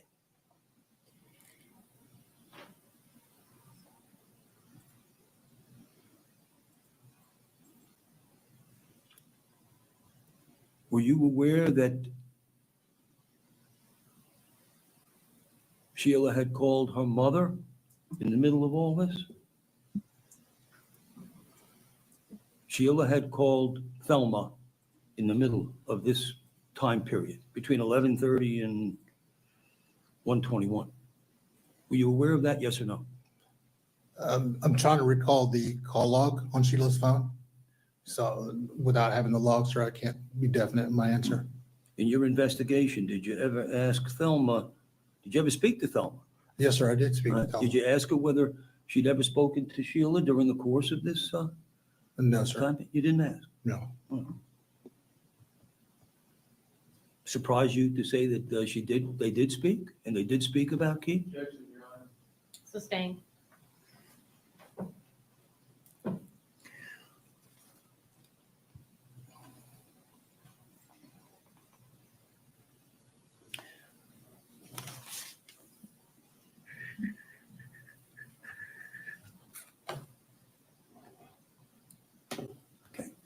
So I Yes, understand. Lois. You're telling the jury, Backfiring. as of right now, well, let me stop and ask another question. What does it take? Well, when you get this information from the server, who was that you said you got the information from? Cellbrite. Okay. When you get that information and it's there in front of you and it goes the 11th, and that's where it stops, but it had a lot before that, correct? Yes, sir. Okay. How long would it take you? Well, how long did it take you to press a button or whatever you do to pull up those texts from the 11th? You input the number. Press a In button. this case, it's Keith Agee or Sheila or Brooklyn's number in the search bar. Yes. And it'll pull up the messages associated with that number. Yes. And on that day, I did just the 11th. Okay. And that day when you did just the 11th, how long did it take you? Probably a minute. So if you went home So why didn't you tonight, do the other one? or this afternoon, and you wanted to pull up the 10th, the 9th, the 8th, the 7th, 6th, 5th, it would take a minute, 2 minutes, 3 minutes, 5 minutes just to pop that out? Depending on how much was on there? Yes, sir. Yeah. And if, let's say that it's from the 3rd or 4th of August to the 10th of August, for argument, discussion purposes, is about the same length as the August 11th tape. It should take about a minute or two, correct? Yes, sir. So what is it? Is this y'all? Is this lawyer fixing to ask this detective to go back and pull all those and come back later? Is he fixing to ask him this? I'm just predicting here. You have time to do that this afternoon or this evening? He Tomorrow is. morning? Yes, sir. He really is. Because I have a whole bunch of questions to ask you. Sir, you should have planned all that before he got on this stand. We are so being punked. This is get out. Y'all. A bunch of questions to ask you about that, but I'm not going to ask you today. I'm going to ask counsel to approach. Okay, thank you. I'm so glad somebody stepped in. It's like, hello, y'all. We can't. He's like, I'm going to call you back tomorrow. Okay, can you go to your office and come back later today with all those? Because I want to read through them with you. I got questions. Y'all, come on. This is, no.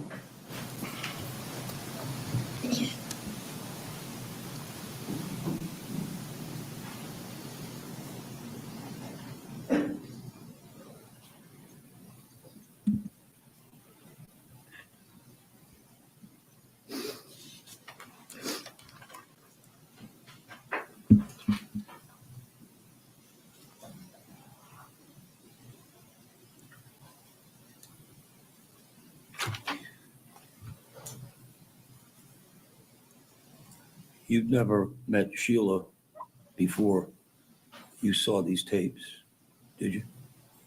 I mean, did you know her socially, personally, or through any other matters other than this case? That's correct, sir. And do you know anything about her relationship with Keith and how they communicate? No, sir. So today you simply read texts back and forth. Yes, sir. I have no further questions. Can you redirect Ms. Johnson? I think he needs to remain available, correct? So you remain under subpoena and just instruct you not to.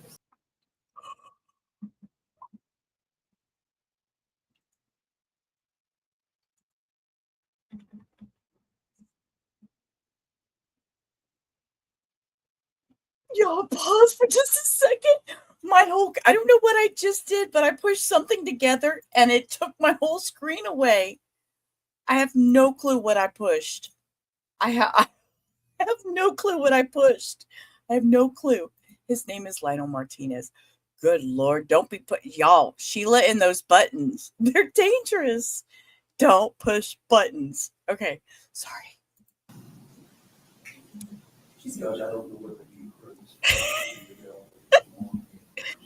No, I just said he remains under subpoena and to remain available not to discuss his testimony. So I'm sure my eyes were huge because I was like, all of a sudden everything went black over here and it made me log back into my computer. Like when you first started. So I was like, I figured I just knocked everything off. You know, me and my buttons, I have a button problem. I was Control V for pasting, but I must have hit something else because I don't know, it refreshed the whole damn computer in the middle of all that. You want to see these?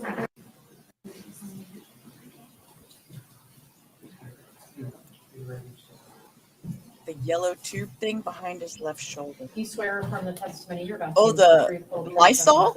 I do. Go ahead and have a seat. Yes, yes, absolutely, Maria. Just make sure you speak into the microphone. If you'll state your name and spell your last Oh, name. she's pretty. Look at her. Look, Miss Styling. Deanna, D-E-A, and then A, Oleski, O-L-E-S, as in Sam, K-E. Good afternoon. Good afternoon. What is your occupation? Hi, I'm the Chief Medical Examiner for District 1, which encompasses the foremost western counties of the Florida Panhandle. I might have What are typed your that wrong. duties as the chief medical examiner? In addition to performing administrative work, which is the chief part, my regular job is performing autopsies, coming and determining cause and manner of death, and performing and giving expert testimony such as here today. How long have you been with District 1? Since November of 2020. And where were you before that? St. Augustine, District 23. And can you tell the jurors your education and training to become a chief medical examiner? Sure. I did 13 years of school and training after I graduated high school. I got a 4-year bachelor's degree at Indiana University. Following that, I matriculated into medical school at Wayne State University in Detroit, Michigan, where I completed my medical doctorate. Following the completion of my MD, I did training, which is per usual, after you get your MD, and I did residency at the University of Texas Health Science Center in Houston in anatomic pathology, which is hospital-based pathology, the tissue study of tissue and diseases. And then following that 4 years, I did a 1-year super subspecialty training in forensic pathology at the Harris County Institute of Forensic Sciences. Do you have a specialty? Yes. And what is that? I am board certified in both anatomic pathology and forensic pathology. And can you describe each of those, please? Sure. So anatomic pathology is the basis for, or the root of our subspecialties. Anatomic pathology, again, is the study of tissues and diseases. We mostly use for microscope, for example. If you've ever gotten a diagnosis of cancer, like a basal cell cancer off your skin, or a normal pap smear, that was because of a pathologist. And then the forensic pathology is the study of diseases and trauma. So we incorporate our baseline knowledge of human diseases as well as how trauma affects the body. You said as part of your duties, you perform autopsies, correct? Yes, ma'am. Approximately how many have you performed? Close to or 2,000. Have you testified as an expert before in your field? Yes, ma'am. And do you know approximately how many times? Approaching 50 or 60. Did you perform an autopsy on Brooklyn Sims? I did. On what date? I performed the exam on August 14th, 2023. And what was her actual date of death? Her date of death was August 11th, 2023. And can you tell the jurors what Brooklyn's height and weight were? Sure. Ms. Sims weighed 264 pounds and measured 63 inches or 5'3". And her age at the time of her death? She was 18. Did you do an external examination of Ms. Sims first? Yes. And did you observe any obvious injuries? Yes. What did you see? She had multiple gunshot wounds and defects on her body.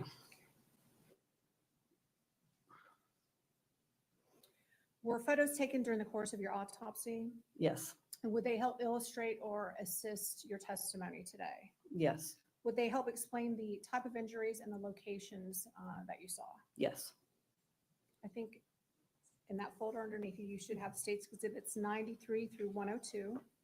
If you'll just take a look at those and see if you recognize them.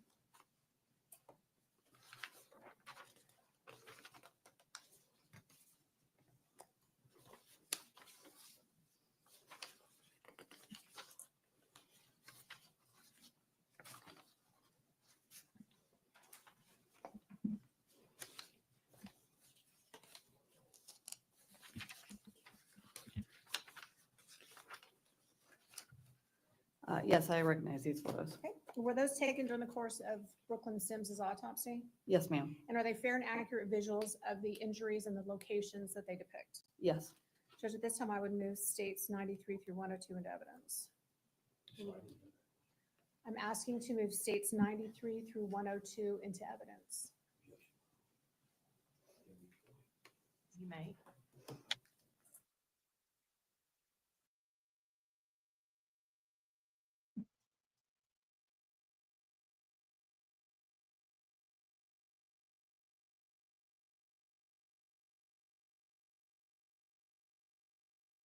I don't know what happened. We just lost sound. I mean, like she's digging and they just quit talking. They're admitting evidence in. I don't. This is a medical examiner.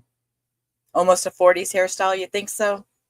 I like it. I like it. It's to me very retro. I like that kind of stuff. Like she's just looking through papers and we're just 5 seconds at a time fast forwarding. 3 through 102. Here we go. They're admitted and you may publish to the jury. Thank you. Dr. Lesky, I'm showing you State's Exhibit 93. Can you please describe for the jurors what this photo shows? This 93 shows a photo of Miss Sims' face and the top of her forehead with a graze wound that goes into her hairline. State's 94. This is a photo of Miss Sims' face, upper arms, and upper chest that shows numerous gunshot wound defects that are on her right side of her face, upper chest, and left arm. State's Exhibit 95. 95 is a photograph of Miss Sims' left axillary region or her armpit. And it shows multiple gunshot exit and re-entrance wounds over her left upper arm, her left lateral chest, and over her left breast. This is State's Exhibit 96.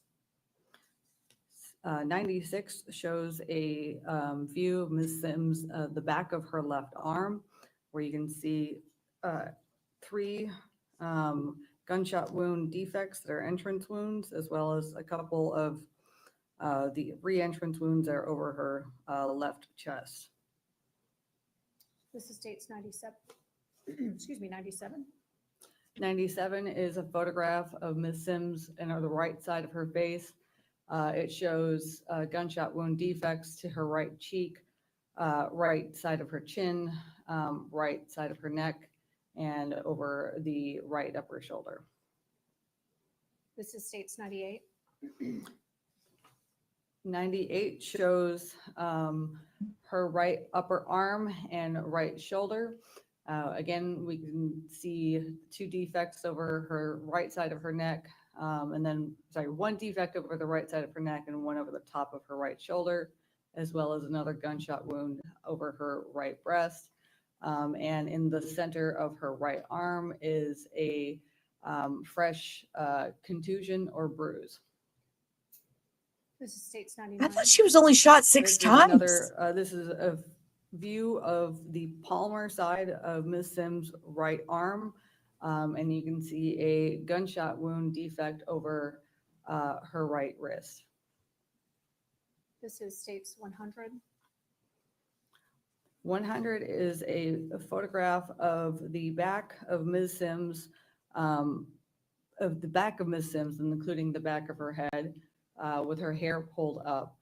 You can see a small gunshot wound defect over the back of her neck. And then there are 2 gunshot wound defects over her back. This is State's Exhibit 101. 101 shows an up-close view of the back of Ms. Sims' head and neck with the hair shaved around the 2 gunshot wounds. And this is State's Exhibit 102. 102 is a photograph of the projectiles and the projectile fragments that were recovered from Ms. Sims. Do you know how many total wounds did she have? Ms. Sims had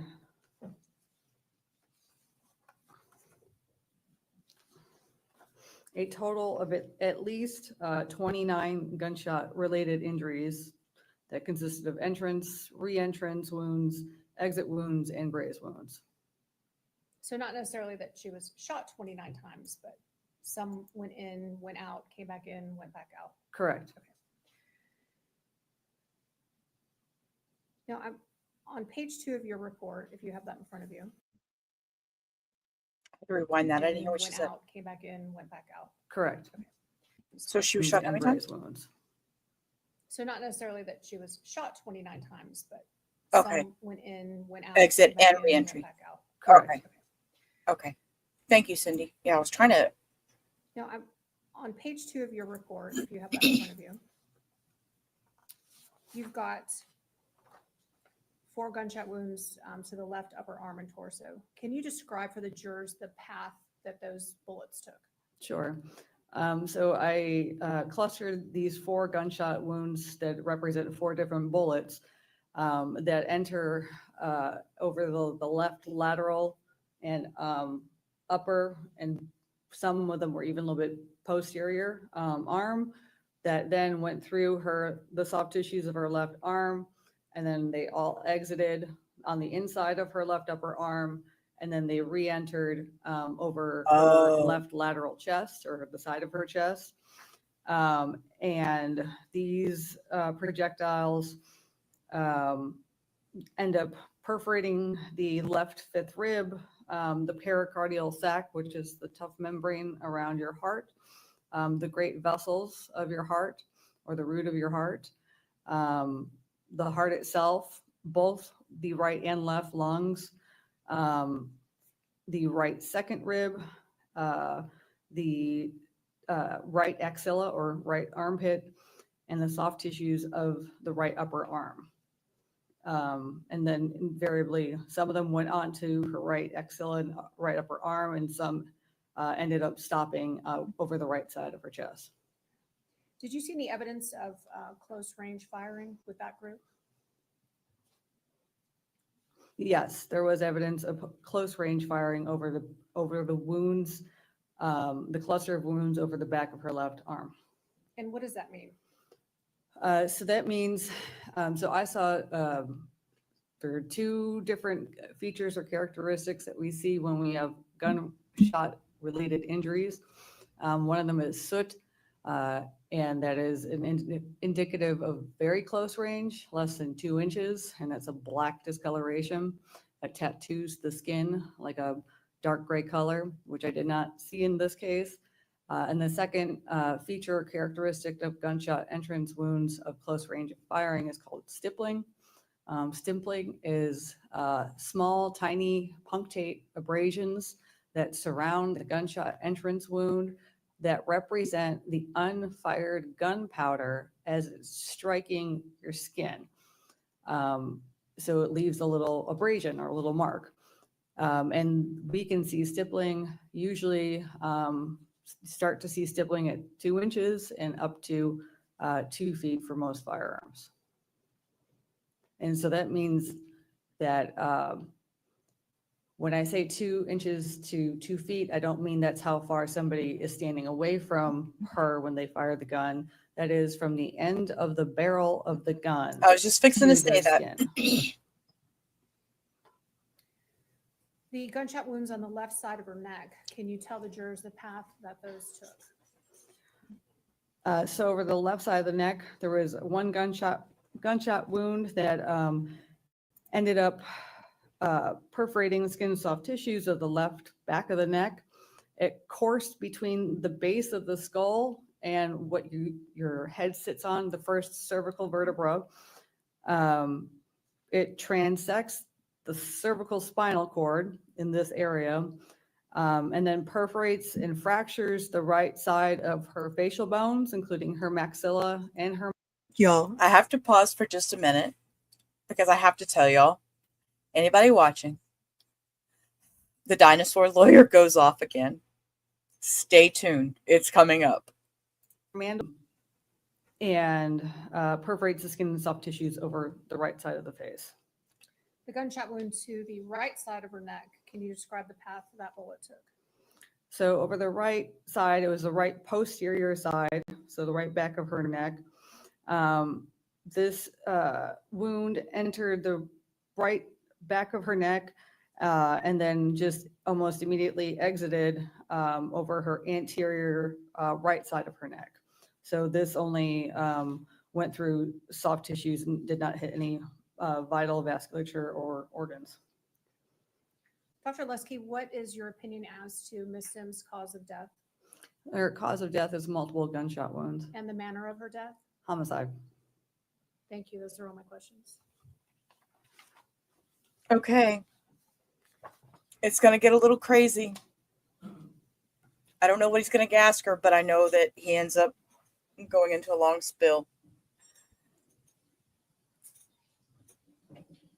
And I only know this because I went to see how much longer we had till I could play the other one. Good afternoon, sir. Your credentials are extremely impressive in school and experience. And He is telling her her credentials are extremely impressive. Sir, we're not, this isn't roundtable dating. Get out. you articulated everything you had to most explanatorily. If you didn't have the photograph, Sustained.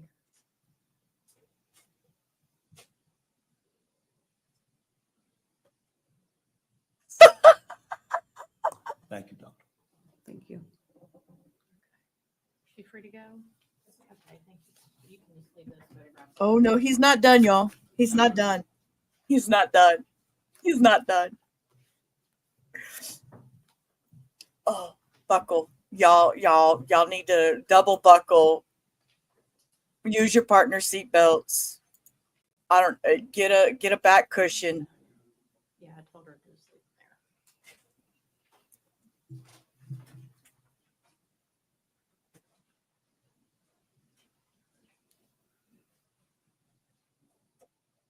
Madam Clerk, are all the state's exhibits admitted into evidence? I'm going to boost the sound, so hold your ears a second. Ladies and gentlemen, the state's rested their case, so there's some matters I need to take up with the attorney, so I'm going to have. The state has rested their case. The state has rested. It was a 9mm, is what they had said in the beginning. It was a 9. I believe they said it was a 9mm. Let me go back and look.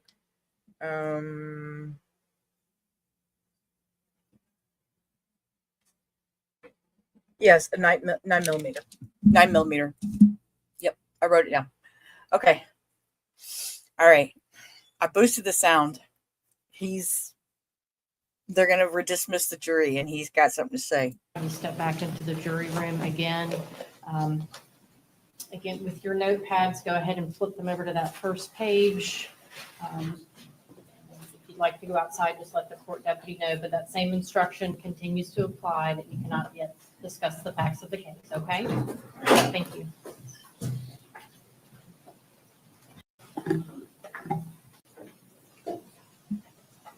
Okay. Y'all need your plushies to squeeze or throw. Don't hit nothing with your computer. Hit your computer screen with nothing. One thing I do want to address briefly, Mr. Ackerman, I had made a ruling about the photographs. You may not have agreed with it, and I understand, but you intentionally got up there at the podium and asked the medical examiner those questions about the photographs that I had previously ruled on, and that's not appropriate to do. I'm going to ask you, do you not do that moving forward? If I make a ruling about an exhibit coming in, whether you agree or disagree, that's fine, but you cannot then go ask questions in, complete disregard for my ruling. Your Honor, may I? Your ruling, as I saw it, was allowing the photographs in. And I understand that perfectly, and my questions had nothing to do with around your ruling. My question has to do with the way I am developing my defense. He said the questions I had was the way I was developing my defense. Strong defense. I have a client who's not guilty, and I am trying to show the jury.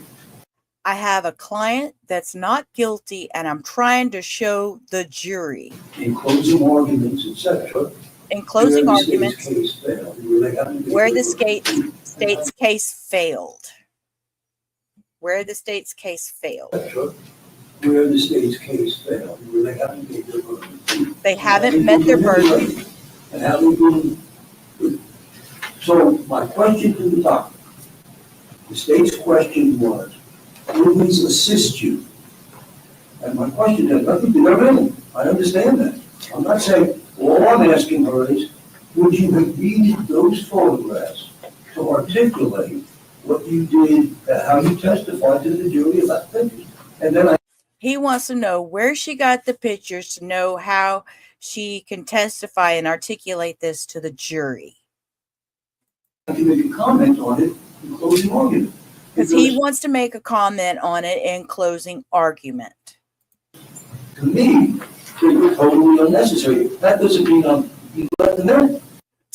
To him, all this is totally unnecessary and shouldn't have been let in. Because the case law supports them coming in, and I made the ruling, Ms. Jensen's question to her was, will these assist you in explaining to the jury? And her answer was yes. And my question was. Okay, Mr. Ackerman, I've made my point. We don't need any further discussion on this issue. Well, let me ask this. No, sir, I'm going to ask that you have a. She said, no, we're done with this discussion. He says, let me ask this. She said, no, sir. We don't need any further discussion on this issue. Well, let me ask this. No, sir, I'm going to ask that you have a seat. Don't disrespect the judge. I'm going to ask. Sir, sit down. The judge just asked you to sit, and you're standing there staring at her. He thinks because he's older than her. Come on, guys. I'm going to ask that you just have a seat, and we're going to discuss the plan moving forward with the remainder of the trial. Holy smokes. All right, the state has rested their case. My understanding is you don't have any witnesses available today if you decide to put on a case. Is that correct? That's correct. Okay. Have you discussed with Ms. Agee whether she intends to testify? I have. Okay. Would you like me to do an inquiry now or give you some more time to talk about it tonight and do the inquiry in the morning? More time. Okay.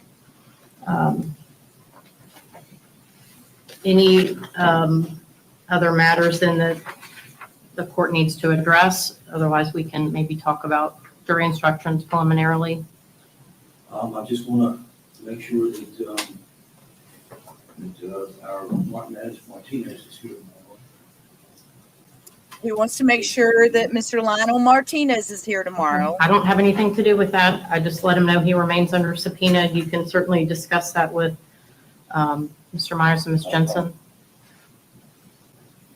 But I hope you understand, I know you asked him a question about could he do particular research. That doesn't mean he has to or is going to go do that research tonight. Right. That doesn't mean I assume he's you going to go do that. are aware of that.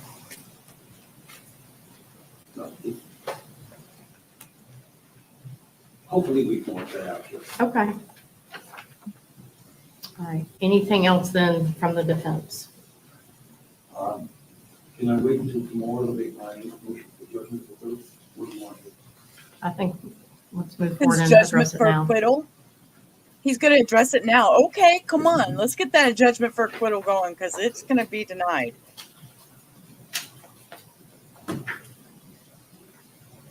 The state has made a complete and total case for the murder of Brooklyn.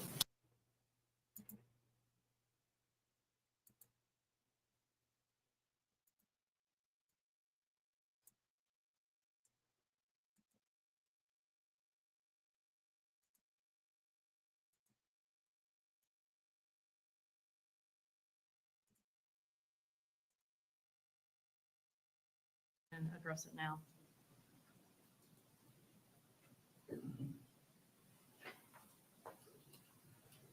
Why my screen is messed up. The state has made a complete and total case for the murder of Brooklyn by Keith. So obviously, all that happens today went to what Keith did. The only evidence that the state has against Sheila is that video. The defense argues that any reasonable group of people who would view that video would see the sarcasm, the innuendo, based on the statements, the responses, the statements back, and see what would have to, if they don't see, would have to have a reasonable doubt as to whether or not she had the intent that her son killed another human being.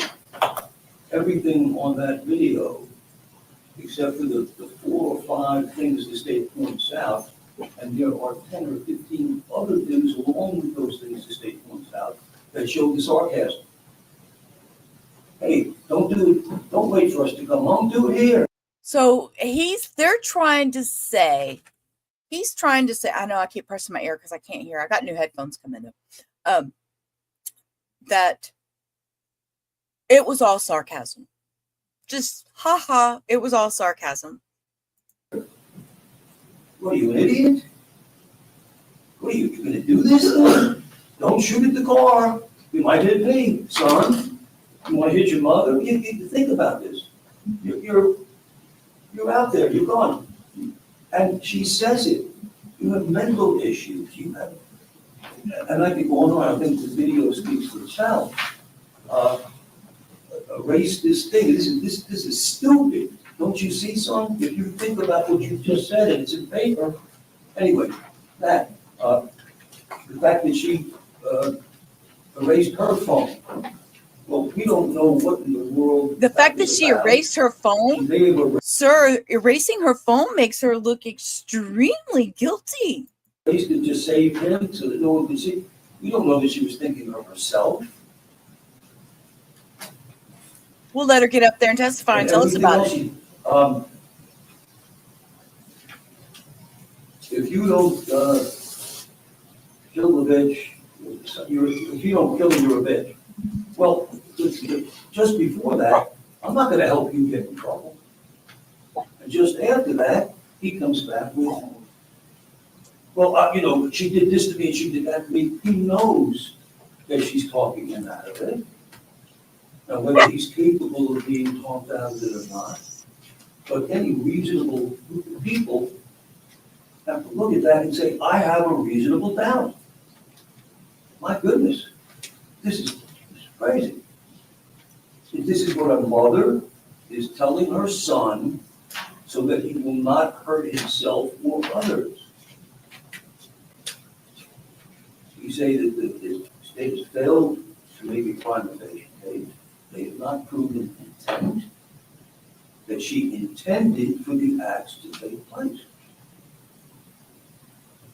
Thank you. Okay, thank you, Mr. Ackerman. Ms. Jensen. Judge, Mr. Ackerman said the only evidence that the state has is the video. The state presented over 2 hours of text messages. This defendant directed her homicidal son away from Alabama, 90 minutes away, to Pensacola, Florida, and provided an address where he could find Brooklyn Sims and come to kill her. The state believes it has presented a prima facie case, and the court should deny the JOA. Your Honor, if I misspoke, if I said video, I meant the text. I hope everybody knew that. And the fact is, he was not 90 minutes away from Alabama. He was 90 minutes away from Pensacola, which furthers the point. You'll have time to drive here and think about it. Nice long drive, calm you down. Any reasonable person will think that rather than up there. Stop it. This just man, it said it was. Yo, I'm gonna bang my head on this mic. This man said it was 90 minutes. That's a nice long drive to calm you down, if anything. Dude, stop. That to those texts would say she's using this. Anyway, she's trying to convince him not to do this. She said 10 times, you don't want to do this. You don't want to do this. You'll go to jail. You'll have a granddaughter. You have a daughter, my granddaughter, will be left without a father and a mother. She'll commit suicide. Who's going to take it? What are you doing, son? Thank you, Joe. Okay, thank you. Of this JOA. Viewing the evidence in light most favorable to the state, I believe they presented a prima facie case of principle of first degree premeditated murder, and the matter should go to the jury. Someone denied the motion for judgment of acquittal. Knew that was coming. Mr. Akron, just for planning purposes, in addition to obviously talking to your client tonight, do you know at this time how many other witnesses you might present tomorrow? 3, maybe 4. 3 or 4 witnesses tomorrow. In addition to potentially your client? Yeah. Okay, so maybe up to 5. Okay. Her son Jack, her mother Thelma, possibly Keith, and possibly Keith, shut up, Lola. Lola, I'm speaking. Be quiet. Keith might testify, and her mom, and who? What?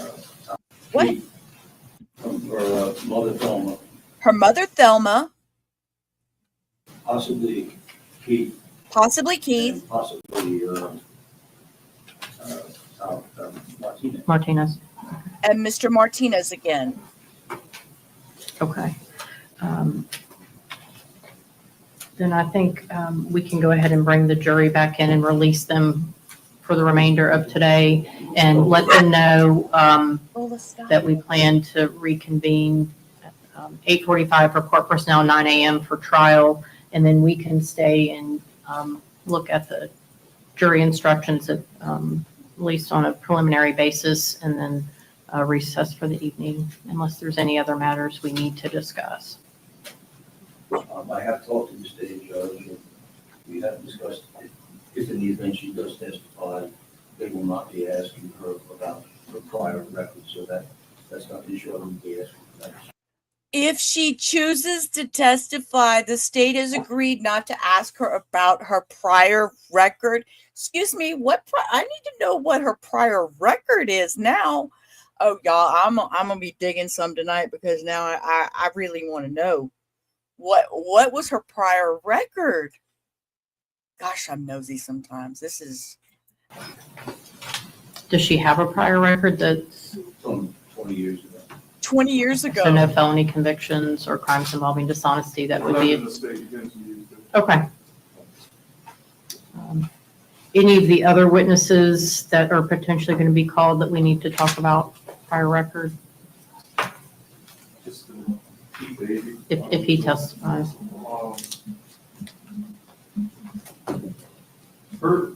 We deposed her mother and her other son, and I don't know, obviously, Mr. Ackerman, where he's going to go with the witnesses necessarily, but there was a lot of objectionable evidence or testimony in the depositions that we don't believe would be admissible. So just so the court's aware, we may be dealing with that tomorrow. Uh-oh. Well, we can certainly address any further matters. I'm going to go ahead and bring the jury in so they can be released for the evening. Yeah. Okay. Yes, let them go home.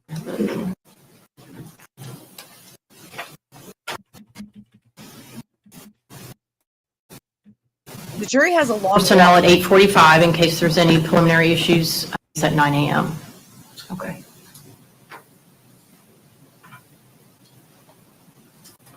The jury has a long hallway to walk down. Okay, so she's going to dismiss the jury. You can be seated. But so I have some good news for you that you're going to be able to leave a little bit early today. The attorneys were efficient in getting the evidence to you. We're going to stay and work on some jury instructions. The plan will be to start at 9 a.m. tomorrow. You have your information about where to park, so you'll do the same thing that you did today. Couple additional instructions. So the temperature was, I think, pretty comfortable today. We should be in the same courtroom tomorrow. So, okay. So with that, we know they're going to go talk about jury instructions. I'm not too interested in jury instructions because they're going to have to reread all that crapola later. What I want to do is I want to switch over here, and this was her son's testimony, Keith Agee, when he testified in his own defense back in, it says a year ago. So I fast forwarded a little bit to get through all the talky stuff that's kind of irrelevant. Well, not irrelevant, but Yeah, the whole family's got priors, so you know it's all on. Okay, let's see what we got going here. Operator for AM&S Capital. How long have you been working there? I just started recently. Shit, I pushed the wrong button. At the time she got close to 3 years. Have you been working there? I just started recently, 2 months prior to this. Do you know the deceased Brooklyn Sims? Yes, sir. How long have you known her? Approximately close to 3 years. How did you two meet? Through mutual friends. What was the nature of your relationship? We were boyfriend and girlfriend. Consistently the entire time you've known her? On and off, multiple times during the 3 years. Do you have any children together? Yes, sir. How many? 1. How old? She just turned 2 in October. What's her name?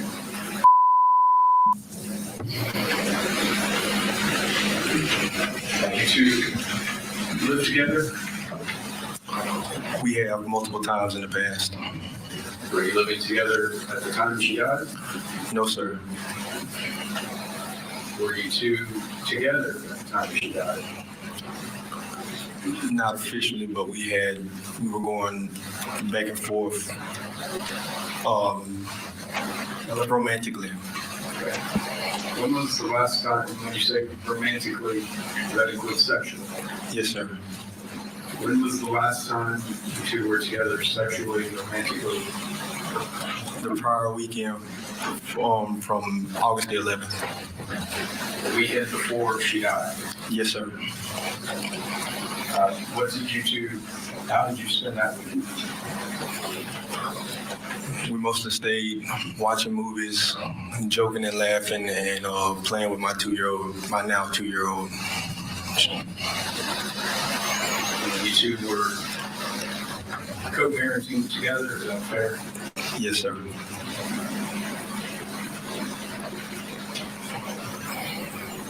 Well, quit beating around the bush now.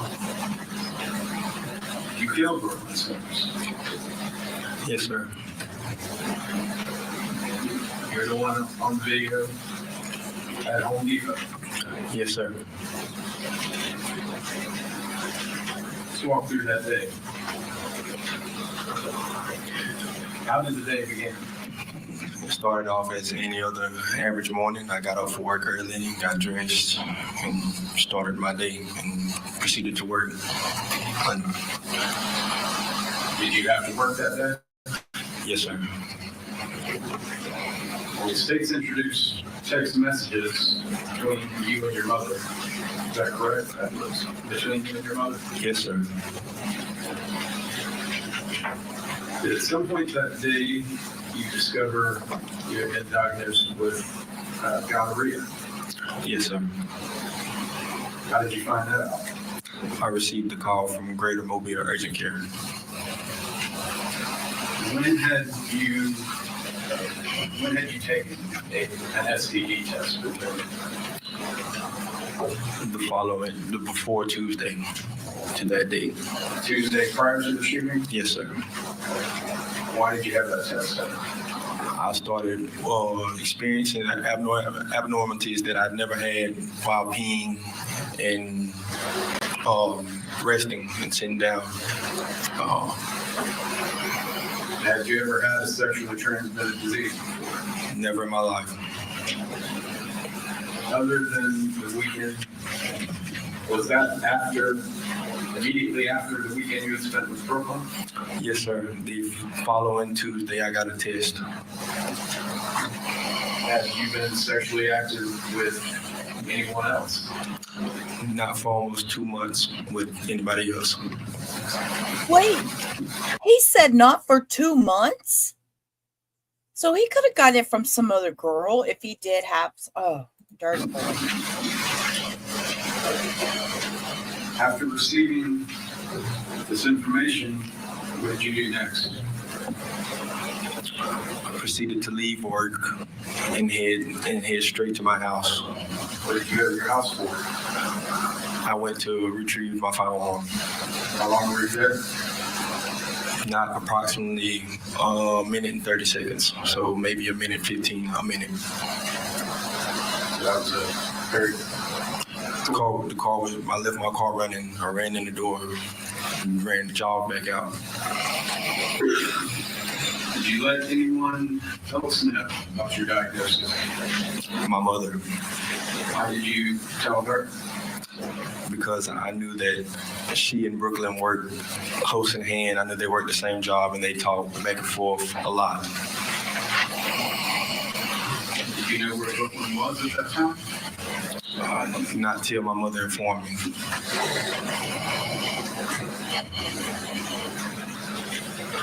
Do you recall driving the drive from your home to Pensacola? I don't recall the whole trip. I don't recall spots of driving. Let me back up a bit. After you were informed you had an STD, how did you feel? Enraged, betrayed, hurt. Text messages I know, right? in evidence. You intend to get revenge on her. Yes, I intended. That was my thought too, Cindy, was that they said that she did not have one. So if he did, he got it from somewhere else, because he just said that he was with somebody, hadn't been for 2 months. I mean, obviously you're not intelligent enough to know what causes STDs, or you know that you can get them from somebody and not show signs for 2 months. Two.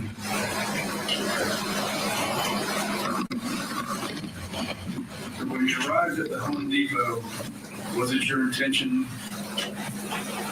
to shoot Brooklyn? Not fully. And what I mean by that is I was enraged until I arrived on aisle 52. When I got to aisle 52, seeing Brooklyn brought sort of a sense to me, brought me back down to earth, you know, being hot the whole way there, driving mad, seeing her kind of brought me back down to earth. So. Okay. Stop. Julie Grant, I don't have time for you to interrupt right now. Get out of my picture.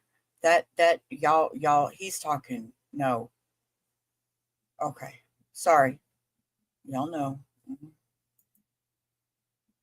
Of the defendant himself. Let's pick up where we left off.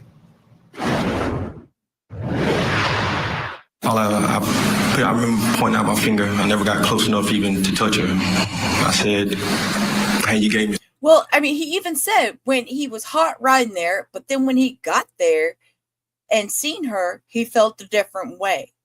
Okay? But you still didn't stop? Something. And she said,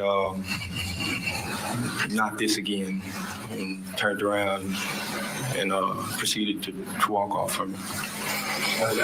Okay. So he's saying that she said, not this again, and proceeded to turn around and walk off. The other girl said she didn't have time to say anything. He came up, spoke. She had time to say nothing. I've never been so mad in my life. What happened next?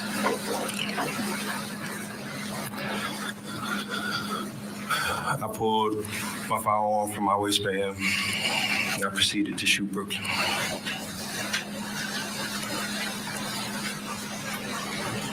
That's what's there, you know? Yes.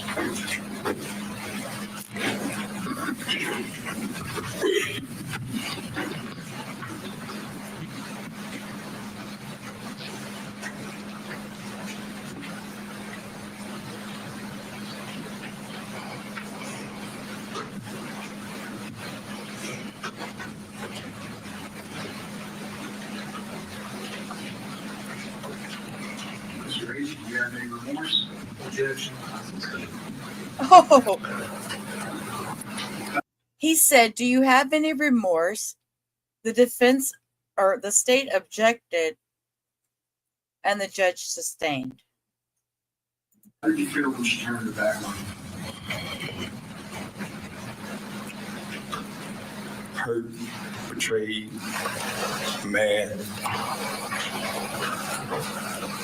That work when she was here today. Judge, yes, sustained. No further questions.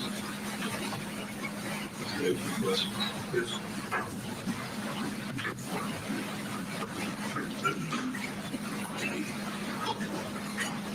We heard testimony earlier today that Calvert is 2 hours away. Is that right?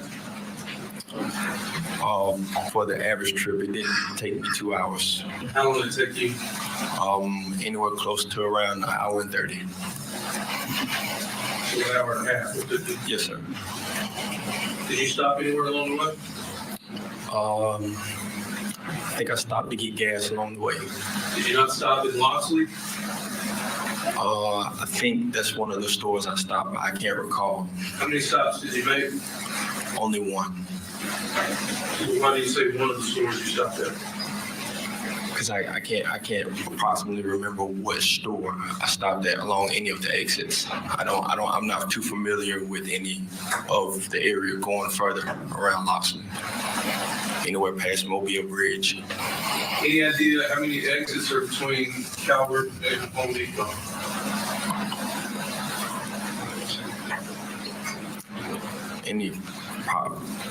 I'd say about 20 maybe.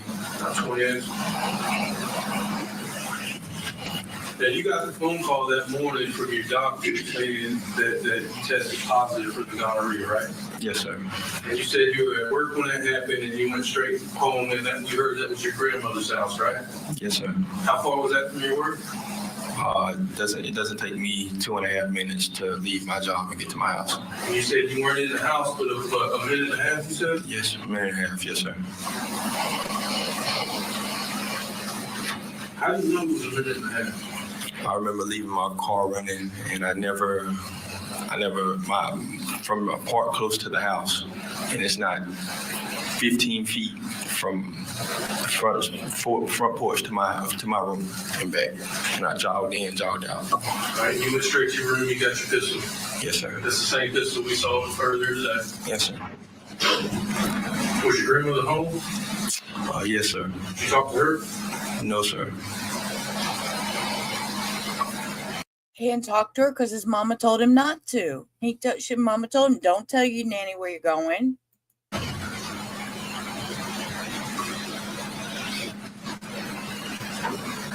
And you knew Brooklyn would be with your mother, but you didn't know where they'd be working, right? Yes, sir. And you got the address from your mother? Yes, sir. So when you got the phone call from your doctor, you automatically assumed Brooklyn gave it to you, right? Yes, sir.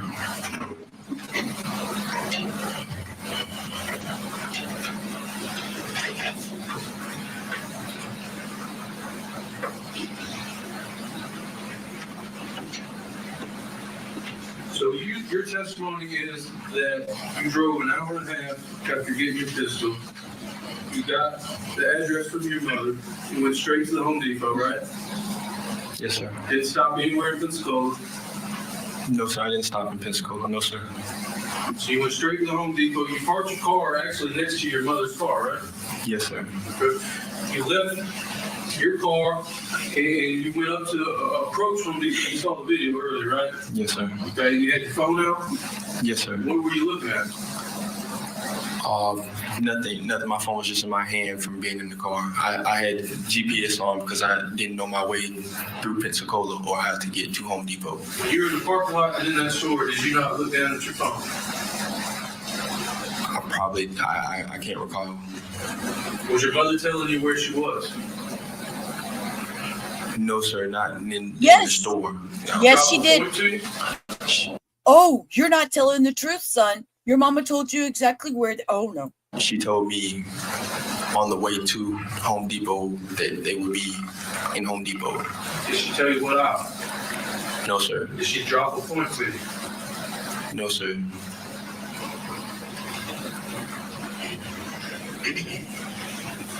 You entered the Home Depot in the main entrance, and you walked directly to aisle 52, right? No, sir. I walked along the aisles looking. I didn't know which aisle exactly that she would be located on.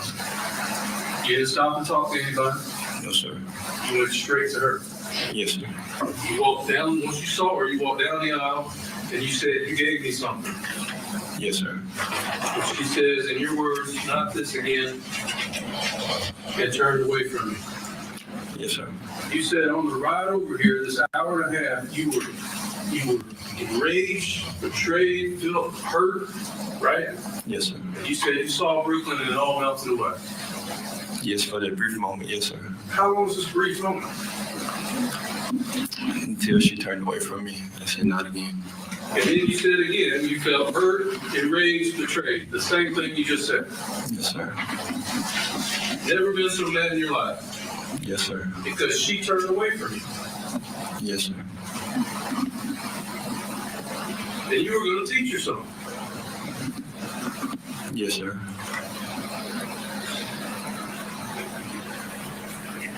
And that's when you pulled out your pistol and you shot her. And you had no idea how many times you shot her? No, sir. I can't recall approximately. Is your gun jammed? We saw it jammed. No, sir. Not that I recall.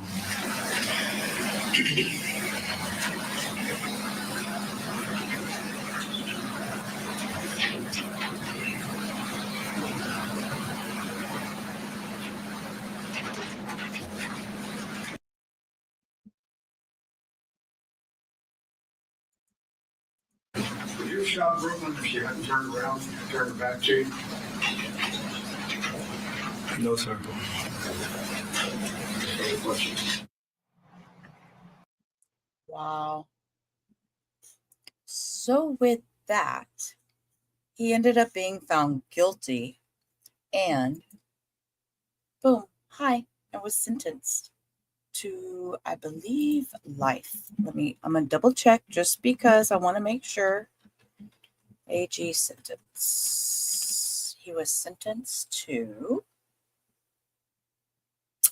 life without possibility of parole. So with that, I want y'all to keep in mind, hug somebody you love, touch some grass, smoke some, I don't care.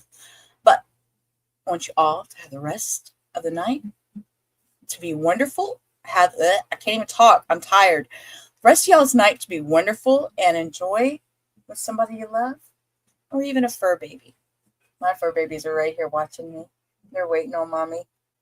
So with that, I'm going to go, and I will see y'all tomorrow at 3 o'clock Central, and we'll pick up this trial right where we left off and speed trial through all of this. So with that, peace, rubber out. Y'all have a great rest of your night.